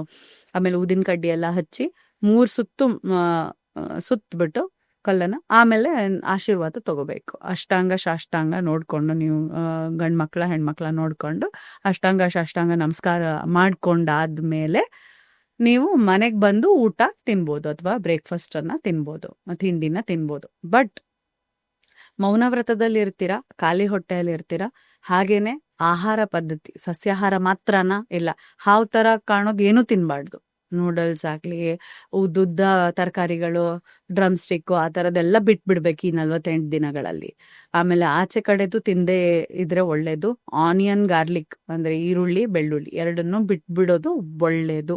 ಇಷ್ಟೆಲ್ಲ ಪದ್ಧತಿನ ಮಾಡ್ಕೊಂಡು ಬಂದಾದ್ಮೇಲೆ 48ನೇ ದಿನ ದೇವಸ್ಥಾನದಲ್ಲಿ ನೀವು ಆ ಸಂಕಲ್ಪ ಏನ್ ಮಾಡಿರ್ತೀರಾ, ಬೋಲಲ್ಲಿ ಏನೇನ್ ಇಟ್ಟಿರ್ತೀರಾ ಅದನ್ನ ತಗೊಂಡೋಗ್ಬೇಕು. ತಗೊಂಡ್ ಹೋಗಿ ನಿಮ್ಮ ಇಚ್ಛೆಯಷ್ಟು ದುಡ್ಡು 100 ರೂಪಾಯೋ 1000 ರೂಪಾಯೋ ಅದೇ ಪರವಾಗಿಲ್ಲ, ಅದನ್ನ ಹೋಗಿ ಹುಂಡಿಗೆ ಹಾಕಿ ಆ ಪುರೋಹಿತರು ಇರ್ತಾರಲ್ಲ ದೇವಸ್ಥಾನದಲ್ಲಿ ಅವ್ರಿಗೆ ಹೇಳ್ಬೇಕು, ನಾನು ಈ ತರ ಆರಾಧನೆ ಮಾಡಿದೆ 48 ದಿನ, ಇವತ್ತು 48ನೇ ದಿನ ಮುಗ್ದಿದೆ, ಈ ಸಾಧನೆ ಮುಗ್ದಿದೆ, ಅದಕ್ಕೋಸ್ಕರ ಪೂಜೆ ಮಾಡ್ಬೇಕು ಅಂತ ಅಲ್ಲಿ ದೇವಸ್ಥಾನದಲ್ಲಿ ಯಾರು ಮೇನ್ ಡೇಟಿ ಇರ್ತಾರೆ, ನೀವು ಹೋಗಿರೋ ದೇವಸ್ಥಾನದ್ದು ಯಾರು ಮೇನ್ ಮೂಲ ದೇವ್ರು ಯಾರು ವಿಷ್ಣುನ ಯಾರು ನೋಡ್ಕೊಂಡು ಆ ದೇವ್ರಿಗೆ ಪ್ರಾರ್ಥನೆ ಮಾಡಿ ನೀವು ಇದನ್ನ ಸಾಧನೆಯನ್ನ ಮುಗಿಸ್ಬಹುದು. ಅದಾದ ನಂತರ ನಿಮ್ ಜೀವನದಲ್ಲಿ ಏನೇನ್ ಚೇಂಜಸ್ ಬರುತ್ತೆ ನಾ ಹೇಳಲಾರೆ, ನೀವೇ ಇದನ್ನ ಮಾಡಿ ನೋಡ್ಬೇಕು ಅಂತ ಹೇಳ್ತೀನಿ.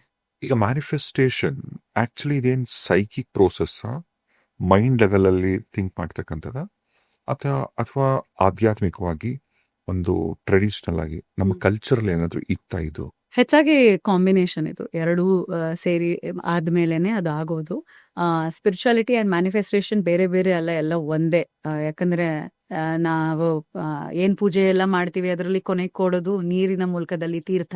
ಮ್ಯಾನಿಫೆಸ್ಟೇಷನ್ ಎಷ್ಟೋ ರೆಮಿಡೀಸು ನೀರನ್ನ ಮತ್ತೆ ನಾವು ಹೇಗೆ ಯೋಚನೆ ಮಾಡ್ತೀವಿ, ಆಮೇಲೆ ಹೆಂಗೆ ದೇವ್ರನ್ನ ಇನ್ವೋಕ್ ಮಾಡ್ತೀವಿ, ಅದೆಲ್ಲ ತುಂಬಾ ಸಿಮಿಲರ್ ಇದೆ. ಹಾಗಾಗಿ ನಮ್ಮ ಶಬ್ದಗಳು, ಮಂತ್ರಗಳಲ್ಲಿ ಏನ್ ಎನರ್ಜಿ ಇದೆ ಹಾಗೆ ನಮ್ಮ ಶಬ್ದಗಳಲ್ಲಿ ಎನರ್ಜಿ ಇದೆ. ಆಮೇಲೆ ಏನ್ ನಾವು ತೀರ್ಥ ತಗೋತೀವಿ, ನೀರಿನ ಮ್ಯಾನಿಫೆಸ್ಟೇಷನ್ ಎಲ್ಲ ಅಲ್ಲೂ ಲಿಂಕ್ ಇದೆ. ಮತ್ತೆ ನಾವು ಪಾಸಿಟಿವ್ ಹೇಳ್ತೀವಿ ಮಂತ್ರಗಳಲ್ಲೆಲ್ಲ, ಆರೋಗ್ಯ ಕೊಡು, ಒಳ್ಳೇದ್ ಮಾಡು, ನಮ್ಮ ಇಚ್ಛಾನುಸಾರ ಎಲ್ಲ ಆಗ್ಲಿ ಅಂತ ದೇವ್ರಿಗೆ ನಾವೇನ್ ಕೇಳ್ಕೊತೀವಿ. ಹಾಗಾಗಿ ಎರಡು ತುಂಬಾ ಇಂಟರ್ಲಿಂಕ್ಡ್ ಇದೆ.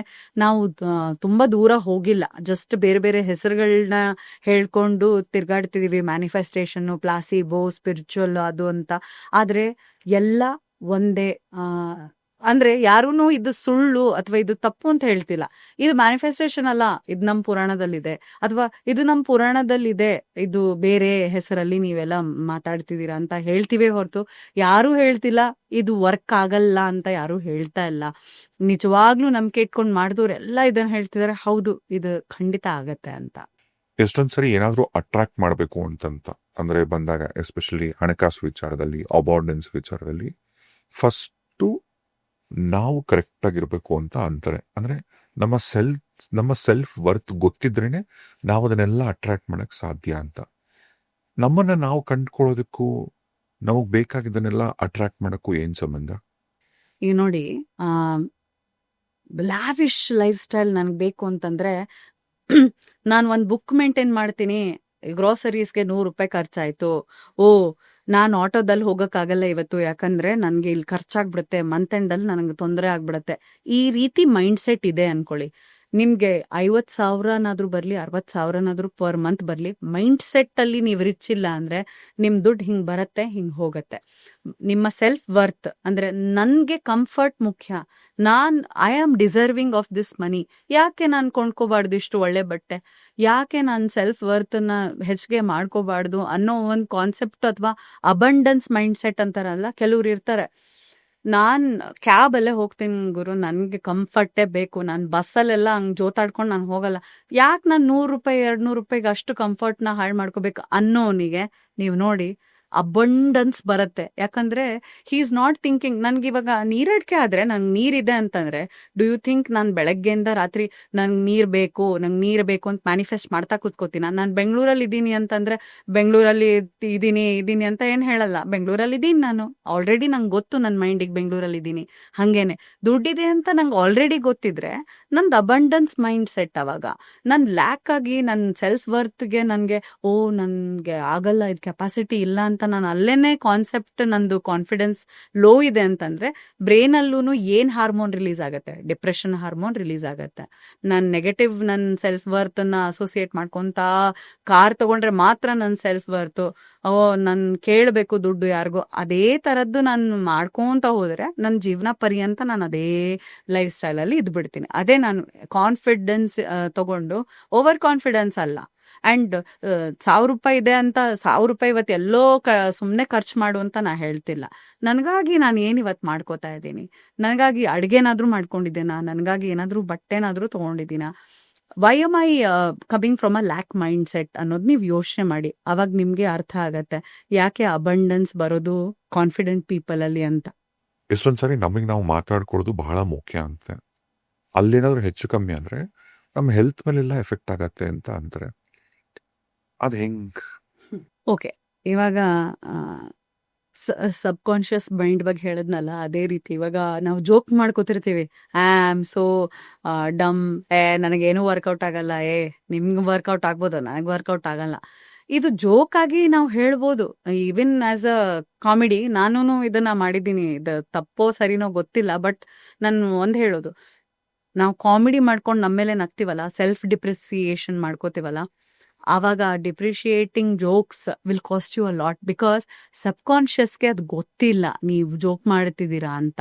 ಸೊ ಯಾವ್ದ್ರ ಬಗ್ಗೆ ನೀವು ಜಾಸ್ತಿ ಯೋಚನೆ ಮಾಡ್ತೀರಾ ಅದೇ ಕೊಡತ್ತೆ ಅಷ್ಟೇ. ಅದು ಸಿಂಪಲ್ ಆಸ್ ದಟ್.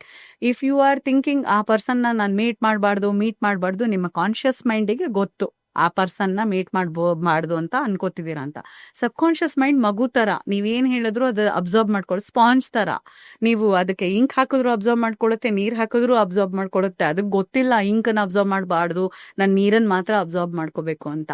ಹಾಗಾಗಿ ನೀವು ಈ ತರ ಡೈಲಾಗ್ಸ್ ಹೇಳ್ತಾ ಇದ್ರೆ, ನೆಗೆಟಿವ್ ಡೈಲಾಗ್ಸ್ ಹೇಳ್ತಾ ಇದ್ರೆ, ಅದು ಬರೀ ಅದೇ ನೋಡುತ್ತೆ. ನಾನು ಈ ಪರ್ಸನ್ನ ಸಿಗ್ಬಾರ್ದು ಅಂತ ಯೋಚನೆ ಮಾಡ್ತಾ ನೀವು ಆ ಪರ್ಸನ್ ಬಗ್ಗೆ ಯೋಚನೆ ಮಾಡಿದ್ರೆ, you will end up in a situation where you will meet that person. As simple as it can be. ಇನ್ನು ಪರ್ಸನಾಲಿಟೀಸ್ ಅಂತ ವಿಚಾರಕ್ಕೆ ಬಂದಾಗ, ಈಗ ಯಾಕೆ ಯಾರೋ ಒಬ್ರು ಫೇಮಸ್ ಒಂದು ಹೀರೋನು ಬಂದ ತಕ್ಷಣ, ಅವ್ರ ನೋಡಿದ ತಕ್ಷಣ ಸಡನ್ ಆಗಿ ನಮ್ಗೆ ಅಟೆನ್ಷನ್ ಅವ್ರ ಕಡೆಗೆ ತಿರುಗತ್ತೆ. ಅವ್ರ ಸ್ಕಿನ್ ಎಷ್ಟು ಚೆನ್ನಾಗಿದೆ, ಅಥವಾ ಅವ್ರು ಮಾತಾಡೋದು ಎಷ್ಟು ಚೆನ್ನಾಗಿ ಮಾತಾಡ್ತಾರೆ, ಅವ್ರ ಪರ್ಸನಾಲಿಟಿ ಎಷ್ಟು ಚಾರ್ಮಿಂಗ್ ಆಗಿರುತ್ತೆ. ಯಾಕೆ ನಾವು ಅಂದ್ರೆ, ಈಗ ನಮಗ್ ಫಸ್ಟ್ ಅಟ್ರಾಕ್ಟ್ ಆಗೋದೇ ಅವ್ರ ಪರ್ಸನಲ್ ಒಂದು ಅಪಿರಿಯನ್ಸ್, ಅವರ ಬ್ಯೂಟಿ. ಈಗ ಅದೇ ತರದ ಪರ್ಸನಾಲಿಟೀಸ್ನ, ಈಗ ಆ ಚಾರ್ಮಿಂಗ್ನೆಸ್ನ ನಮ್ಮ ಮುಖದಲ್ಲಿ ನಾವು ಅಟ್ರಾಕ್ಟ್ ಮಾಡ್ಬೋದಾ? ಖಂಡಿತ, ಡೆಫಿನೆಟ್ಲಿ. ಇವಾಗ ಅವ್ರು ಯಾಕೆ ನಮ್ಗೆ ಇಷ್ಟ ಆಗ್ತಾರೆ? ಅವ್ರ ಡ್ರೆಸ್ಸಿಂಗ್ ಸೆನ್ಸ್ ಇರ್ಬೋದು, ಅವ್ರು ಮಾತಾಡೋದಿರ್ಬೋದು, ಅವ್ರ ಆರಾ, ಮತ್ತೆ ಅವ್ರು ಯಾವ ತರ ಪ್ರಭಾವಳಿ, ಅವರಲ್ಲಿ ನಿಂತ್ಕೊಂಡ್ರೆ ನೀವು ಫ್ಯಾನ್ ಆಗೋದ್ರಿ. ನಿಮಗೂ ಗೊತ್ತು ಅವರು ರಿಯಾಲಿಟಿಯಲ್ಲಿ ನೀವು ಮೂವಿಯಲ್ಲಿ ನೋಡಿದ ಪರ್ಸನ್ ಅಲ್ಲ ಅನ್ನೋದು ನಿಮ್ಗೆ ಖಂಡಿತ ಗೊತ್ತು. ಆದ್ರೆ ಏನೋ ಅವರಲ್ಲಿ ನಿಮ್ಗೆ ಇಷ್ಟ ಆಗಿದೆ. ಅಂಡ್ ಫೇಮಸ್ ಫಿಗರ್, ಫೇಮ್ ಇರೋ ಒಂದು ಫಿಗರ್ ಅಂತ ಅಂದ್ರೆ ನಿಮ್ಗೊಂದು ಅಟ್ರಾಕ್ಷನ್. ಯಾಕಂದ್ರೆ you aspire to become that person one day. ನನ್ಗೆ ಆ ತರದ್ದು ಒಂದು ಫೇಮ್ ಬೇಕು, ಅಥವಾ ಅವರಲ್ಲಿ ಯಾವುದೋ ಒಂದು ಕ್ಯಾರೆಕ್ಟರಿಸ್ಟಿಕ್ಸ್ ನಿಮ್ಗೆ ಇಷ್ಟ ಆಗಿರುತ್ತೆ. ಅದಕ್ಕೆ ಅವ್ರು ಬಂದ ತಕ್ಷಣ ನಿಮ್ಗೆ ವಾವ್, ನಾನು ಆ ತರ ಆಗ್ಬೇಕು ಅಂತ ಒಂದು ಅನ್ಸೋದು ಸಹಜ. ಅಂಡ್ ಅವ್ರ ಸ್ಕಿನ್ ಆಗ್ಲಿ, ಅವ್ರ ಹೇರ್ ಆಗ್ಲಿ, ಏನೋ ಒಂದ್ ನೋಡಿ ನಿಮ್ಗೆ ಇಷ್ಟ ಆಗಿರುತ್ತೆ. ಅದೇ ತರ ನನ್ ಬಟ್ಟೆ ಹಾಕೋಬೇಕು ಅಂತೆಲ್ಲ ಆಸೆ ಆಗತ್ತೆ. So that is what it is. ಅದನ್ನ ಖಂಡಿತ ನಾವು ಮ್ಯಾನಿಫೆಸ್ಟ್ ಮಾಡ್ಬೋದು. ಹೇಗೆ ಕಾನ್ಸ್ಟೆಂಟ್ಲಿ ನಾವು ಅವ್ರದ್ದು ಫೋಟೋ ಹಿಂಗೆ ಎದುರುಗಡೆ ಇಟ್ಕೊಂಡ್ಬಿಟ್ಟು ಅವರೇ ಆಗ್ಬೇಕು ಅಂತನ ಅಲ್ಲ. ಅವರಲ್ಲಿ ಏನ್ ಟ್ರಯಟ್ ನಿಮ್ಗೆ ಇಷ್ಟ ಆಗಿದೆ, ಬ್ಯೂಟಿನ, ಹೇರ, ವಾಟ್ ಎವರ್ ಇಟ್ ಇಸ್, ಅದನ್ನ ವಿಷನ್ ಬೋರ್ಡ್ ಮಾಡ್ಕೊಂಡು ಖಂಡಿತ we can manifest beauty, hair, confidence, fame, everything. ಈಗ ಈ ಕ್ವಶನ್ ಸ್ವಲ್ಪ ಸಿಲ್ಲಿ ಅನ್ನಿಸ್ಬೋದು ಅವನಿಗೆ. ನಾನು 3 ಹೊತ್ತು ನಗ್ತಿರ್ಬೇಕು, ಸಂತೋಷವಾಗಿರ್ಬೇಕು. ಬೇಸಿಕಲಿ ನಾನು ನೆಮ್ಮದಿಯಾಗಿರ್ಬೇಕು, ಸಂತೋಷವಾಗಿರ್ಬೇಕು, ಅಥವಾ ನಂಗೆ ನೋವೇ ಬೇಡ, ಬರೀ ಖುಷಿಯಾಗಿರ್ಬೇಕು, ಪೀಸ್ಫುಲ್ ಆಗಿರ್ಬೇಕು. ಇದನ್ನು ಮ್ಯಾನಿಫೆಸ್ಟ್ ಮಾಡಬಹುದಾ? ಮ್ಯಾನಿಫೆಸ್ಟೇಷನ್ ಏನ್ ಬೇಕಾದ್ರೂ ಮಾಡ್ಬೋದು, but will you be able to convince your mind? ಈಗ 24 ತಾಸುನು ಮನುಷ್ಯ ಆಗಿ ನಾನು ಪಾಸಿಟಿವ್ ಆಗೇ ಇರಕ್ಕೆ ಸಾಧ್ಯನಾ ಅನ್ನೋದು ನಿಮ್ಗೆ ಕೇಳ್ಕೋಬೇಕು. ಅದಕ್ಕೆ ಆನ್ಸರ್ ಎಸ್ ಅಂತ ಬಂತ ಮನಸ್ಸಿನ, ಖಂಡಿತ ಮ್ಯಾನಿಫೆಸ್ಟೇಷನ್ ಮಾಡ್ಬೋದು. ಇವಾಗ ನಾವು ಜೀವನದಲ್ಲಿ ನಾವು ಒಬ್ಬರೇ ಅಲ್ವಾ. ಇವಾಗ ಯಾರೋ ಒಬ್ರು ಬರ್ತಾರೆ, ಅಳ್ತಾರೆ, ಬೇಜಾರಾಗತ್ತೆ, ನಾವು ಆ ಎನರ್ಜಿನ ಅಬ್ಸಾರ್ಬ್ ಮಾಡ್ಕೋತೀವಿ. ಅವಾಗ ಹೆಂಗ್ ಪಾಸಿಟಿವ್ ಇರೋದು? ನಾವು ಮನುಷ್ಯರು, ನಾವೆಲ್ಲ ಎಮೋಷನ್ಸ್ನ ಅನುಭವಿಸ್ಬೇಕು. ಸೊ ಮ್ಯಾನಿಫೆಸ್ಟೇಷನ್ ಅಂದ್ರೆ ಸದಾ ಕಾಲ ಖುಷಿಯಾಗಿರೋದು ಅಷ್ಟೇ ಅಲ್ಲದೆ, ಜೀವನವನ್ನ ಸುಖವಾಗಿ, ಸಂತೋಷವಾಗಿ ಬದುಕೋದನ್ನ ಹೇಗೆ ನಾವು ಸೃಷ್ಟಿ ಮಾಡ್ಕೋಬಹುದು ಅನ್ನೋದು ಮ್ಯಾನಿಫೆಸ್ಟೇಷನ್. ಅದಕ್ಕೆ ಅಂತ ನಾವು ಎಲ್ಲ ಎಮೋಷನಲ್ ಥಿಂಗ್ಸ್ನ ಬಿಟ್ಬಿಟ್ಟು ಪಾಸಿಟಿವ್ ಆಗಿ ಸದಾ ಇರಕ್ಕಾಗತ್ತ? ಅವಾಗ ನಾವು ಆನೆಸ್ಟ್ ಆಗಿರಕ್ ಸಾಧ್ಯನಾ? ಈಗ ಯಾರೋ ತೀರೋದ್ರು, can we be happy for them that ತೀರೋದ್ರು? No, I don't think so. ಹಾಗಾಗಿ ಮ್ಯಾನಿಫೆಸ್ಟೇಷನ್ ಲಿಮಿಟ್ ಅಲ್ಲಿ, moderation is the key. 24/7 realistic expectation ಅಲ್ಲ ಅದು. ನಿಮ್ಮ ಸುಪ್ತ ಮನಸ್ಸನ್ನ ನೀವು ಯಾವತ್ತೂ ಕನ್ವಿನ್ಸ್ ಮಾಡಕ್ಕಾಗಲ್ಲ. ಯಾವಾಗ್ಲೂ ನಾನು ನಗ್ನಗ್ತಾ ಇರೋ ವ್ಯಕ್ತಿ ಆಗ್ಬೇಕು ಅಂತ ನೀವು ಕನ್ವಿನ್ಸ್ ಮಾಡಕ್ ಸಾಧ್ಯನೇ ಇಲ್ಲ. ಸೊ ಕನ್ವಿನ್ಸ್ ಮಾಡಕ್ ಆಯ್ತಾ, then manifestation is possible. Convince ಮಾಡಕ್ ಆಗ್ಲಿಲ್ವಾ, ದೆನ್ ಆಸ್ ಅ ಹ್ಯೂಮನ್ ನಿಮ್ಗೆ ಏನೇನ್ ಬರುತ್ತೆ, just go with the flow and manifest the best things for you and live your life. ಏನೇನ್ ಬರುತ್ತೆ, ನೆಗೆಟಿವ್ ಎಕ್ಸ್ಪೀರಿಯನ್ಸಸ್ ತಗೊಳ್ಳಿ, ಅದ್ರಲ್ಲಿ ಏನ್ ಲೆಸನ್ ಇದೆ ಅದನ್ನ ಪಾಸಿಟಿವ್ ಮಾಡ್ಕೊಳ್ಳಿ. ಥ್ಯಾಂಕ್ ಯು ಸೋ ಮಚ್ ಈ ಪಾಡ್ಕಾಸ್ಟ್ಗೆ ಕರೆದಿದ್ದಕ್ಕೆ. ನಮಸ್ತೆ.